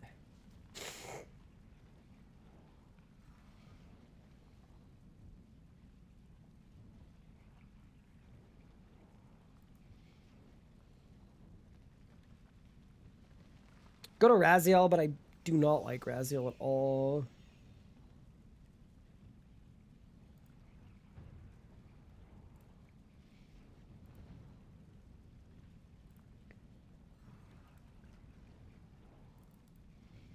I mean, there's a for skipping every spec at 250% Zammy. I would do that one.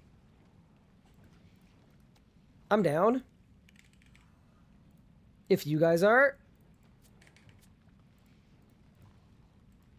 I mean, I think really what we need to do is, in order for me to be able to do more combat achievements, I think I legitimately need to, I need to get some account upgrades. Like, really what I need, I think, is more EOFs. But let's go do 250% Rage Zammy, where I skip every spec. Let's start there. And then I think we should sort out our next set of upgrades, because range is a bit of a dead end, because I'm not getting a core hammer. Magic, I've got the Fasoa and the Wand and the Orb. I think the stuff that I need is I need to do ED2 for more Draconic Energies. And then the one other thing I can get for Magic as an upgrade would be in-gen for off-style Roar and Ode is pretty good. Other than that, though, my Magic setup's pretty decent. And then Melee, I just don't have any of the abilities, so it feels kind of bad. I think Magic, like leaning into Magic would be good. It's also kind of awkward that I can't lean into ranged. Like, to me, it feels weird that I can't lean into ranged.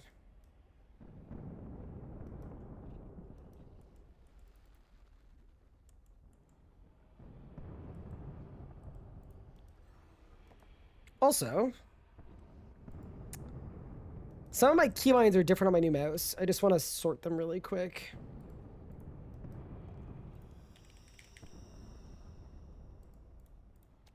Just because Zammy is a slightly scarier boss. In-gen for off-style Roar and Ode would be really good too, though. There's a master version at 750? Yes, there is. I'm going to check my dinos first, too. Good idea. Oh, there's a master one at 500. Ooh, okay. Yeah, that I'm open to doing. I don't mind. I am not against going for it. Although, that one I'd rather do in a group, to be honest with you.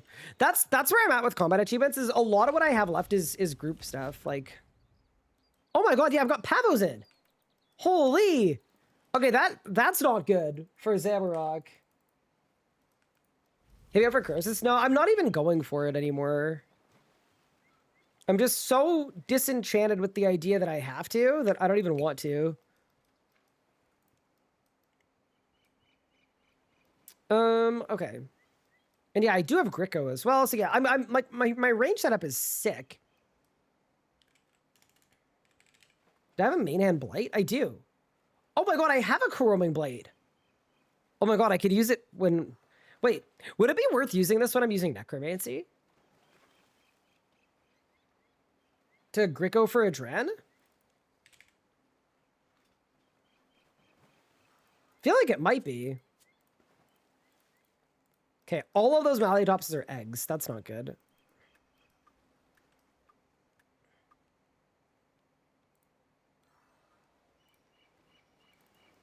Okay, nice. Reflexes perk helps a lot, but don't sweep the leg. Yeah, I should probably do it, to be honest with you. Wait, actually, sorry. I need to... You're a Malaytops, go in there. You're a Malaytops, get in there. Oh, I need one Elder in each pen, don't I? Yeah, you're a Malaytops, get in there. That's the breeding pen. You go in there, you go in there, you go in there. Okay, and now I should have the Elder Malaytops perk. Nice. Kind of spooky that we didn't have that before, to be honest with you. Armored Hide Tier 2. Nice.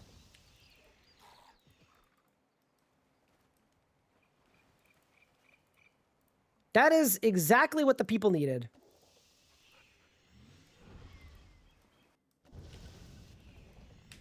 And there we go.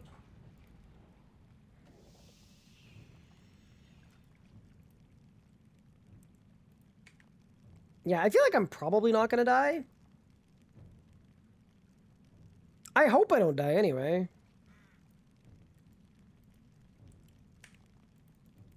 Be kind of embarrassing if I did.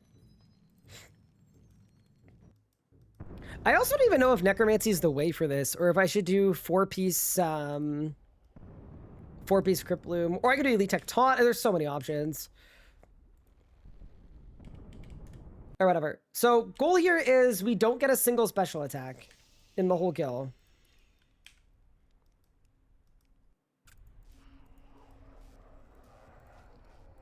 That is the achievement.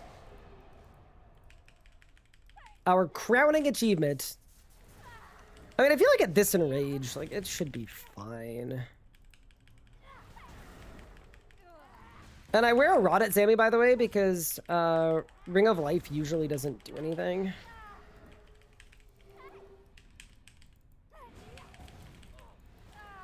And then I just need to remember that I can't Skulls P7, which is fine. I am cognizant of that.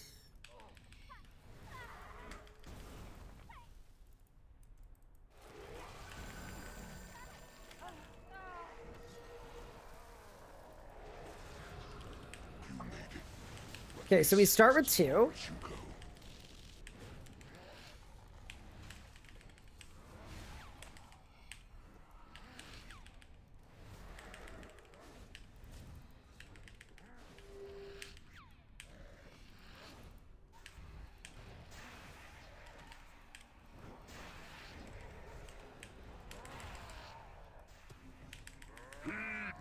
Okay, that's one. I wonder where I should go next. Probably 2, 4, 6. Yeah, we'll go 2, 4, 6. Where's my button? Oh my god, it's in the middle of my screen. Oh, that's bad, bro.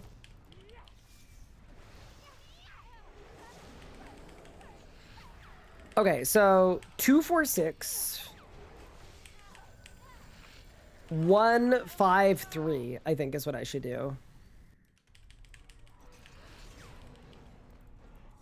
Oh, did not mean to do that. Oops. I mean, it probably works fine, to be honest.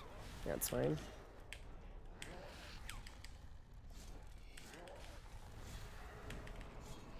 Okay, ready?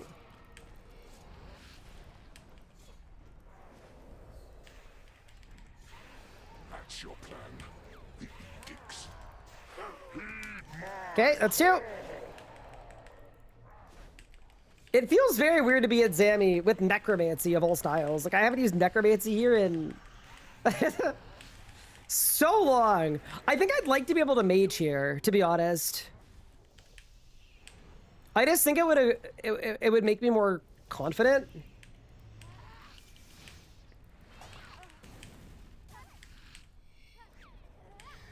Other thing I've always really liked about Magic Sammy is you get the extra HP from Crypt Bloom, and I do have 4-piece Crypt Bloom. Like, yeah, should I be doing this with Magic?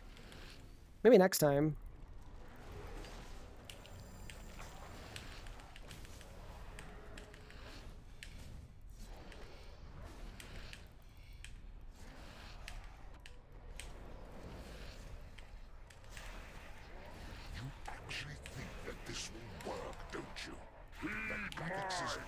Nice.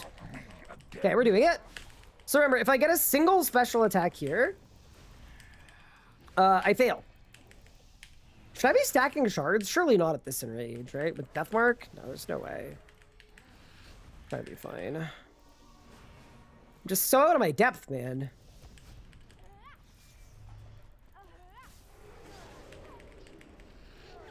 Every time I get Lumbered Swamp at a Clue Step, I'm like, I can't see. Yeah, they're changing it. They're changing it. I agree, though. It looks absolutely insane.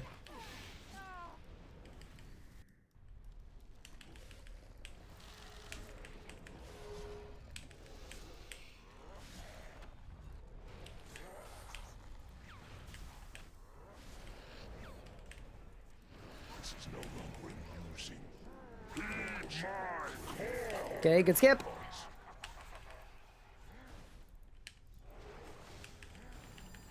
Yeah, good practice though. Good way to get back into the swing of things. Okay, I think what I want to do is I want to go to 5 next because I'm gonna proc my death mark on the phase where the extra dude comes out. Because I think that's gonna make it easier. I get what they were going for. I mean, it's kind of funny because, like, obviously different games, different teams, but it's an issue that Dragon Wilds ran into a lot too, where the game looked really, really good, but certain areas looked way too much.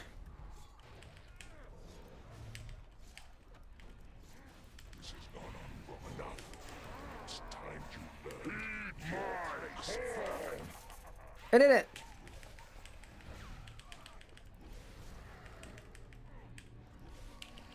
I don't even know what to kill the,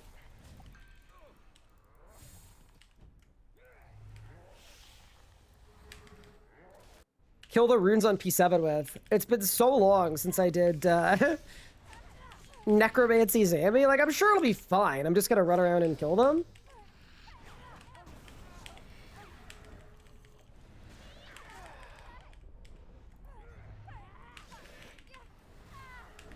Probably should have done 500% for the Master Run. You're overkilling by miles. Yeah. I just didn't want to for my first Sammy kill on the account in, like, a really long time. A number of months. Better safe than sorry is something that I, you know, especially on a hardcore, something I really subscribe to. Dare defy me. I who commanded the greatest armies in history. I who made lose our Nice. Gillinor will burn. Chaos will reign. You think you've won. It will never be over. Not until you lie broken.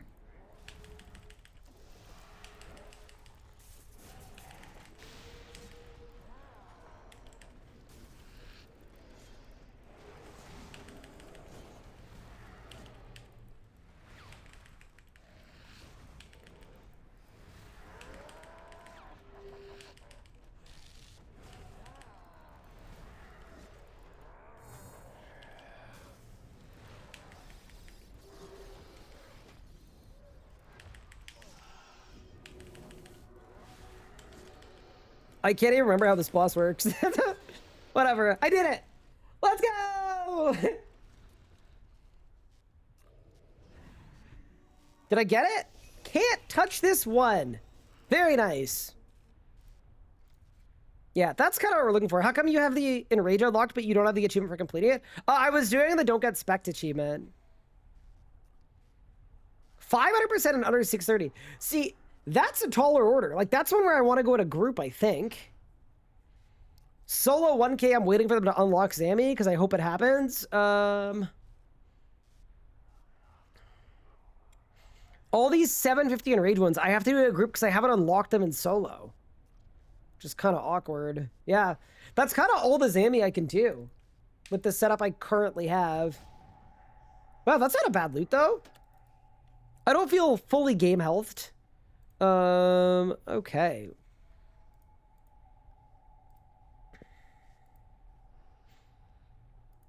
Yeah, there's just not a lot of Zammy there for me. If you go all bosses, there's Calphite Queen. Actually, you know what we should do?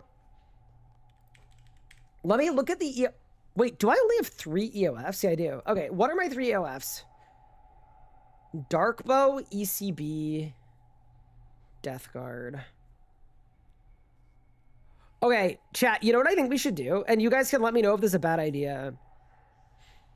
Considering the style that I want to use the most, moving forward is magic. And I'm currently using magic with a Death Guard because I don't have an EOF.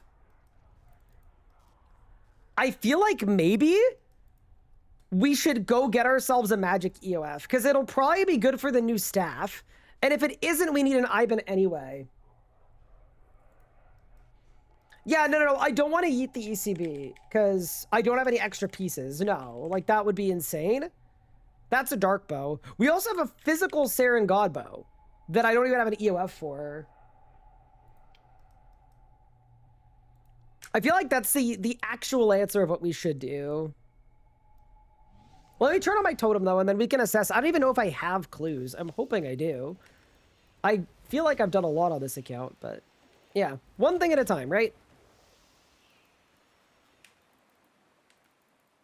I would have had to tab out for that. Of me destroying an Eldritch crossbow on a hardcore Ironman. Okay, I'm nuts. I'm not that insane. That would be like the dumbest. No. That would be actual rage bait, to be honest with you. That would be like genuine high tier top level rage bait, I feel like. No. I would never in a million years.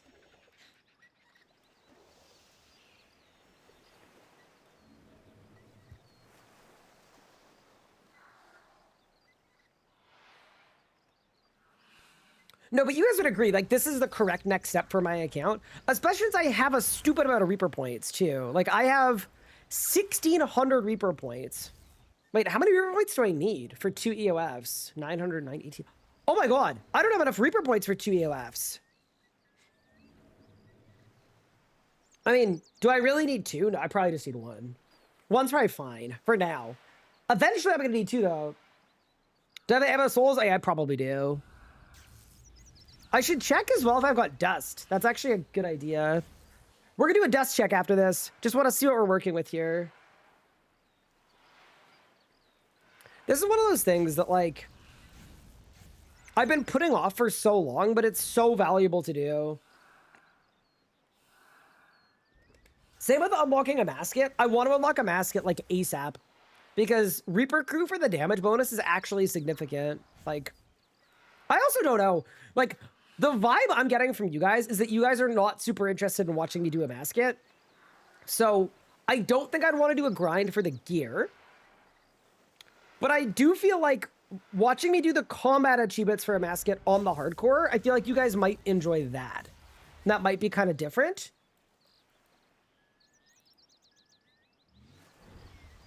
How do you get the Remo Totem?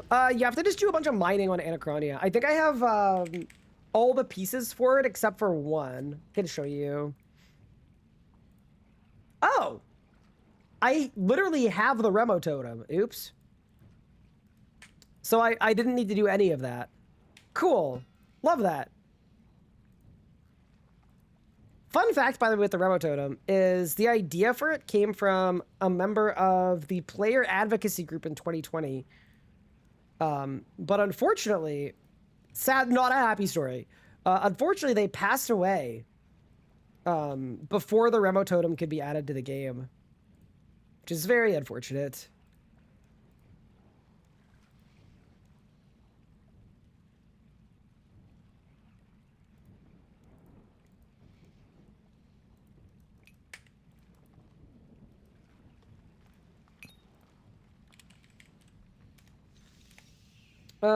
Let me see if I have any dust. All about to say, every time I hear about the Remo Totem or someone brings up in chat, I think of him because he was a really, really nice dude. So it's kind of a happy story, kind of, like, in a way.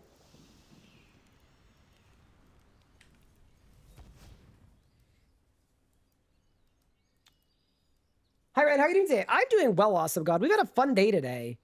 I missed so much content that we spent like 3 hours just reading news posts and reacting to things, which was kind of not a bad spot to be honest. Okay, here is a question. Does someone who's not like the greatest cluer in human history have an easy clue preset? I haven't done an easy clue in a bit. I also know it's not rocket science, but I'm just like, you know?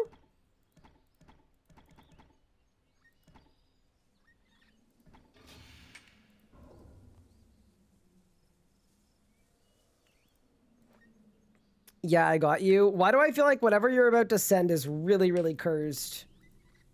Also, dude, how many clues do I have? Huh. Oh, they're in my carrier. Wait, am I capped? Wait. No.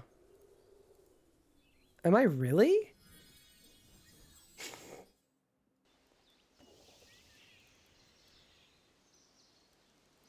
Hi, Axis Oz. Thank you for the 35 months. Sorry for the 40 months. I appreciate it. Open shop. Oh my god. I still have clue cap on my hardcore, but I have Globetrotter pants.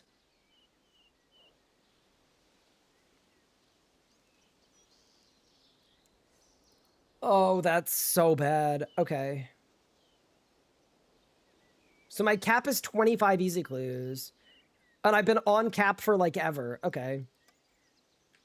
Yeah, that's actually tragic, kind of.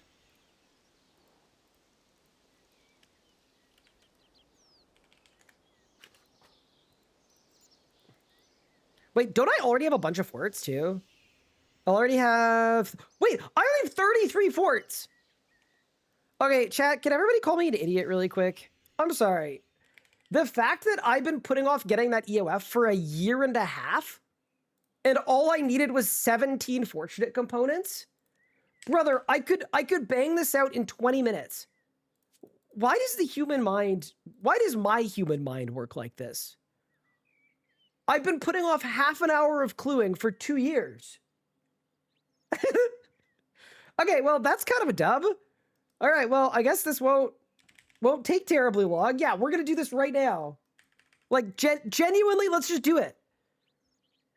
Bro, why does my brain work like this? Anyone else have moments where you're like, man, I just wish my brain worked a way that wasn't this.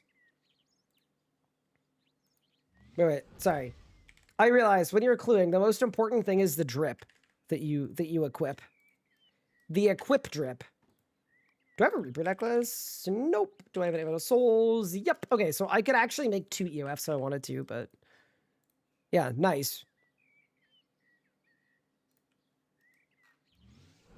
All the time? Do you ever putting off as a first resort for like a year? I did, but I actually think I was correct in doing that. The reason I was correct in that is the series ended. And I feel like I would have, like I genuinely would have regretted doing it. Yeah, I actually think that was the correct move.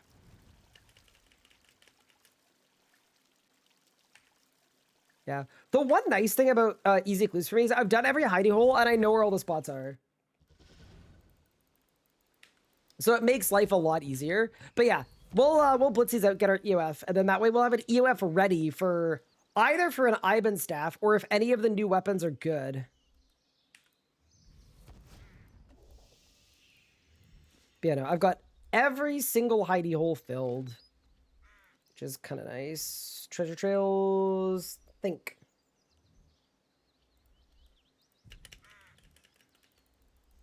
What perk is best for Devour Guard? Oh, you were asking that in Discord earlier. So, okay, I'm in a weird spot with the Devourer Guard. Also, wait, what do these pants do? Oh, they skip my emotes.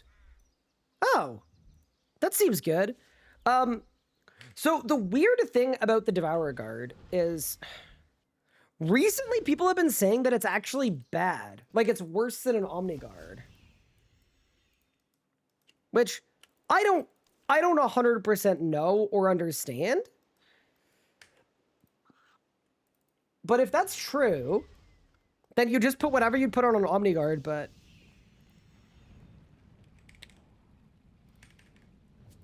yeah, can anybody who's like a juicer confirm that it's not good? People trash fantasy computers that generally be lost out Google Docs, Discord wiki.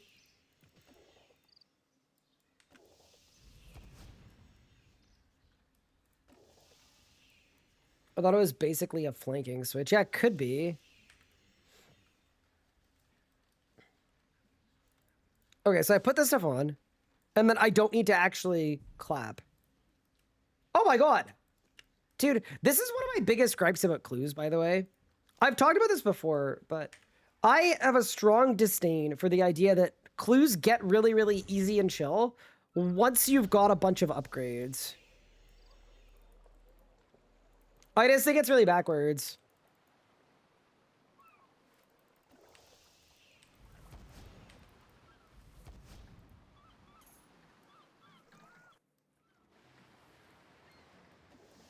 What's faster to get an EOF on a main, clue or GE? Oh, I would definitely GE it, yeah. Unless they're interested in becoming a cluer in the future. The petition site is live now? Is it just like regular Feet Finder? Or is it somewhere else? How do I get to it?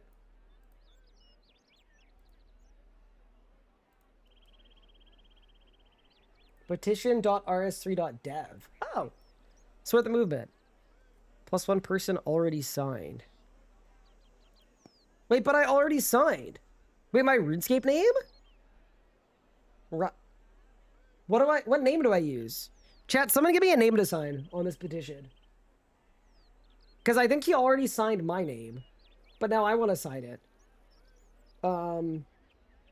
Any takers? Mod Riot. Book bearer. Sign. Plug! That was a good pick. That was a good pick. Search the drawers in Hild's house.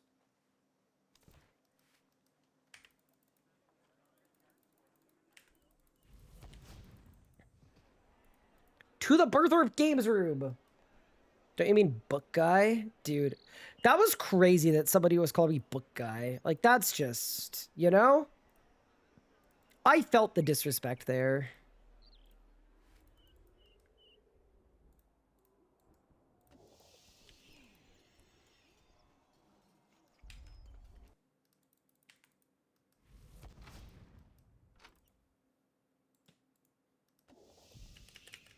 It's still very funny to me that, like,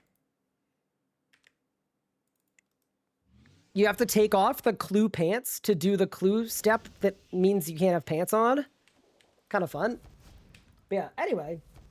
Wish there were more dice for EOFs. Dude, there's been a big discussion in the creator Discord today about EOFs. And, like, some people hate them, some people love them, some people just want more EOFs. Some people think, like, from a design standpoint, you shouldn't need more. So...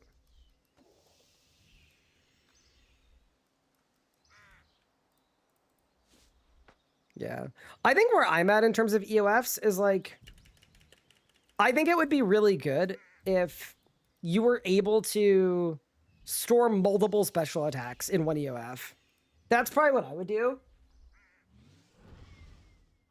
And then like, maybe you make it so you can cycle them. Maybe you don't even. Like, maybe you don't even worry about it. Maybe you can make it so you can change them at a bank. I don't know. Maybe you make it like quivers. where you could put up to 4 specs per EOF, and then it's just a different keyline. Spec 1, Spec 2, Spec 3, Spec 4. All good options.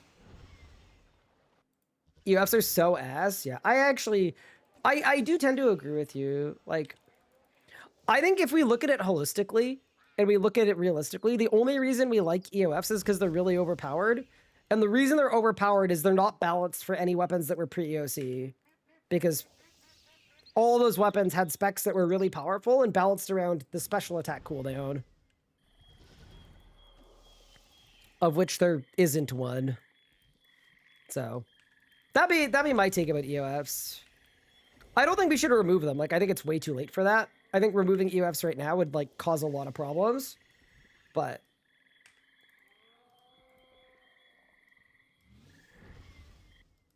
I definitely would want to make them easier to use, make it so you don't need 10 of them. I mean, part of the way to make it so you don't need 10 of them, though, is genuinely what we talked about earlier, which is just make abilities better. You wouldn't need to juggle 8 special attacks if abilities were just better. So, in that sense, there kind of is a fix.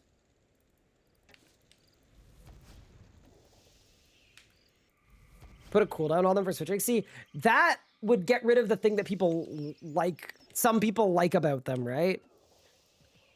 There are also some items that just shouldn't even be EOF items. Like the fact that an Eldritch Crossbow doesn't work if you switch it is just stupid. Like it just shouldn't be an EOF weapon. It's a good example of it. I mean, same with the Exekill.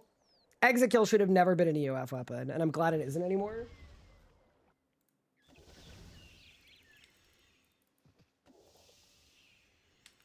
Each have good old 1 spec for each style? Ooh. And it just aligns to your main hand? Yeah, that'd be interesting. Make special attacks ulcerable and EF stops issues in the future where they've got more special attacks too. Yeah. Like, there are a lot of ways to do it. I think the problem is so many people have such a strong disdain for EOFs in general that it kind of, I would imagine it probably makes it hard for them to improve EOFs without people being like, just remove them. I don't know. I don't know what I would do to fix EOF. I would probably just QL them and make them easier to use, and then I would buff regular abilities so that at the end game, your rotation isn't just EOF repeatedly for 8 hours. That's probably how I would do it. So it's kind of a, you make them less useful by making regular abilities more useful. And then, yeah, that's what I would do. And make it so you don't need as many.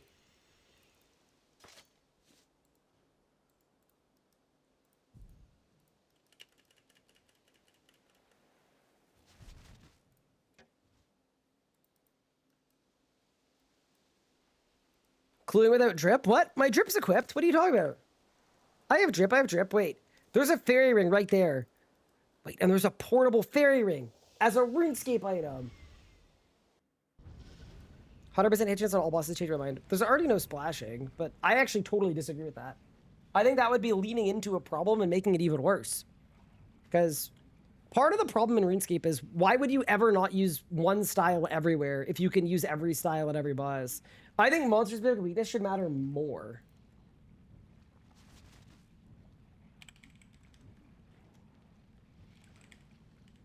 Wait, brother, do I not own a fairy ring? Oh no! Sorry to ever escape. I don't care if it means I'm not a good PO. Rabbits are fine. Just not like the extra sweaty swapping rings, cute UFs. I mean, there's also a side point of like, if it's a complexity that other people like, but it's a complexity you don't like, I think it's also like semi-reasonable to have a take of like, this is optional and it's not for me. Because I think a lot of the time, that's where it lays. Like, there's a lot of switchy stuff that I don't like, but I don't feel like the game forces me to engage with it, to be honest with you. Wait, these things stack? I'm sorry, I'm such a noob, dude. I know nothing about this game. Okay.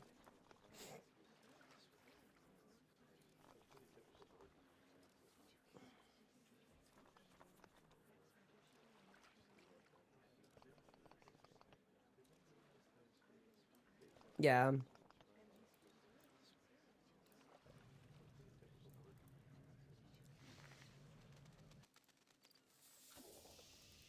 Yeah, that's how I feel about a lot of things in this game. Like, Switchscape, if it feels required, I think is really bad.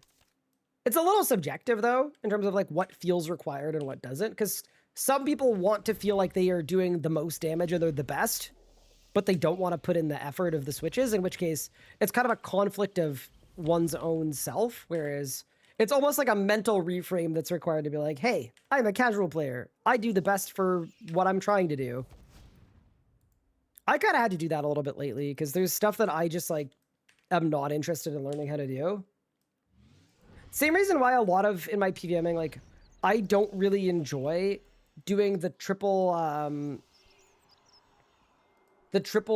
switch PVMing where you have Gricko with all styles and you rotate your crit buffs. Like I know how to do it because I went and got my Grandmaster achievements, but I don't enjoy it. So I don't go out of my way to do that when I'm PVMing. Where is Gaius? In Berthorpe.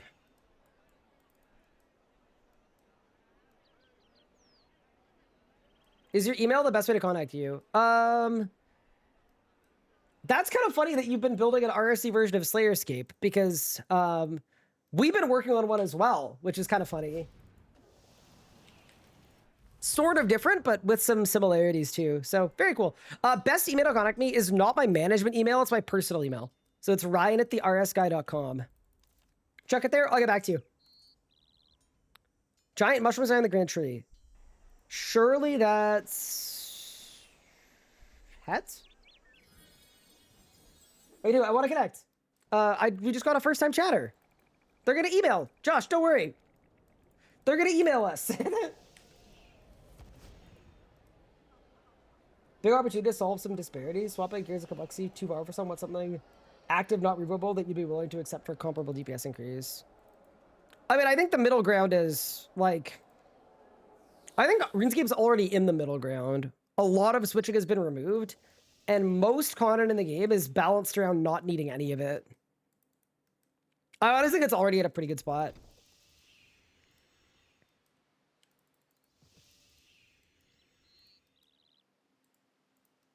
Like, I think it's very okay that there are people that want to do sweatier stuff than me, and they should be able to. I still do think the Gricko for all styles stuff is like weird from a design standpoint. I don't know what the solution to that is specifically, but most of the other switches that exist, I think are very fine.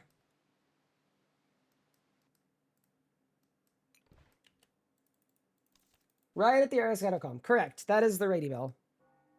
Yeah, so I have a business email and then I have a personal email as well for like personal inquiries. They're both business emails, but one goes to my management and then the other one goes to me. So, yeah. Then again, my management is really good about, a lot of people email the management one with personal inquiries and they usually just forward them to me, but it'll get to me faster if you just send it to my personal one. Panic on the pier where you catch the fishing trawler. Wait, fishing trawler, that's this way. Can I email you heart emojis? I mean, I'm not going to write back, but sure.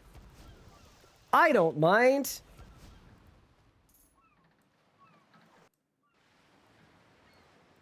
Bring extra style for a crit is weird to me. Yeah, it's so interesting because they didn't like that, and their fix intended for it was just to remove the triple crit buff thing, just make it not work. And then people hated that even more. I actually wonder if there's a world where you just lean into it and lean into the idea that you're always in a crit buff. Although, here's my problem. Okay, ready? If you rebalance crit buffs to be 30 seconds cooldown, so you could just always be in a crit buff every time, like, at all times, including when you ult, right? At what point should your ultimate ability just give you a crit buff? Like, it kind of feels like that's the direction you're heading in, right? Little spooky.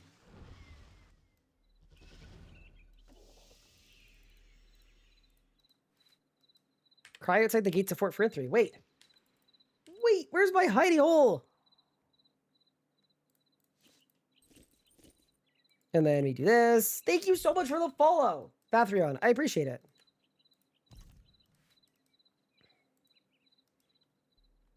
And we go to Frog. I'd buff crit buff, make them share cooldown with Sons of Zerk. Yeah. That's one of those genies out of the bottle things where I think you'd be hard pressed to do it. I get why you'd want to. I do. I think you'd be pretty hard pressed. Because it's so foundational to PVM now. What I would do is I'd actually do it in 2 steps. So my first step would be I'd make all of the crit buffs easier to use. Make them all kind of in line with Meteor Strike Tsunami. Or sorry, make them all in line with Tsunami with Insight for your stacks. Okay. So my step 1 is make all the crit buffs, like maybe they all cost 50 adrenaline instead of 100, right? Just make them easier to use, all 3 of them. And then after that, if you wanted to make them not work with alternate styles, you could do it without ruining hybriding.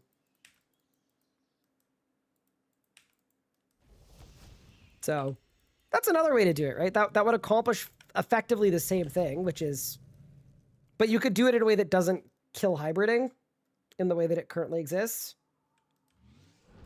Catherine, thank you for the sub, appreciate it. I'm sorry about the ad. My Twitch ads are as low as they go, but they do exist. Oh, here's a question that I can't believe we didn't talk about this a single time today. How has sailing been? I know a ton of people have been super interested in sailing. Dude, like half of my community's been talking about old school all week. It's been crazy.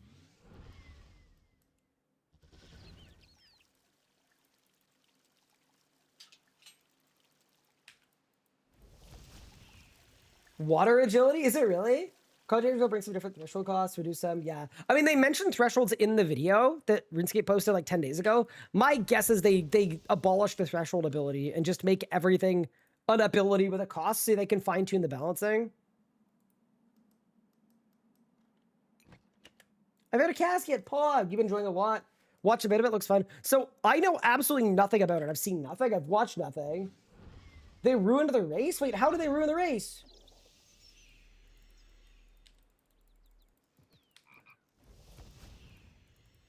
I want sailing to be a ports expansion. Very slow, 1 to 30 on day 1, but they fixed it. Okay, just a thought. Would that have ruined the race if everybody racing had slow rates? Like, unless you knew when they were going to patch it and you took like a coordinated short nap at the exact moment. Like, maybe it's okay.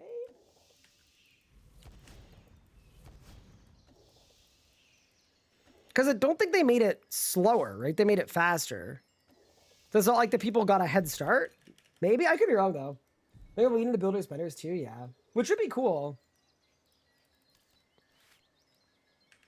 Yeah, there's a lot that I'm looking at in terms of combat that like, I'm so nervous about the changes and I'm so excited too. Because like, if they get them right, like it could be, it's just really hard to do. Like, how do you necromancify all of the other styles in terms of simplicity and visuals and everything else, but also not lose any of the endgame complexity, but also make everything easier to read, easier to understand, more rewarding, more valuable feeling? Like, yeah, hard to do. Really, really hard to do, but if they can do it, combat could end up in a really, really sick spot where every style has like a unique feel and a unique, like, I don't know. A good, like, litmus test for me, too, is if we come out of all these combat changes and the ranged and magic ultimates are both still the same ability, that would be a test. That would be a test failed to me. You know what I mean? Like, to me, it's like, okay, that...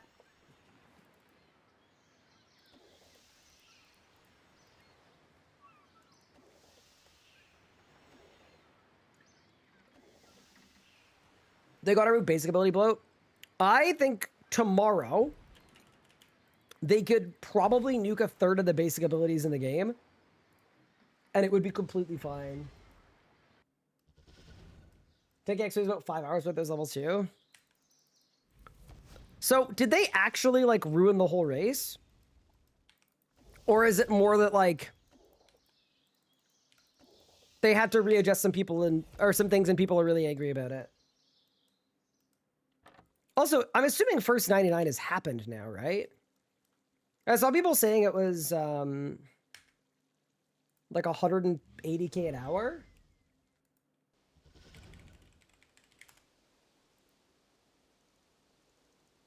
I'm checking.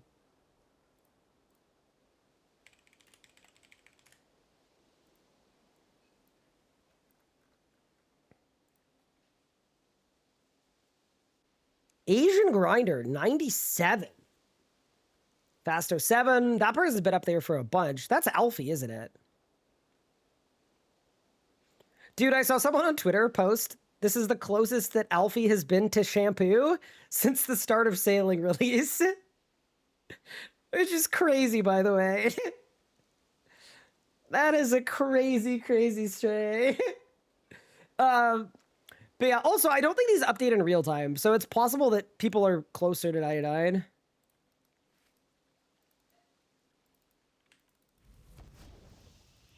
But yeah, kind of fun, right? Sad on to see Zezum up there. I mean, I feel like the reality there is that, like, Zezima logged in and played Sailing. Zezima, here's the thing about Zezima, right? He's like the GOAT RuneScape player from being an OG back then, but you gotta remember that gaming was not nearly as competitive back then as it is now, right? Like, to be the first person to max like he was, I think he was the first to max, right? The reality is, he didn't need to play max efficiency, 20 hours a day, like, train your body, spend weeks and months prepping for it. Like, you know, it wasn't like the way that people treat gaming stuff now,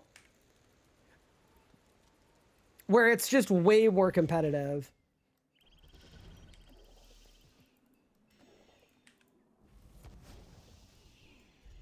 Like, if you ask Zezima what it was like back in his grinding days, he played an absolute ton of RuneScape, and he had a rampant Mountain Dew addiction.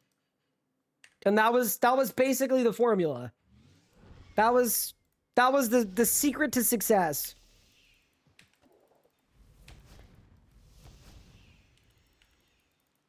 But I'm sure in the race 200 build, I get a little worried when I think too hard about it. I hope that nobody ends up in the hospital. I actually wouldn't be surprised if a game like Old School would be a game where people put themselves in a really, really dangerous spot, potentially a life-threatening spot, trying to get rank 1. Like, I genuinely know, like, RuneScape, Old School RuneScape players care so much about it, right? It's kind of scary to think about, but this is Old School's first skill, right? It's kind of uncharted territory, but I think it's slightly terrifying. Because modern RuneScape, like OSRS, to be rank 1 in Old School RuneScape? Yeah, I'm actually worried about people, man. It's not good.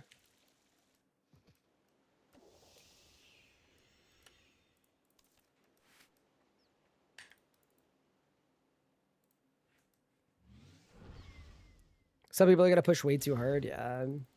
I mean, even for leagues, like, people were doing dangerous stuff, but like that, you know,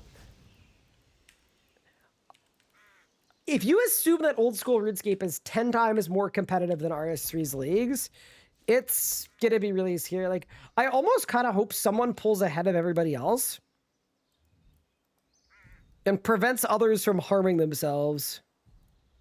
And I know, like, everybody's an adult and, like, that's a very casual take, but bro, if people are sleeping 30 minutes a night because they want to grind Sailing for a full month or more to be first to 200 mil, it's just, I just worry about people. I'm going the wrong way.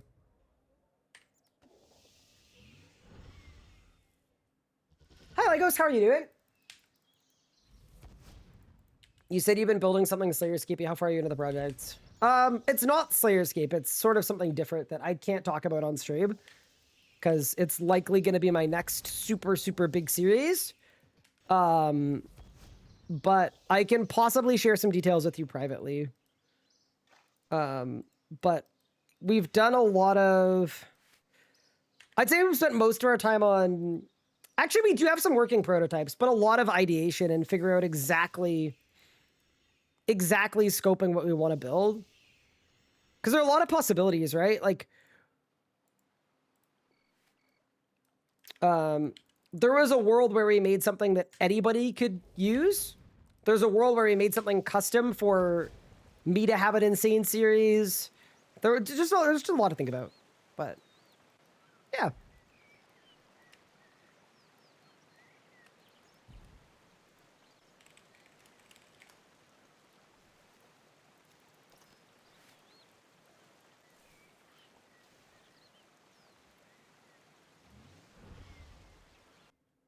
What did Dave sleep for necromancy? Like 4 hours total or something? Yeah, something crazy. The thing about necromancy, though, is necromancy was done a lot quicker.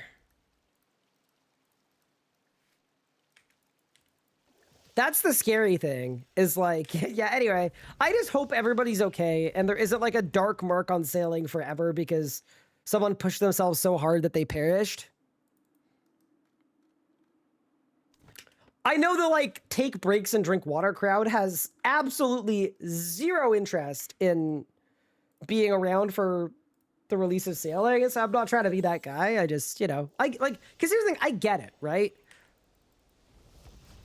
I have done 30+ hour streams before trying to push for world first. Like, I've done it before. I get it.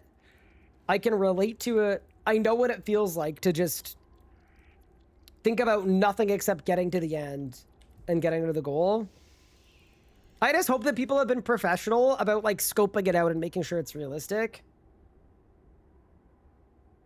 Because that's one good thing, at least, is for people that, like, really take it seriously and train for it and train their bodies and prep food and prep all these different things for it, they're probably safer than the person that just gets on and doesn't stop because they realize partway through that they could win.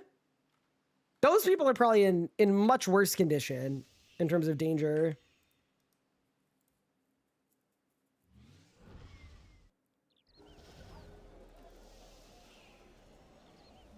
Search one of the tents. It's this one, isn't it? I can't remember. Search the boxes in the tent. Boxes! Tent! Experience at RSC are like 10x what they are in old school. I mean, conversely, XP goes 8 times higher at RS3 than it does at old school. Just putting it out there.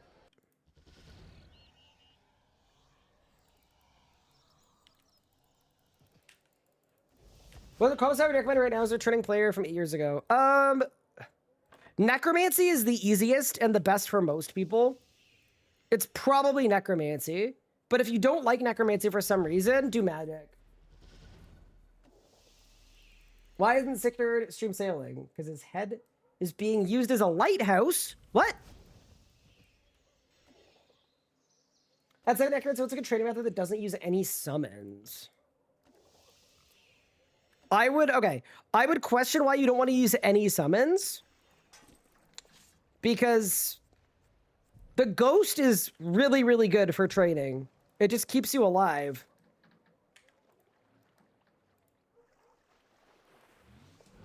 What do you mean 8 times? Well, a lot of our skills go to 104 million XP.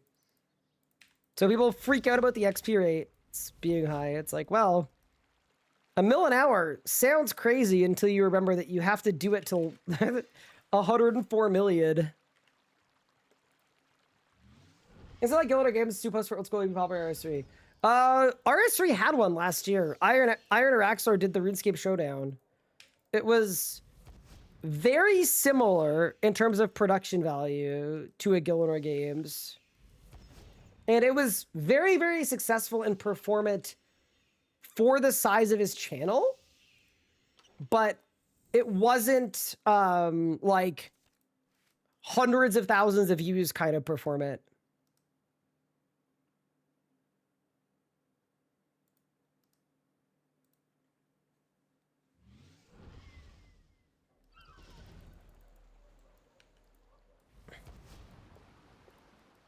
So yeah, just an interesting thing.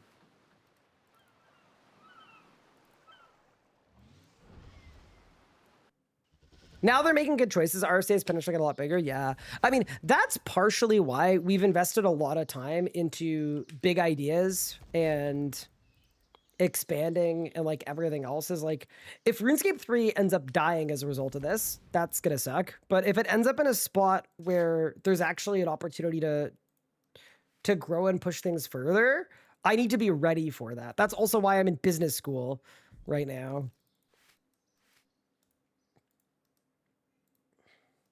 Now's the time, right? It's like a study up and be ready.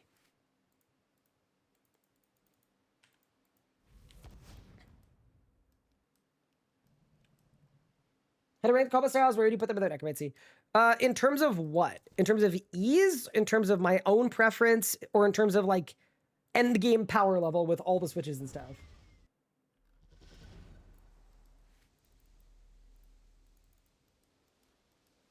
Because all of the answers are different.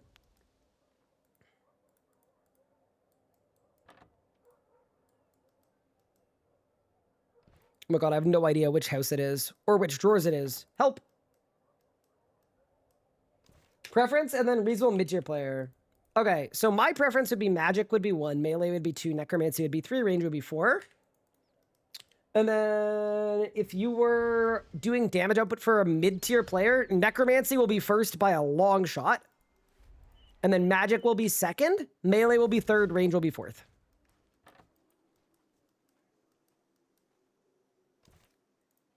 How many clues have I had? 18 already. Look how fast he is. Bro, Pup wishes he could clue this fast. Thanks, stories. Yeah. That's why, in general, I kind of... And maybe I should elaborate more when I recommend a combat style for people, but 98% of players should be using either, or are going to prefer either necromancy or magic. Those are just, like, the styles that are player-friendly. Melee might be second. Decent. Yeah, but no, like, okay, I'm noticing no mid-tier player, but I feel like most mid-tier players aren't even thinking about using a D-sim because they're not even looking at their hit chance. You need to be a little more advanced, I feel, to start using a D-sim.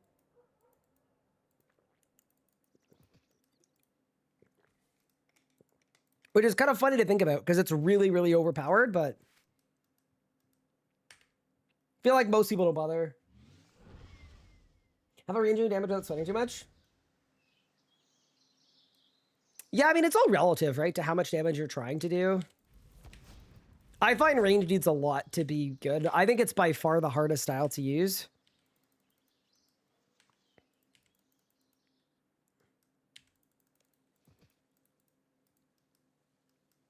I like melee the most. I just suck at it. Yeah, melee, like, that's the thing too, right, is there's the style that's the best, but you also, like, this is a fantasy role-playing game. Like, you should pick the style that you most associate with and enjoy, and then you should go from there.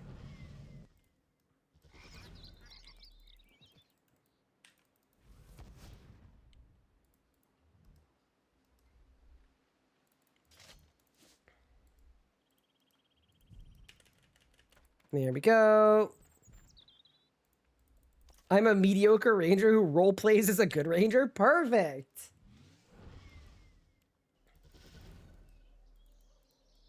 You start, I mean, necromancy and damage just seems bonkers compared to other levels. Yeah, it is. So for low and mid level, necromancy is so far above and beyond, and that's what's being changed this year. Is one of the big components of the combat update that's happening is, like, the whole point is to make necromancy not the only good option early and mid game, because the other styles get all of their power at like the end of the late game, and it's kind of bad. You've had a casket. All right, this is gonna be the last clue, and then I'm gonna open the ball, and we'll see how many forts we get. I wanna know how close to striking distance we are. I will say I am such a wuss putting off this tiny amount of clue scrolls. Like, dude, we did master times maging with a death guard equipped. Like, And like we did them with magic. That's so bad, dude. I'm kind of embarrassed that I was 17 for like even when we went to Seiryu and we had trouble getting a sub 130 Seiryu and I was maging the beginning and I couldn't Iben. Yeah, no. Anyway, we're getting it all done now and I am quite happy with that. Also, I do want to apologize about my voice. I know it's not the absolute best. Dude, I don't even think I have like the flu anymore, but it's just like my sinuses are in so much pain. I'm getting a headache every night. I don't even know what happened, man. I go to the United States of America one time.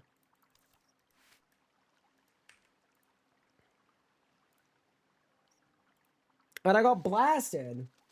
When is the combat update? Like in the next year. That's part of the year-long integrity roadmap. There is a combat update coming out in December. That's pretty cool.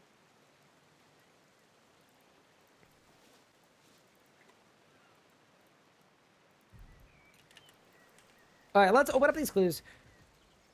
Actually, before I open up these clues, let me try to drop some items from my bank so that we actually can open these clues. Get a neti pot? Oh, dude.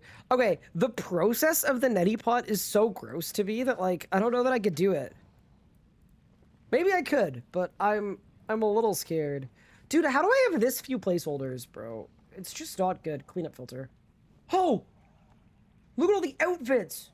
No, no, no, no, no. No, no, no, no.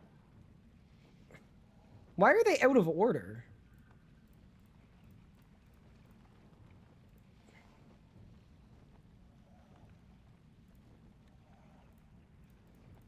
Okay, huge.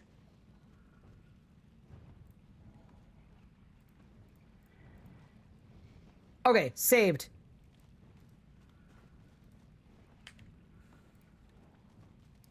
Let's see how many forts we get from 22 easy clues. Reminder, we need 17 total. We're probably not getting 17 clues. Or 17 forts from 22 clues. Oh no. 1, 2. Oh no! Where are my forts, bro? Okay, 1. 2.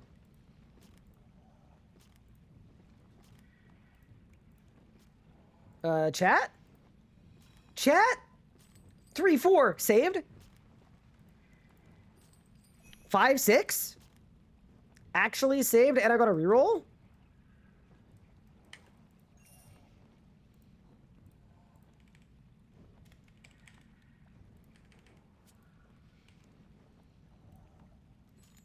Seven, 8. Wait, I'm cooking.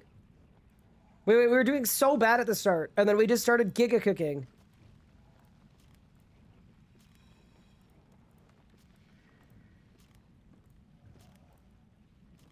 Oh no. Dude, we were so inconsistent. Okay, whatever.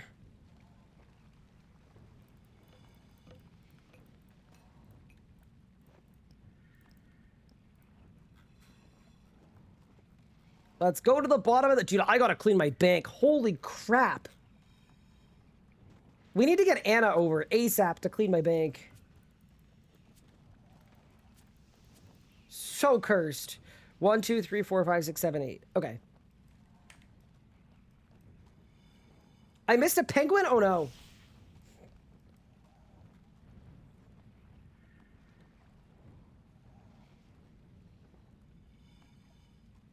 Choose level practice for ideal early, mid, late game. Assuming good balancing, what would you pick? Ooh, interesting.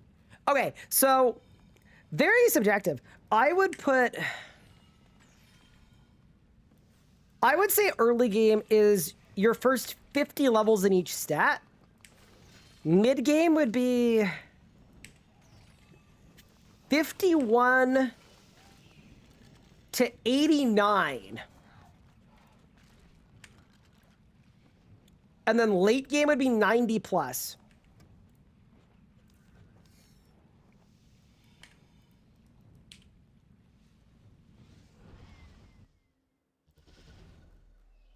Also, I have 41 forts. Huge. We're almost saved. Where would you guys put early, mid, late game? It's very subjective. I just think like a lot of people view early game as under 90 stats. Somehow. Mid game is like 90 to like 1 build total XP. And then late game is after you have a master completion escape. Like it's so late game skewed. It's unbelievable.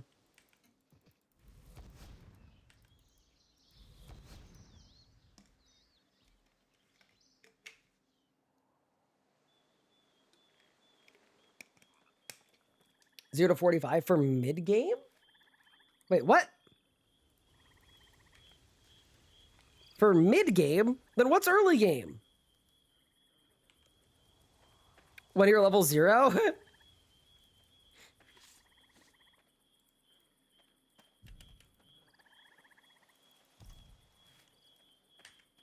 Before you've logged in? Oh, you go 45 to 80. Okay. Yeah, that's pretty close to what mine was. Yeah. Sub 70s early game, 70 and 90s mid game, 91 plus late game, 110 plus end game. Well, you're adding a 4th category, Wyabai. I don't know if that's allowed. That's got to be illegal. Nearly trimmed Hobbit at the mid game one day. True. I've never had a comp cape, so I actually wouldn't be surprised if someone with really, really bad RuneScape brain considered me like a mid-tier player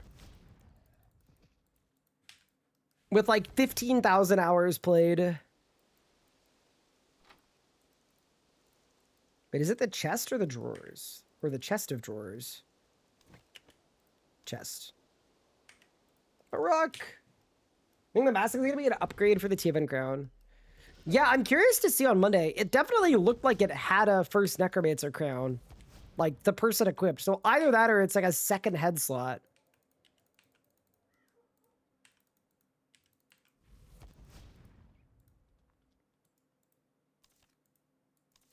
Oh my god, I can't click. Help.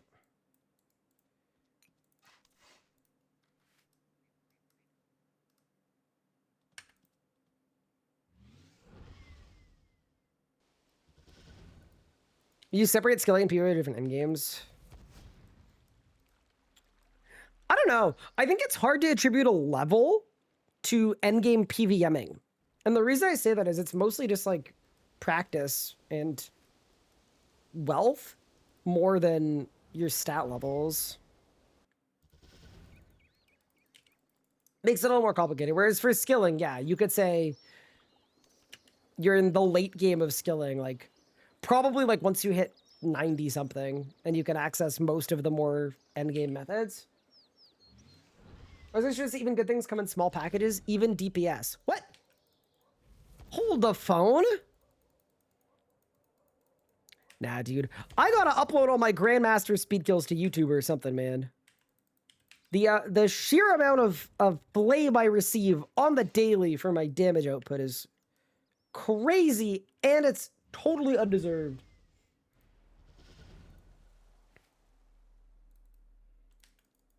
But yeah, I mean, it's the item is literally Raziel's death mask. So yeah.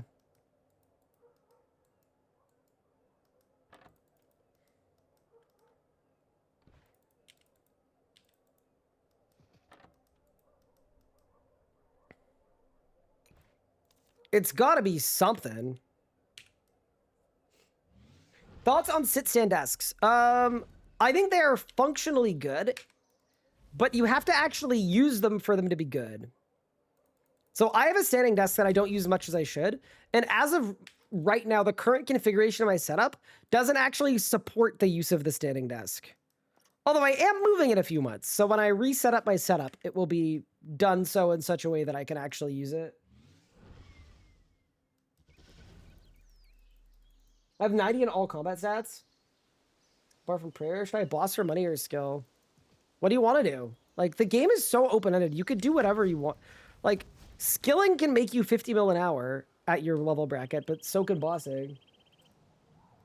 Let's make a PVMer tier list. No, thank you.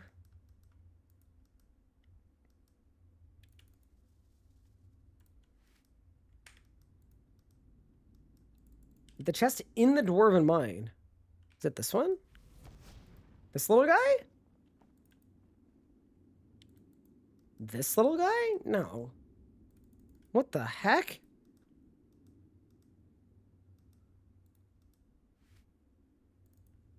Have I lost my mind completely?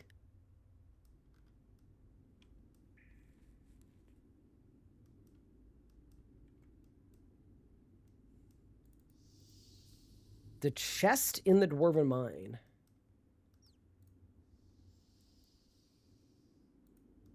Go east.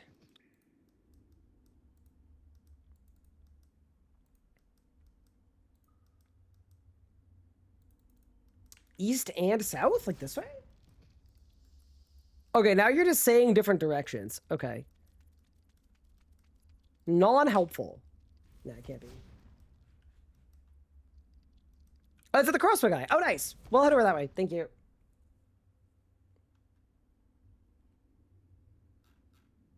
Holy moly. Axley Sauce, thank you so much for the 10 gift subs. Wait, I really appreciate that. Thank you so much. That is ridiculously kind of you. Super appreciated. And I hope you've been enjoying the stream. Thank you. That really means a lot. You're a bit of a legend, if I do say so myself. I feel like I don't know the game anymore when I come back to a 9-year-old account. Yeah. If it were me, I would actually recommend coming back in like 6 months' time and restarting. That's what I would do personally. I think that is always the right move when it's that long. Because you're just going to be missing so much otherwise. And I say that as someone who's planning on restarting. I'm going to make a new main account when all this new stuff is done, I think. Just for fun.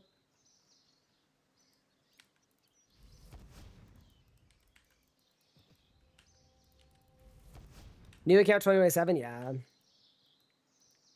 When we're doing all of our like planning for the year, it's a lot of yeah, it's gonna be in a year. So we're coming up with a year of content. I just think it's really cool to like actually play the game. And not have any like ideally don't have any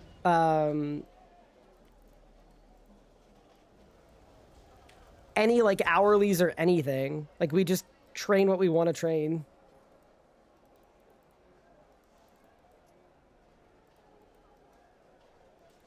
Dude, search the crate with the rack of silk. Boxes in the house, the rack silk. Oh, this one. Nice. There's silk in every house. In Al-Kharid.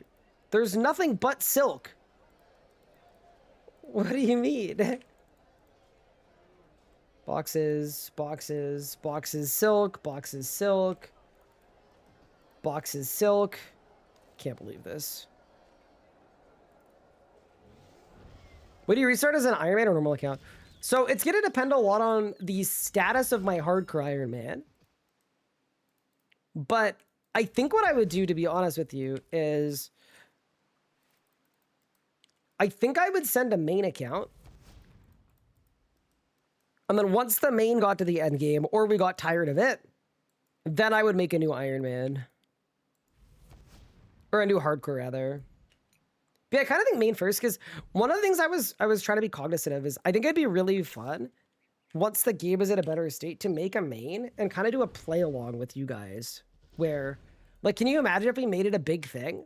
And then, like, let's say, like, 500 of us from the Twitch and the YouTube community all started new accounts at the same time, alongside, like, a bunch of new players, and we all kind of played together?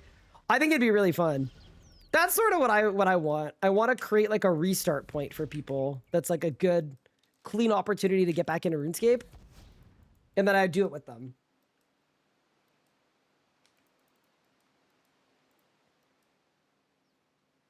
Like, I feel like you go to D&Ds to get things like herb sack and such. Do you even bother with those kind of items? Yeah, so early game, right now in the state of the game, you don't really get any control of your own account. To be honest with you, like you spend a lot of the early game doing stuff that you need to do to set you up for later.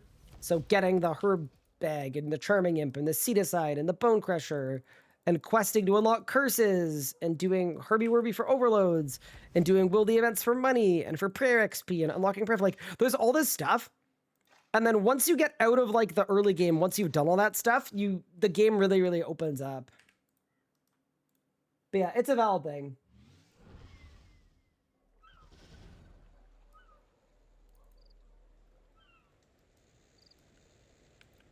The new series will be group hardcore because surely that's coming out soon. I have given up hope on group hardcore mode. I really want it, and I really wanted it. And I'm kind of disappointed that it hasn't come out yet. If I don't see it on the roadmap, like genuinely, if I don't see it on the roadmap, I'm going to assume that it's never coming out.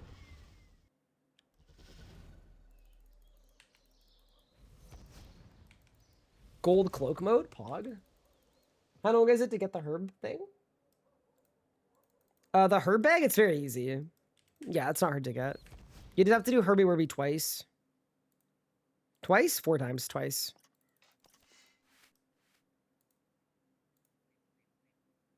What's wrong with group hardcore mode? Well, it should have come out when we got group Ironman mode, and it didn't. And now, like a year later, it just doesn't exist. It's a little unfortunate. Yeah, dude. This is the perfect thing to be doing, though, to prep for HEISTS on Monday.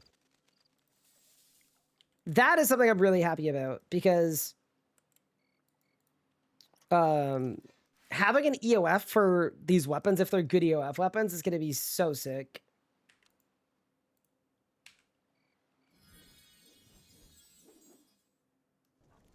Why didn't RC keep D&D as persistent things you can farm?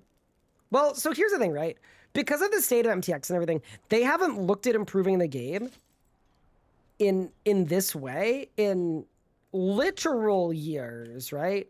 A lot of these are systems that just haven't been looked at. So all of these are things that are hopefully going to change in the next year. It's like the expectation is a lot of D&Ds get removed. A lot of hourlies and dailies get removed or repurposed. A lot of early game content in areas get fixed and cleaned up. Combat gets made better. The UI gets made better. Like, all these are things that have made the early game for RuneScape and the mid game for RuneScape suck. And ideally, all of them get looked at.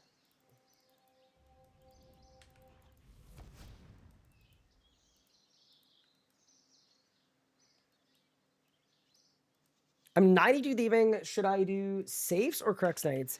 I would not do Crux Knights at 92. You're going to get blown to smithereens, to be honest with you. I would do safe cracking. I think Crux Knights become a lot more viable, like, closer to 99, put it that way.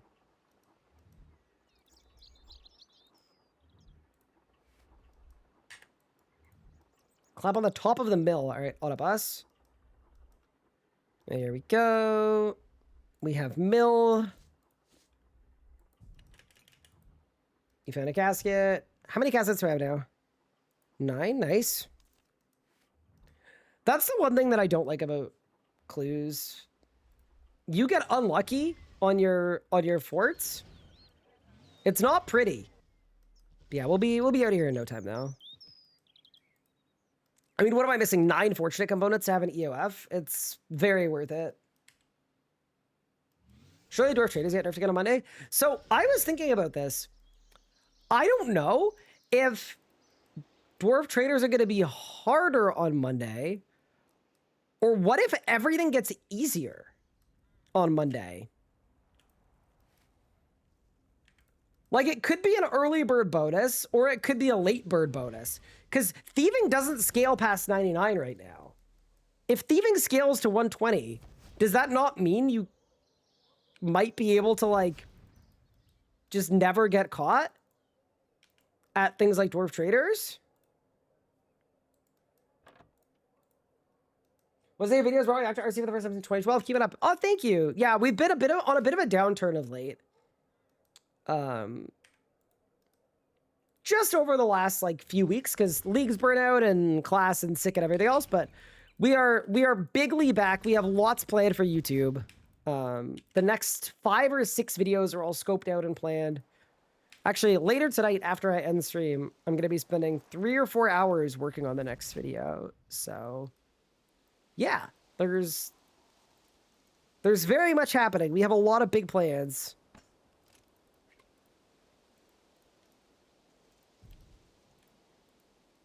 And I appreciate the kind words.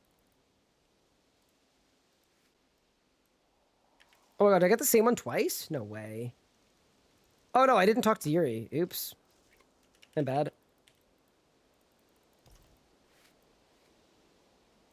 Search the test found houses upstairs East Falador. It'll be easier so they have to move their XP down? Yeah. So that's the one thing that I am a little bit concerned about with relation to all of this stuff. The one thing that I'm legitimately a little nervous about is if heists aren't way better XP than all of the AFK stuff, it's going to feel really bad. I know the rewards are good too, and that makes a difference, but they need to be juiced, in my opinion. Like, they need to be a lot better. And that's something that traditionally RuneScape has had trouble balancing. Like the ratio between AFK and active and the relationship between the two.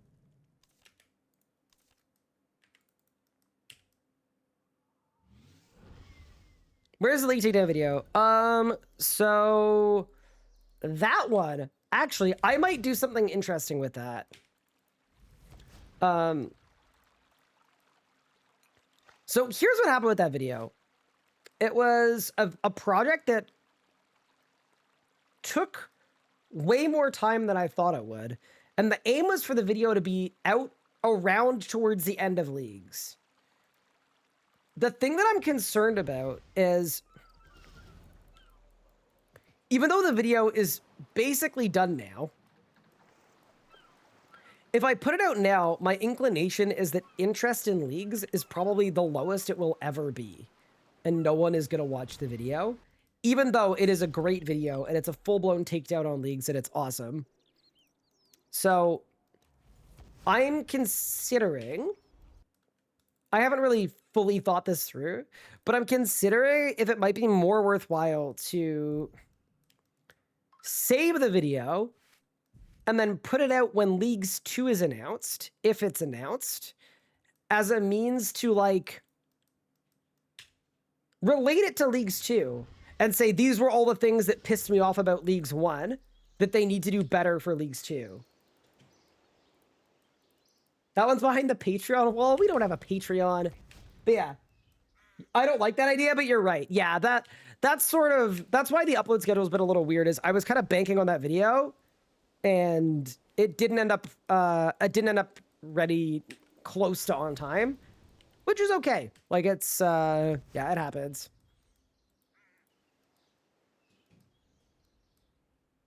I feel like Stall's almost certainly going to be lacking juice. Got 5k XP with 30,000 skulls, at least 6 an hour.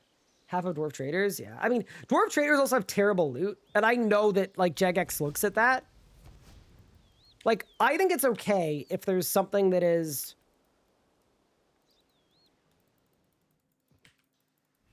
Like, Dwarf Traders are overpowered, but also... Yeah, we'll just have to see, right? I'm not going to assume that they've bungled it. I'm just a little nervous that it may not be perfect.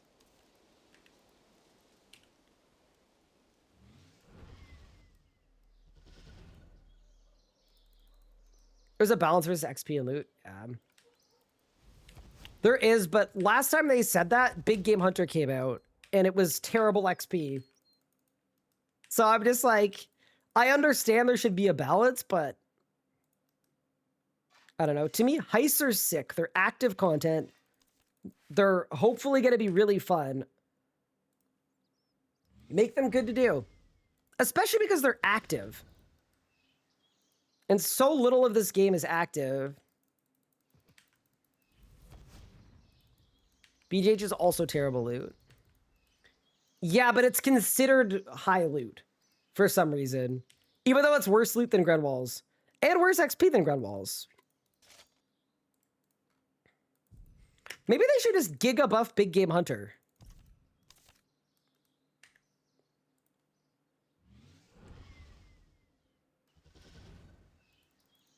B-Day is the most fun. I'll say to a lot of 100 despite it being bad experience. Where the ISP use terrible catch system they use for quests.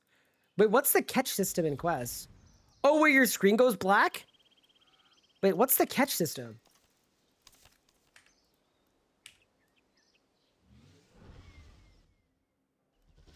You know the red lines. No. Wait, what are the red lines? Oh, yeah, the sight lines. Yeah, the weird, like, red sight lines that shoot out of stuff. Yeah, I don't like that. I don't like that. Yeah, I hope not. It should be sucky XP and sucky loot. Yep, I'm totally with you. That's what I mean when I'm talking about being concerned about the rates, is like, sometimes they're balanced to be close. And I don't think active should be anywhere, like, it should be 2 times better XP and 10 times better loot than AFKing, in my opinion. Make playing the game actively feel really, really, really rewarding. Like, that's to me the direction the game needs to go in. Yeah, the code of vision. Yeah, I hate that thing. Yeah, I'm with you. How many clues we got? We've got 14 caskets. How many easy clues do I have left? 9. Oh my god, I'm in combat? Help! Too high. Unlucky.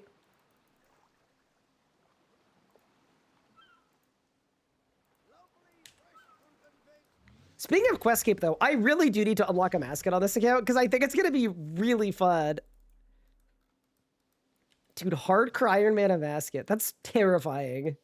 That's probably where we die on this account, man. But yeah, no, I couldn't be more excited about HEISTS. Like, that's why we're getting this EOF and we're actually, like, prepping them.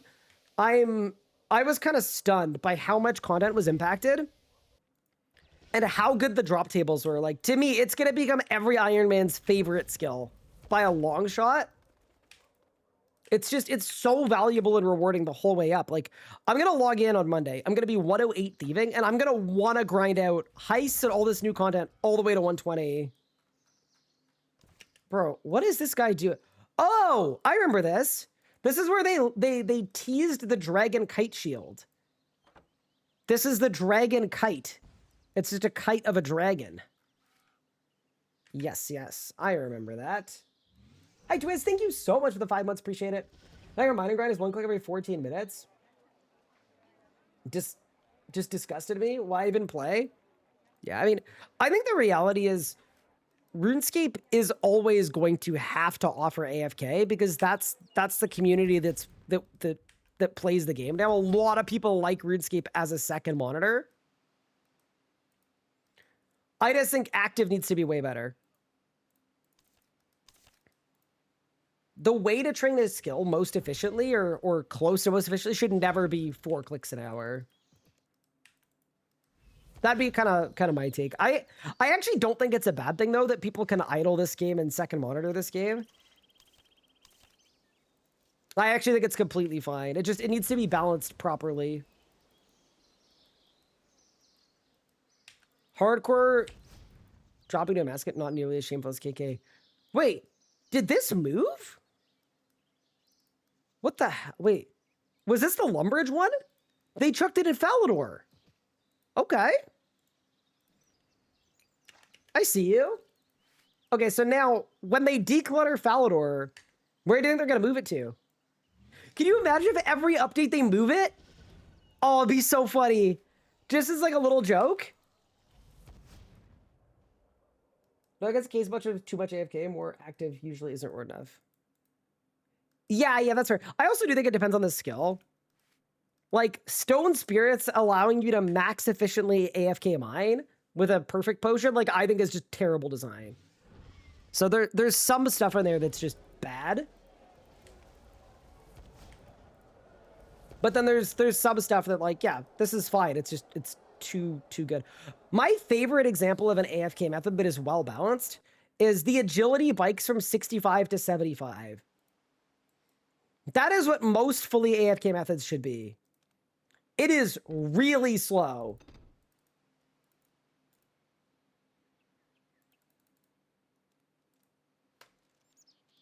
What do you think the ratio should be between AFK and active?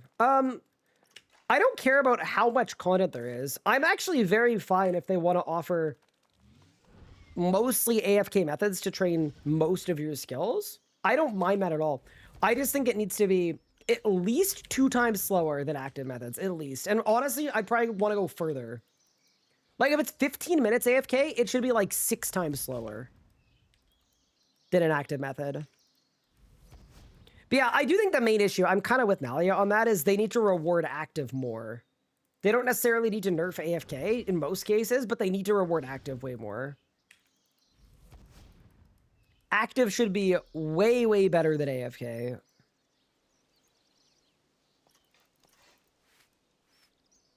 Create found in the tower of a church is your next location. That's Artie, isn't it? Does this work to remove the active bonus and boost AFK? Yep. Yeah, some recent head scratchers, right? That kind of go against the new direction.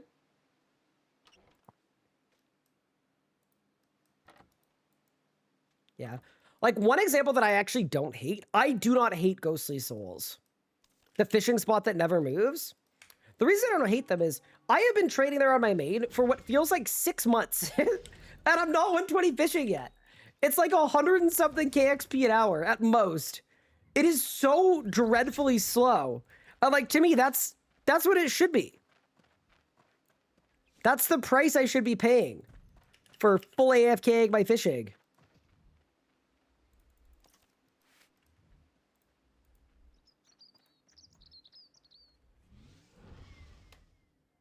What are your thoughts on older bosses and the loot comparatively, and the loot is completely dead? Example, Virago, what's used for seismic nowadays when you can go and do normal and tank down for dual tier 95s? I think not everything needs to be in progression path order. But what they've done an okay job of is when you get seismics, you can turn them into a masterwork staff that's tier 100. And when you get tectonic energy, you can make it into elite tectonic, which is the second best magic gear in the game. And it's a million trillion times easier to get than the tunic and stuff. Like, I actually think that's fine. You also need to consider, and this is something that I think people sometimes struggle with, but I think it's true. Virago is not an endgame boss anymore. It shouldn't be dropping best in slot, probably. Or components of best in slot. Like, solo hard mode Virago is an endgame boss, but like, Virago, the guy himself? Search the boxes in the Goblin House near Lumbridge. Wait. Is this the Goblin House? Okay, they kept the Goblin House. Thank goodness. Saved.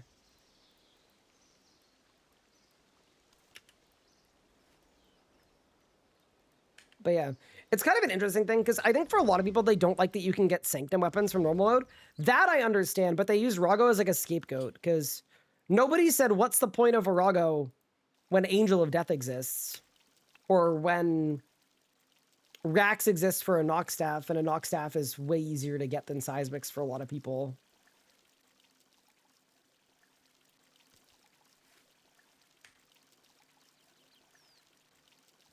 Ryan doing clues. Dude, I don't like that I'm doing clues, but I was 17 fortunates from an EOF, and I'm trying to make a mage build on my account. And we've got a new staff coming out on Monday, and it just... I decided that I am not ending stream until I have my EOF, and we're like literally almost there, and I'm really happy about it. Also, I realized I did kind of make a bad point, because obviously the difference between like getting appraisals is probably most would consider harder. But yeah.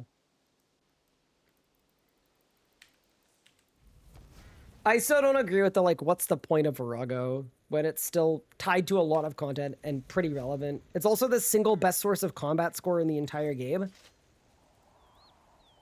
And people kind of conveniently like to pretend like there's no value there. when they're trying to make arguments for why it's bad.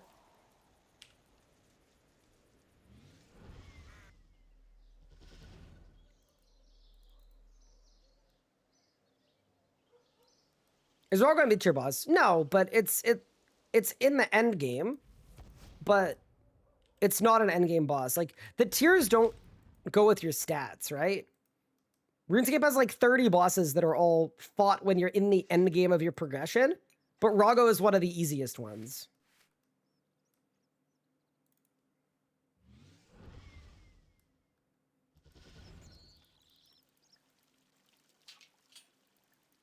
Rago is a very mystified boss to a lot of players. Yeah, well, I think the problem with Rago is team forming. Like, genuinely, Rago is like, you could do Rago very, very easily. I duoed Rago in the year 2019 with Gothic staff only, tier 60. Rago is not nearly as hard of a boss as people think it is. People just don't know how to do it because it requires teammates and mechanics.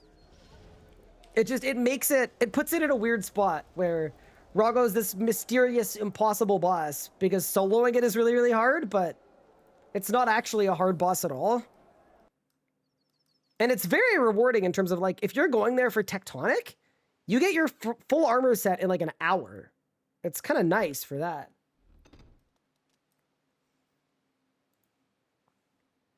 Conic can't be ever going to always relevant. Nice idea as the purpose of invention, but invention is terrible and I'm sick of farm some stupid boss that's not fun for a gizmo. Repeat it 700 times 4 gizmos. Yeah. It's hard to keep that up forever, to be honest with you.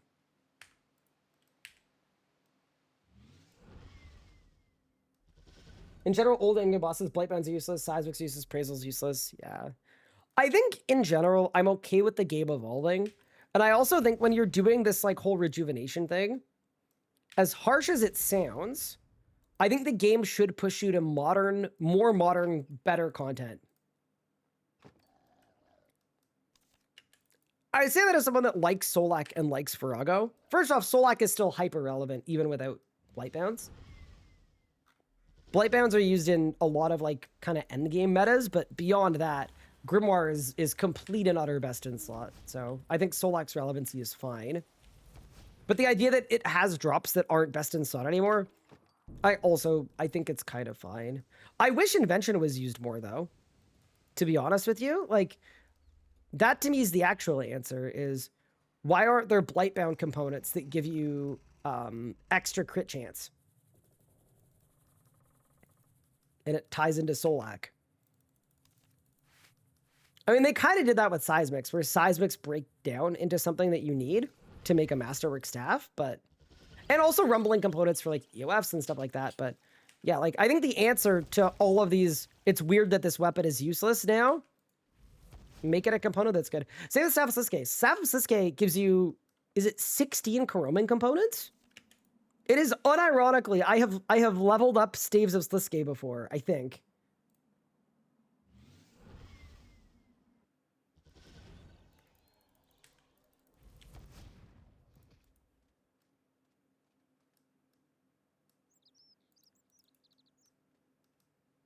The hell are heists and how is Short and Womanly alive? How are you, Ryan? I'm good. How are you? Welcome. Yeah, I'm getting over a flu that's been really annoying. I've been just getting a lot of sinus headaches lately, but... Yeah, I am all good. How are you doing? Dude, it's been a really weird week because I think the interest in RS3 is like the lowest it's ever been because of... Everyone got burned out from sailing, or sorry, from leagues, and then sailing came out right after. So it's been a bit of an interesting one for me. But I'm happy to be here streaming. I'm super appreciative of everybody that chose to tune in today. And we're probably a clue scroll away from having an EOF. You know what? We may have done more clues than we needed to. Actually, I doubt it. I doubt it. There's no way. Wait. Yuri? Hello? Twirl at the crossroads? Oh no! I went the wrong way. Help.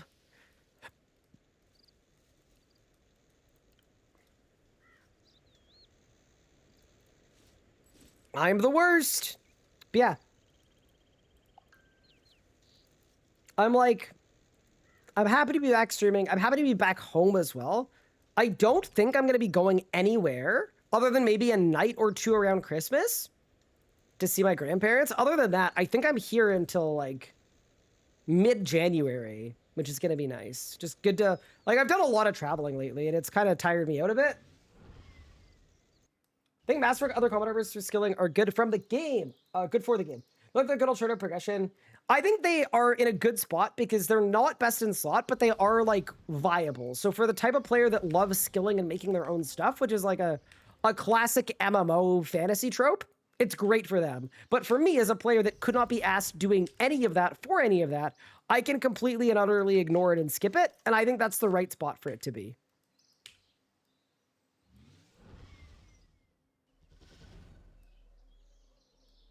Can you give another reason to layer RNG on top of RNG when it comes to invention? Well, no. I mean, here's the thing, right?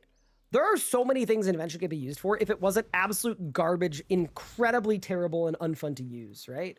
Like, to me, if they took the RNG out of invention completely and they made it so that when you get perks, you don't need to re-perk every time a new piece of gear comes out or a new item comes out, I think you could have a really fun skill that felt really rewarding. And you could basically build like a class kind of like E33's Pictos system where you could have perks that you turn on and you turn off and they're catered to your specific PVMing that you're doing. Like, you could do some really cool stuff with invention. You just need to make it not aggravating to use. And then you can make something sick. Because invention basically already is that really good system. It's just they intentionally built in so much annoyance to basically go out of their way to make it like, here's a bunch of power and a really cool idea. Now let's make it so unfun to use that you have to feel like you're stabbing pins in your eyes to actually participate in it. It's like RuneScape's like anti-player design, which they had for a period of time where the game was made artificially hard and they added friction on purpose to make RuneScape be that kind of game. Whereas that does not work with a modern gaming audience. It just doesn't. Stuff can be hard as long as it's rewarding and worth the time, but stuff that's just extra convoluted for no reason other than to make it frustrating, people just play other games or don't engage. You guys would be absolutely shocked if you knew the amount of players that don't use invention at all, don't engage with it whatsoever, because it's a significant portion of the player base that does not use invention at all because of how annoying it is. Hi, Rainy, thank you for the raid. Appreciate it. It's very kind of you. Twiz, thank you for the resub. Appreciate that. XJ, thank you for the 72 months. I appreciate it. How's it going, Ryan? It's going well. I'm so excited about HEISTS. Oh my god, they're gonna be sick. They're gonna be so good. Basically, it's like Big Game Hunter for Thieving at level 95 and 108. There are two different heists. One is like stealthy, and then the other one is... There's one in Caradet, and then there's one in Anachronia that's Dragonkin themed. They give you 3 different new tier 90 weapons that seem to all have really strong special attacks. And then a necromancy upgrade, and then a melee upgrade, and really good rewards, seemingly. They just look really sick, and they're coming out on Monday morning. I don't want to sailing, because I want to find things myself, so I'm enjoying the R6 games. Cool, fair.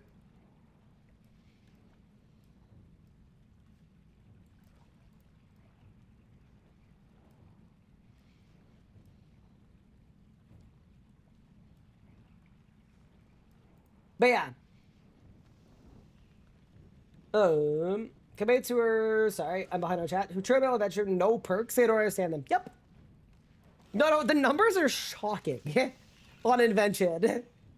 They're actually shocking. See, Underground Vault, examine an entrance in the new Lunar Isle. No! Where is that, SRB man? What's the Necro upgrade? It's Miss Salinar's Death Mask. And Miss Salinar is Raziel. So it's Raziel's Death Mask. Sorry, is there an Easter egg on Lunar Isle? I'm pulling up. Yeah, no. I remember when I met Anna, she had terrible perks. And she was also struggling with PVM. And I had to get on a screen share with her. Where am I going for this, SCB man? But I had to get on screen share with her and just tell her what all her perks should be. What the hell is this thing? What?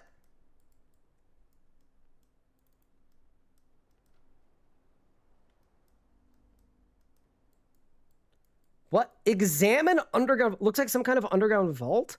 Wonder why someone's trying to dig it up. Huh? And then there's a vault here and a trapdoor. Yeah, what is this? Hold. I'm investigating.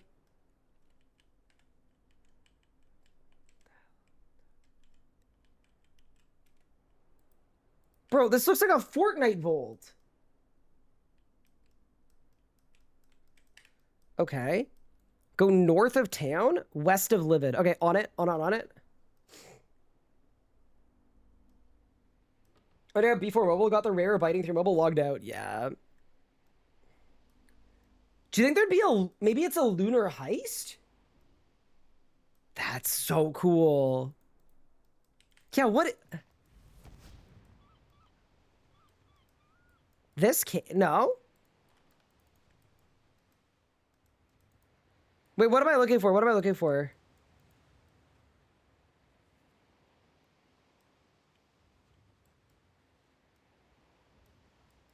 Crate builders, barrel.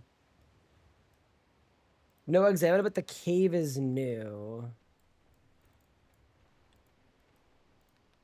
Thanks, Cupid.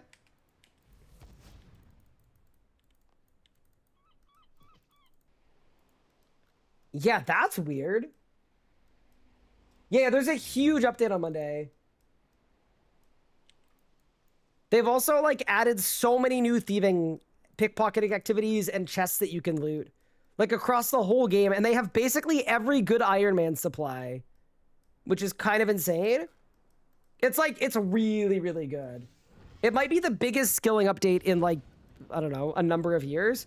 Okay, I need 9 fortunates. Please give them to me because I'm out of easy clues as well. Okay, come on. 1. No preamble. Just, like, give me the forts I need. 2.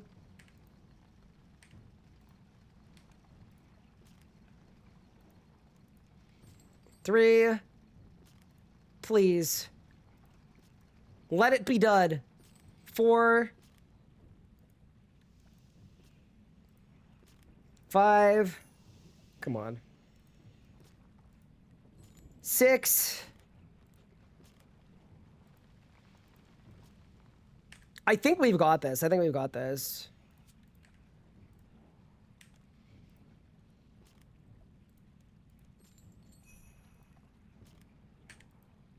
Oh my god, I'm throwing.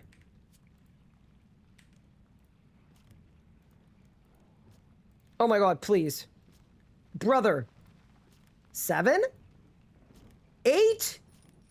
Saved. Okay, it's done. Let's go. Okay, that is going to be my 4th Essence of Finality on the account, which is actually really exciting. Assuming I counted right, but I think I did. Yeah, 4 EOFs is big because we've recently started getting into Magic on this account and, like, really, really enjoying it and finding it extremely fun. And as of right now, my EOFs are Death Guard, Eldritch Crossbow, Darkbow. So we just, like, quite literally haven't been able to use an EOF at all for Magic. So, yeah, I'm super excited. That's awesome. Let's go make our new EOF. Rerolling Meerkats on an iron? I'm not a cluer. I don't really care to do higher level clues. Uh-oh, wait. Did I miscount? No, I don't know. I've definitely just missed a fort, right? Bro, my bank is so bad. What the hell? Oh, no. It's so bad. Dude, this is crazy. I need help. Okay, we gotta tackle that, man. Maybe we'll make that like a sub goal where if you guys pay me like $250,000, I will clean my bank until it's done. What do you guys think? I feel like it's a good deal for you.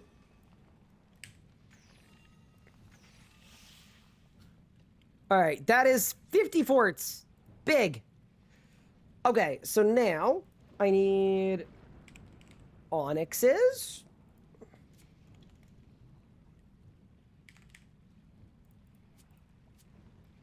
Elemental runes. For the enchant? A ball of wool?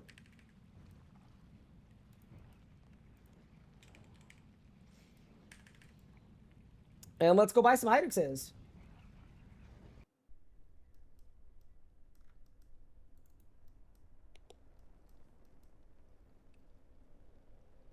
I'm so mad auras being sent to the sun. Yep, I agree. Kill all of the auras. Do you know what the PS per hour thieving will be with my big Jamod contacts? I have no idea. I didn't even care. I'm just happy that it exists and it's full AFK. I don't know, don't care. Okay, wiki EOF.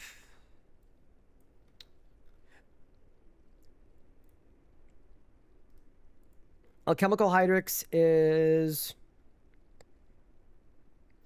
Hydrix Fort's Refined Precious Rumbling. Hydrix Fort's Refined Precious Rumbling. Precious. Refined! Oh no! Okay, so I need a junk refiner. Is that an adamant bar or a rune bar? I can't remember. Anybody know? Did my heart sank when I saw you in Death's office? Sorry. We're making an EOF. It's big. A couple rune bars. Cool. Honestly, I'll take out 4. Rare sight hard crime in Death's office. Not a rare sight for me. If you witnessed the Calphite King incident. Dude, I cannot believe. I'm actually I'm still upset that I died to Calphite King. Being on my last life is just it's a sad place to be. I need to constantly perform mental gymnastics just to be like able to keep going. I think it's some of these really quick. That's an EF itself. All new weapon. I feel all new weapons that are not best in slot just get thrown into amulet as useful spec. Okay, so here's the thing. First off, I do think that is a bit of an end game player perspective. It's the idea that if something comes out and it's not best in slot, it's either dead content or amulet fodder. And I feel like a good example for this thieving update, I am guessing these are EOF weapons based on how they were described. Endgame people are going to complain that this cool weapon is EOF fodder. And you know what's going to happen? For generations, people are going to make new accounts. They're going to train thieving to 95 and go get themselves tier 90s. You know what I mean? And then they're going to use those tier 90s. And they're going to be good and viable and a good stepping stone into PVM. So I think there's a lot of perspective that's important, right? That a tier 90 weapon with a good spec would just be a really, really good weapon for a player to use. In general, I don't like the EOF. I think it should have never been added. But I don't have an issue with weapons coming into the game that are good weapons mid-level, but then they have a spec that is useful end-game. Yeah. Especially if it comes from active content. That's the only thing that matters to me, is it has to be active.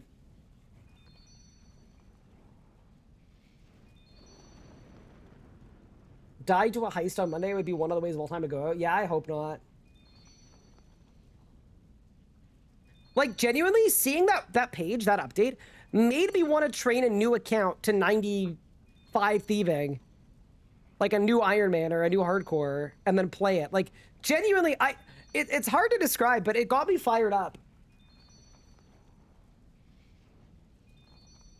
For the dagger, 108 thieving? It should be a bit better than Aspiring Dragors. But it will be way better than Dragors. Hungover straight in.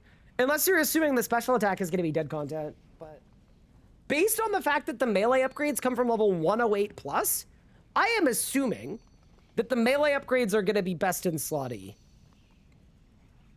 I would guess. When am I going to start working on the backup hardcore? I don't believe in backup hardcores. One, I think it's terrible karma. and two, more importantly, I want you guys to be there for the whole journey. So if we have to make a new account and speed run to the mid game and the end game, then you're going to have to witness that with me. We're doing it together.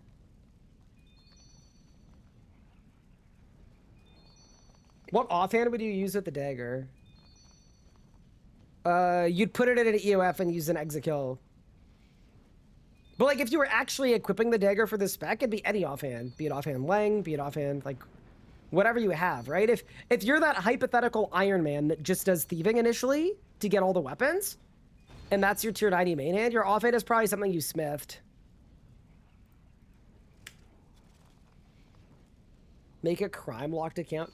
I actually love the idea. I'm actually writing it down. I have to. It's actually going in the production server. Idea. Crime-locked chaotic evil account that can only prog by committing crimes. I love that idea, dude. That would be so fun.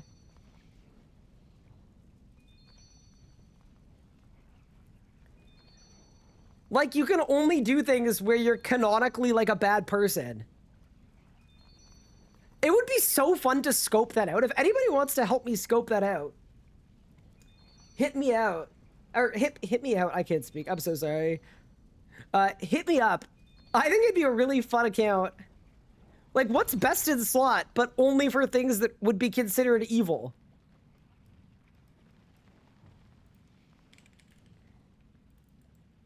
All right, let's go to death. Other boss encounters you could label as being bad? Yeah, I think there are. Like, killing Raziel, I don't think you could consider that bad, because he was a bad person.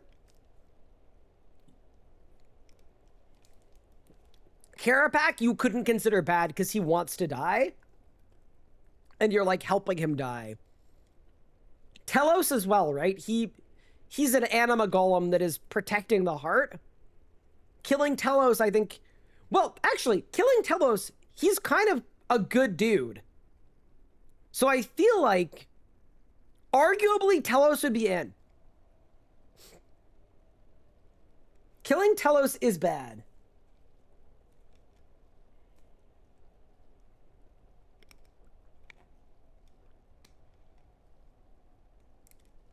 But yeah, killing Zammy isn't...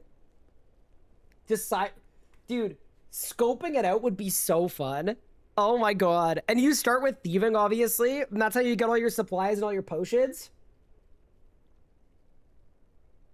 Oh my god. I genuinely, that is the idea that has got the most gears turning in my head in months. We need to scope out what you'd actually be locked out of. Imagine just like making like Evil-scape. It'd be so good. Okay. Incomplete Hydrix 1. Incomplete Hydrix 2. Incomplete Hydrix 3. I should really start doing Reaper assignments again. The Onyxes are cut. The uncut Hydrixes are made. The Hydrixes are cut. The bolt tips? No, I'm kidding. That part was a joke. All right, let's go to the fort and get this done.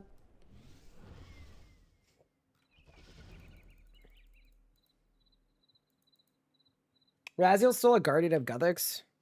Yeah, but is Guthix really a good person? Gotta think about it that way, too.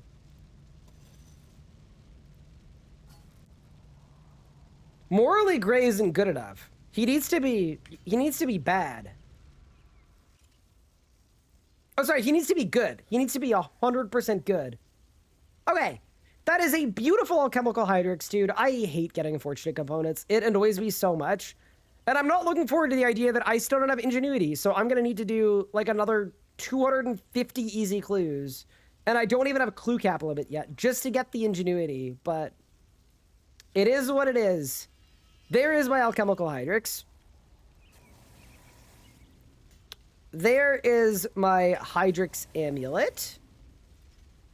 There is my Hydrix necklace. String it. Can I say, I actually prefer what the old one looks like the old model. I think it looks cooler. But that is an amulet of souls. That is a Reaper necklace. You know, like the darker gold color. I just think it looks better. And that is a beautiful Essence of Finality unlocked that we can use for magic. That's a huge upgrade. I'm so stoked. We need a color for it though. I guess it can't be blue, pink, or yellow. Oh, we can go red because Ivan's staff is red. And then if the new staff that comes out with Thieving is also like red, because it's like a Zammy related thing, because it is Zammy related seemingly, it'd be perfect. We're gonna die. Done. Yeah, it's beautiful. That's sick. Huge upgrade to the magic setup. You should do some elite clues. Yeah, I probably should. I'm sure I've got a lot of meerkats. I've got 100 of them. How many clue scrolls do I have in my clue carrier? Let's take a look. Yeah, no, I know, because it'd be good to go get clue cap. I have 52 hards, 1 medium, 252 elites, 69 masters. Yeah, I'd be down. I know I've done a lot of bossing on the cap, but over 2 bill cash is still insane to me as an iron. You know what's funny? I actually think I have 10 bill cash if I took all my alchables. Like, my bank value is 34 bill. And like, just my onyxes and hydrixes and like some of my salvage.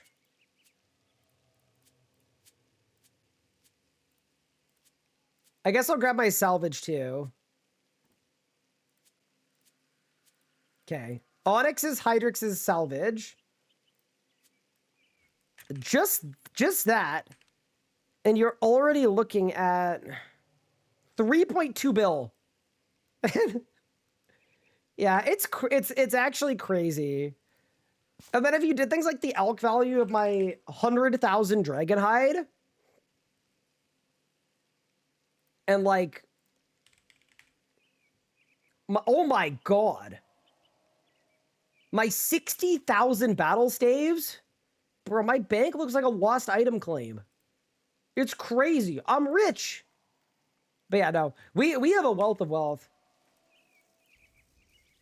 Is that auto locker working? No, didn't even bother turning it on. It's fine.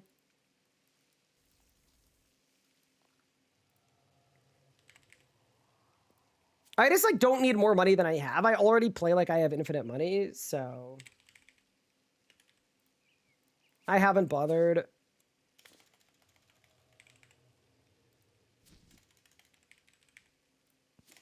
There we go. Mushroom pickpocketing bag. Excalibur. I should probably get Wise on an Excalibur at some point.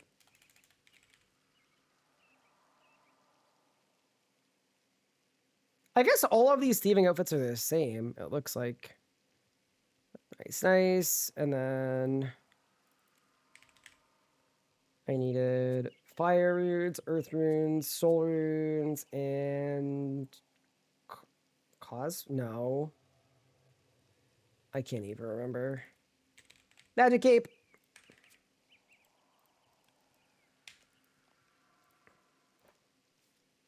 Ancients. Oh, body runes, of course. Sick, that's all good. Ring of life, because I don't want to die. Can you get the last big full camo? Yeah, that's what we're gonna go do now. Now, I don't have an aura though, so I actually can't train thieving properly without aura. Oh, I could reset it though. Or we could just go somewhere lower level. Yeah, what's lower level for pickpocketing? Yeah, I want the full outfit in time for the update, obviously. So Crux is level 83.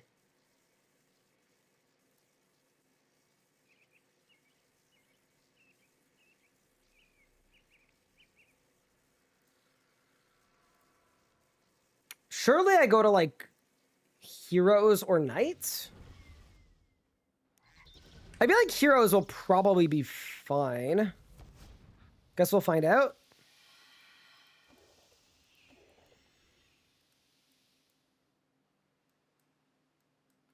Trader still works that aura? Not when you don't have the full outfit. I went there earlier today and I got blown to smithereens.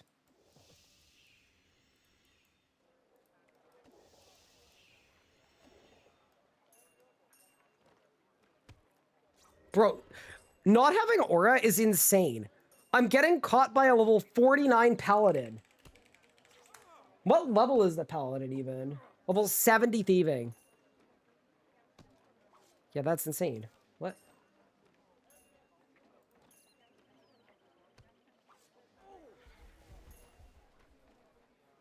Dude, aura is so overpowered. It's actually insanity. Like, this just straight up shouldn't be a thing. I should not be getting caught by these guys at all. And he's hitting 700s too. Yeah, dude, that's awful. Okay. What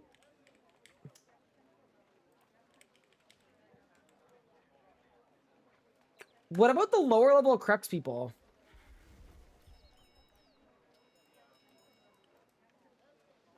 Bandits? I'll check out bandits.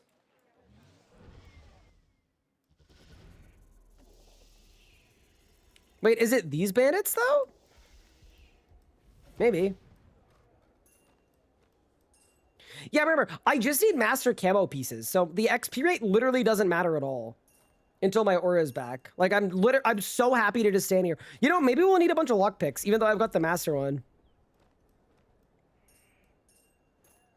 Yeah. Wait, am I in the desert here? No. Like, there's no desert heat. In the bandit camp, right? Oh, there is. Oh, no.